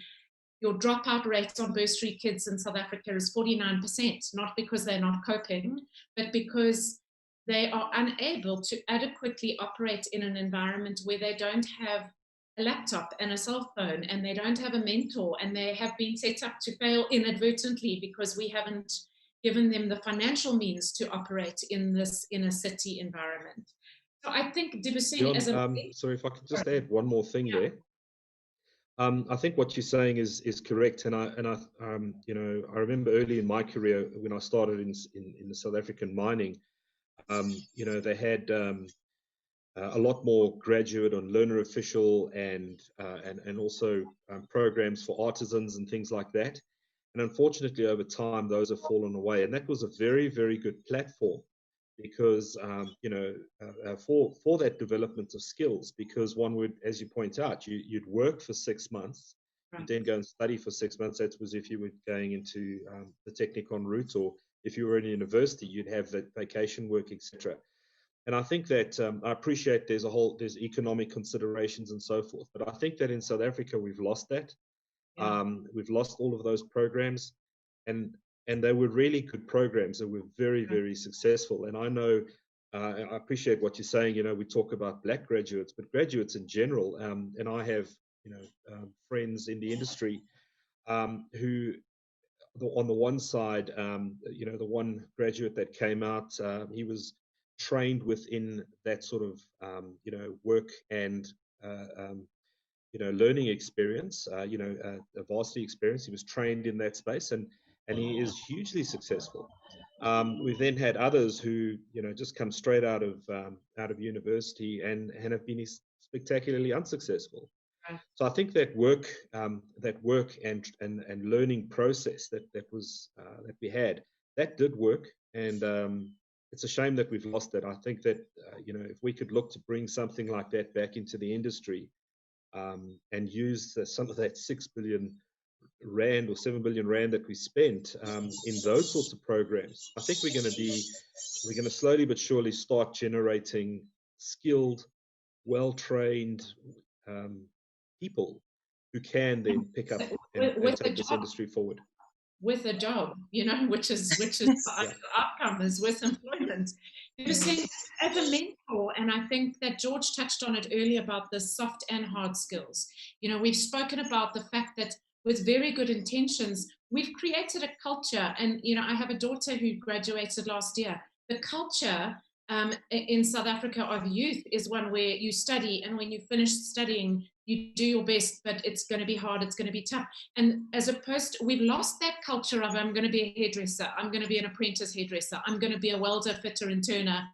So as a mentor to women in the sector, tell us a little bit about what their experiences are. What are the challenges that they're confronting as they try and break way into the sector? Well, a lot of students tend to think that after graduating, they're going to be employed and they will make money. I remember at one of the sessions for WIMSA, one student, she was doing her final year in mining engineering, and she said to us, well, I'm going to be a mining engineer next year. I'll be making about 200,000 rand per month. Like they have high hopes, and you try and prepare them, but like when they're doing their fourth year already, it's late to try and shift their focus on money. That what, should things don't go your way, if you are passionate about it, you can still make it. You can try to start your company, or you can do this, but it's difficult when it's late. So if the responsible people can help with skills and development, especially when the students are still at tertiary level, it will help a lot. When you look at the mining charter types of training programs that they provide, internships, it's the least number. They have about 408 internships, and you wonder, like, these people, they only have what they learn. They don't have the practical side of it. So who's responsible for teaching them? I mean, we have a lot of people who are more than able and willing to help facilitate with training initiatives. But the onus is on the policymakers and the executors to craft the way forward, because you might be sitting there, Dion, willing to help. We know we have that in WIMSA. I used to look at the former chairperson of WIMSA, Uslindi Naked. She used to be so passionate about helping graduates and women in mining with less than 2 years experience, but she was exhausting her resources. She didn't have a form of funding to meet her halfway. So if we can get that right, maybe we will be preparing our way forward to modernization in the mining sector. Right. Yeah. I think that, one of the horrific examples that I came across personally when we start to talk about skills in a sector and how do we achieve skills was the project we did in the rail industry. And I think there has been a similar example in mining, but I don't have the proof of it, so it might be hearsay. But in the rail industry, an analysis of the industry showed that if we were to train our train drivers differently, then what we could do is we could use engineers as train drivers. We could get them to stop the train along the route and do the railway track inspections. And that would allow us to reduce the number of jobs, because we didn't need a separate person who sat there all day waiting for that 15 minutes where he has to go check that there's no issues on the line. And so And it will be centralized. Right. And so what they did was they did this Women in Rail program. They employed these women engineers. They trained them in this program to do the line inspections. And they had a significant incidence of rape of these women as they had stopped the railway line, because people realized that now this woman was on her own, and while she was inspecting the line, she was vulnerable. Similar in mining, where we had women go underground without proper ablutions, and had an issue with women's safety from an underground standpoint. So, you know, I think that when we talk about skills and we talk about the hard skills, and I think we're all aligned around needing to make sure that we create a skills environment. And yes, it does require collaboration between the industry, the participants in that industry, the tertiary sector, whether it's trade or otherwise, and government and the policymakers. But despite the development of skills, we also need to focus on creating an environment for change. So setting targets is one thing, but an environment where people can reach their full potential. I guess, you know, my question, Maria, is how do you feel that we need to create as corporate South Africa that environment for change, for people to learn, to grow, to develop, without setting them up to fail inadvertently?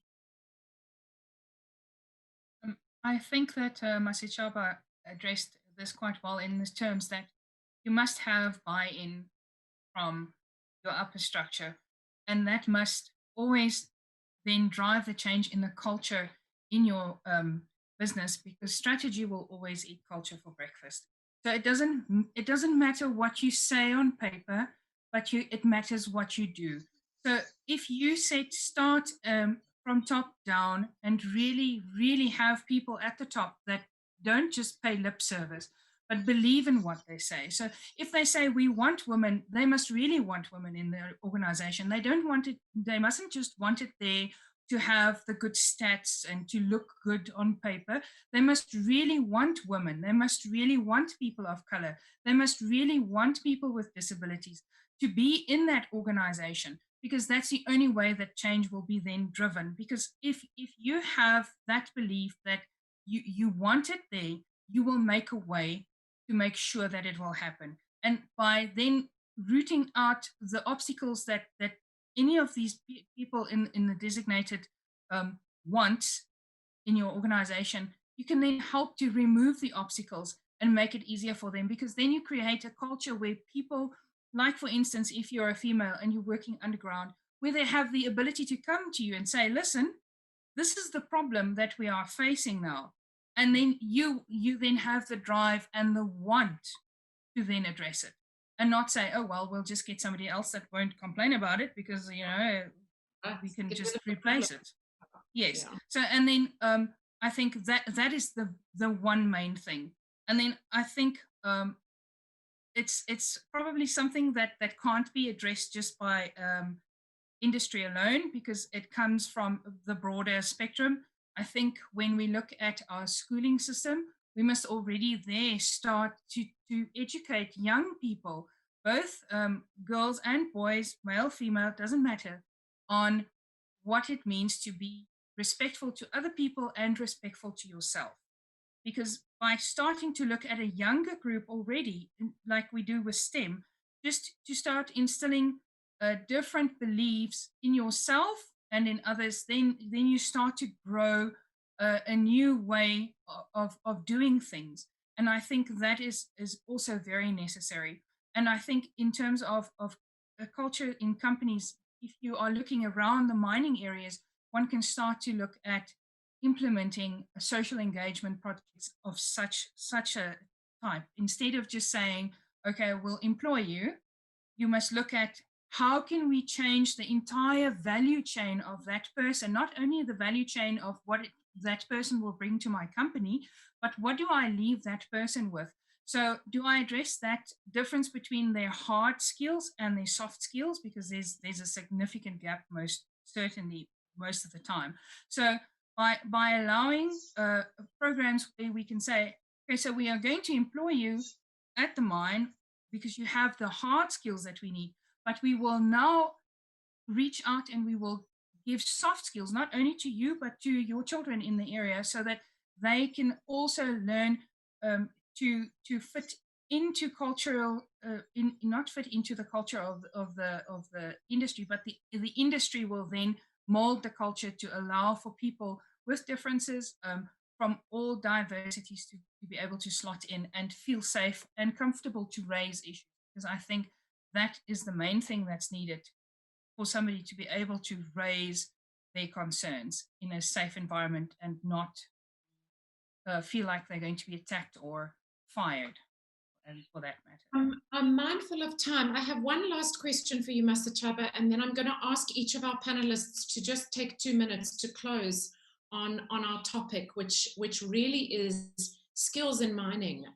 What does that mean? How do we make a difference? How do we get it right? So before I give everybody's closing arguments, Masechaba, I just want to ask you, I think a very big principle of your UN program is the function of being able to measure. If we want to do something differently, we have to track it, because you start at a baseline and you have to measure your improvement. And if we're not measuring it, then what are we actually achieving? What's the outcome?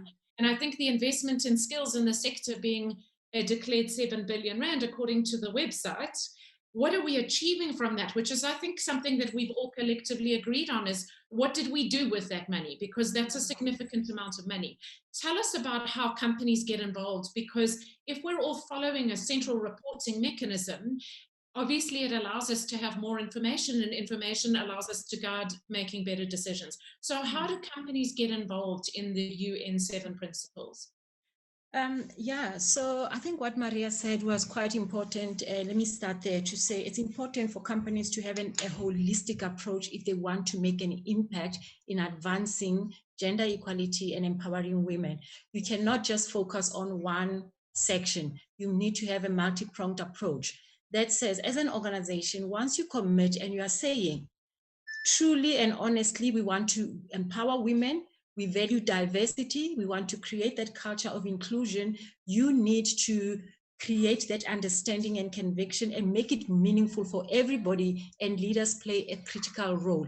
They need to walk the talk. They need to role model the desired behavior so that everybody believes that this company really wants to empower women. Secondly, once you've got everybody on the bus, you need to educate them. You can talk about it, but if you don't create the skill and talent for everyone in the organization to recognize the importance and to know how to integrate, create opportunities for women and girls who come in, then we are not going to move the dial.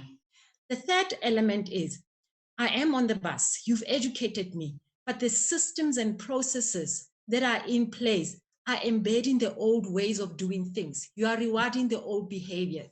So you need to look at how you now improve your performance management process, hold people to account for results so that everybody knows that it should be on top of my agenda.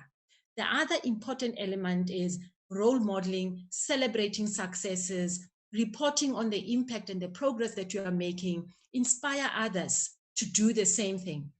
But critical behavior shift, we need to shift the mindset.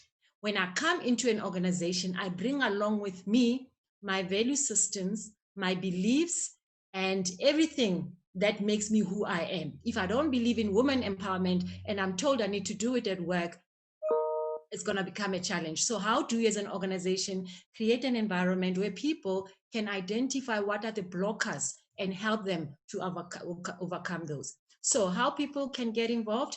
We as Business Engage are consulting on behalf of the UN Women to mobilize more companies to sign up for WEBs. So I have sessions with companies one-on-one to unpack them, to look at your industry, your organization, and how you can get involved. But also we are revisiting the existing WEB signatories to find out how the journey has been since they signed up, what are the challenges, key lessons learned, so that those who are coming on board can be able to benefit out of that. We are identifying companies that are progressive in terms of implementing women empowerment principles, having progressive policies, programs, so that we showcase the good work that they are doing and share the stories with everybody. And lastly, we've been mandated to create the Women Empowerment Community of Practice in South Africa. Europe has got one, America has got one, Asia has got one, where the network of companies can come together, learn from each other, so that this topic is for the common good and we can progress gender equality. So I can give you, Dion, or the organizers my email address, and then they can get hold of me. We can do one-on-one sessions, or I can do a group session to explain these further. Okay, thank you. Dibuseng, shall we start with you? Your closing words for us. Tell us, skills in mining. What is it that we need to do?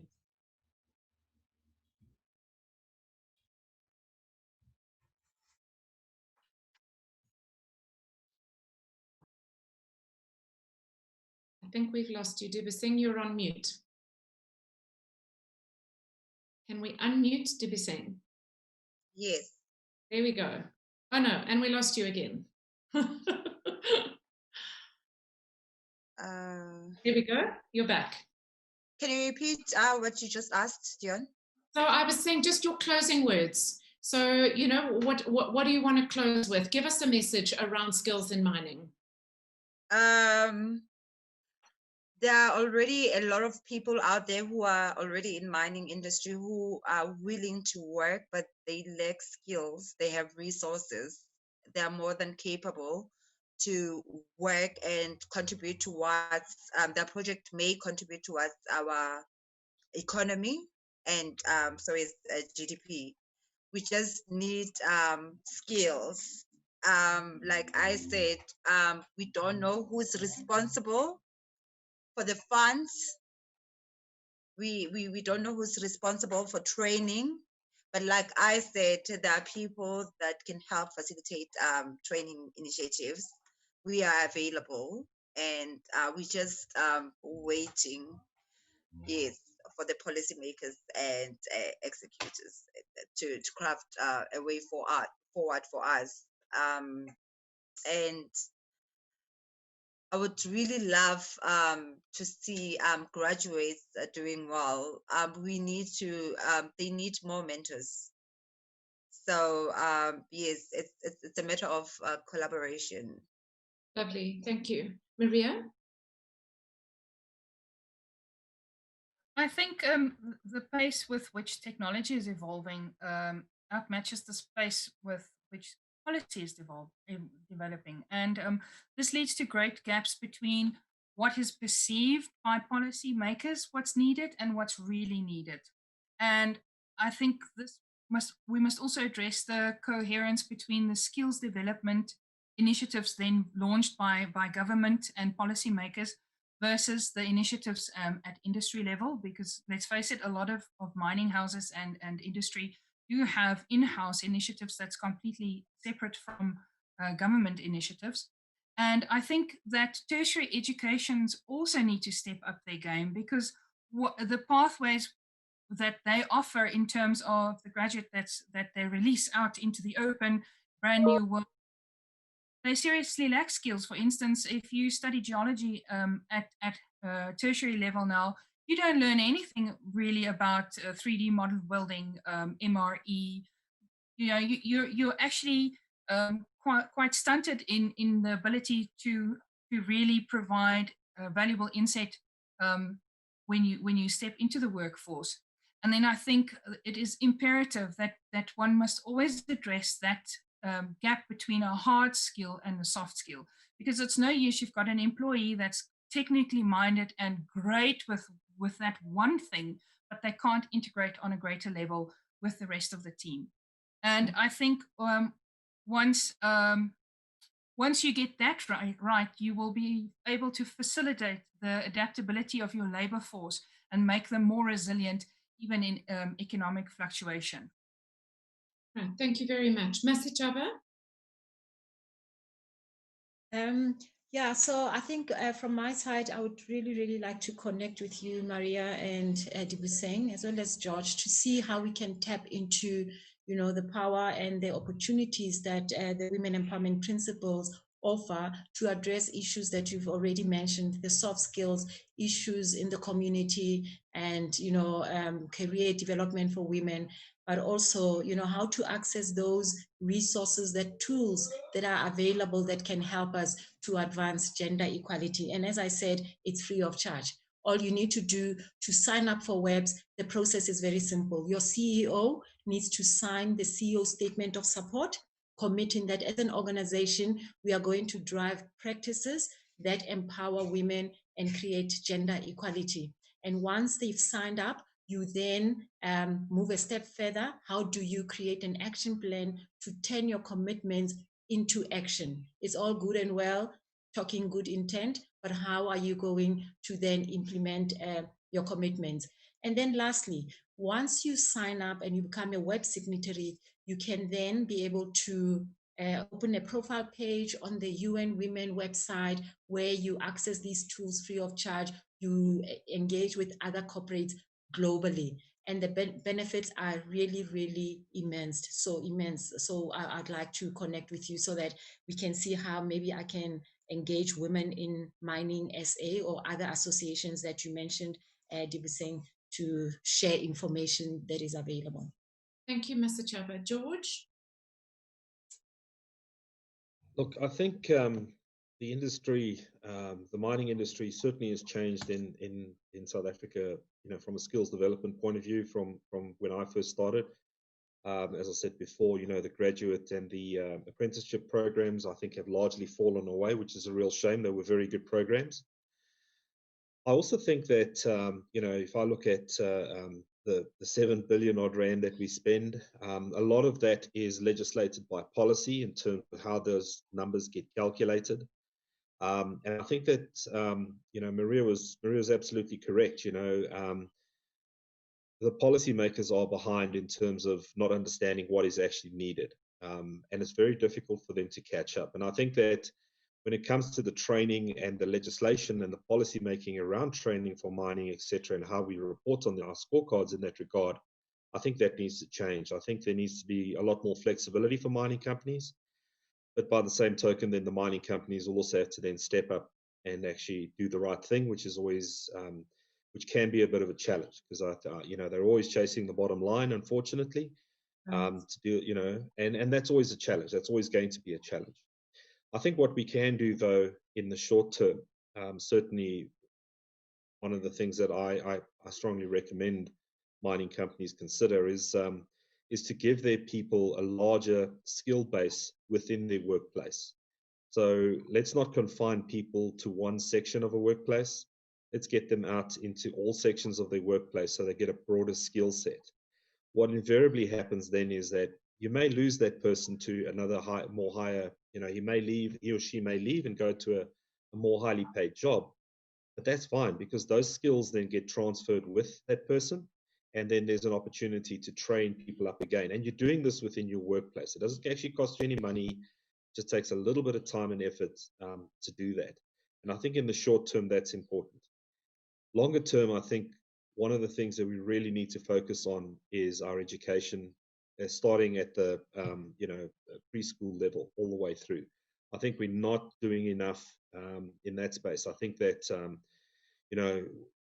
we operate in Pilgrim's Rest, for example, and I see the level of education that the children are receiving, and it's a real shame, because we're not helping them to go out into the world and actually be able to do something more. And I think we've really, as mining communities and as mining companies, I think we need to work with our mining communities on that.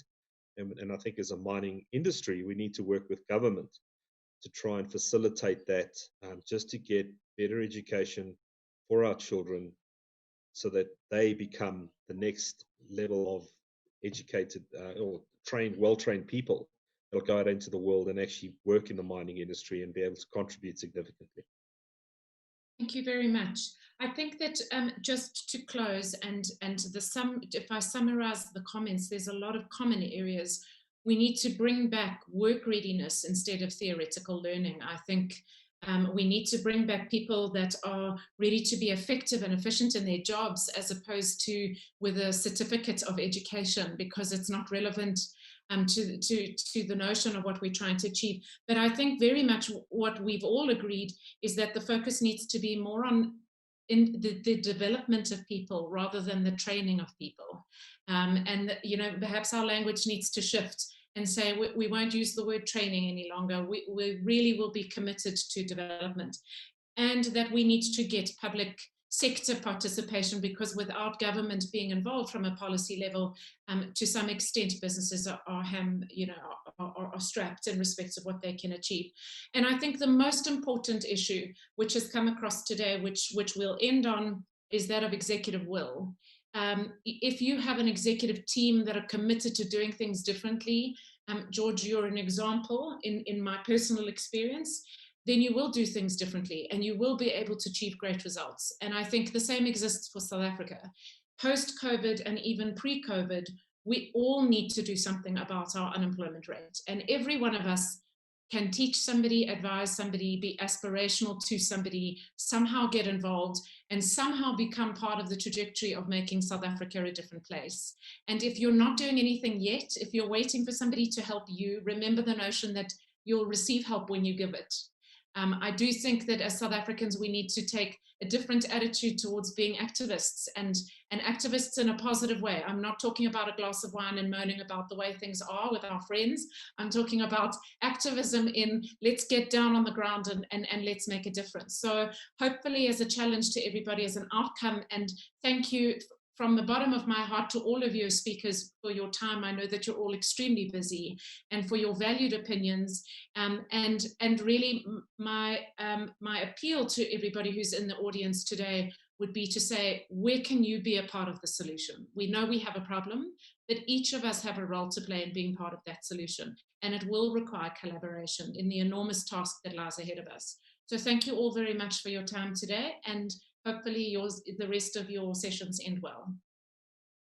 That was the panel discussion on skills development in the mining sector. Thank you very much to the CEO of Siaka Consulting, Deon Keir, who facilitated that panel discussion. And thank you very much to the panelists and all the speakers that really engaged deeply and meaningfully on the skills that need to be developed in the mining sector, particularly skills that are in favor for women, skills that are not discriminatory based on religion, race, and so forth. So thank you very much to the panel. Ladies and gentlemen, those who have won, those who have visited our virtual exhibition, the winners will be contacted by Cape Media Corporation. So we are still running that competition. You still have a chance to visit our virtual exhibition. And please check, engage, get information, and you will be contacted if you are selected to win a prize. We have reached the end of our 3-day program. Well done to you for sticking it out with us in the Skills Development Summit 2020. We would love to hear your inputs, your suggestions on how can we improve going forward, your recommendations, but we truly hope that you have had a wonderful 3-day session. We want to thank all our sponsors that have contributed to making this event what it is, to our partners as well, and most importantly, to all our speakers and panelists. This event would not have been possible without you. Thank you very much for the time that you allocated specifically to this event. And as we all know, according to David Jordan, wisdom is knowing what to do next, but skill is knowing how to do it. Most importantly, virtue is doing it right. And with that, ladies and gentlemen, Lina kitabange litabole tabisange wana wa hamashiko bahamashiko ke bahana mane ke ditau tsa mariri ke dikgoshi tsa mapulane. And I look forward to seeing you in the next Skills Development Summit in 2021. We are officially signing out. Thank you.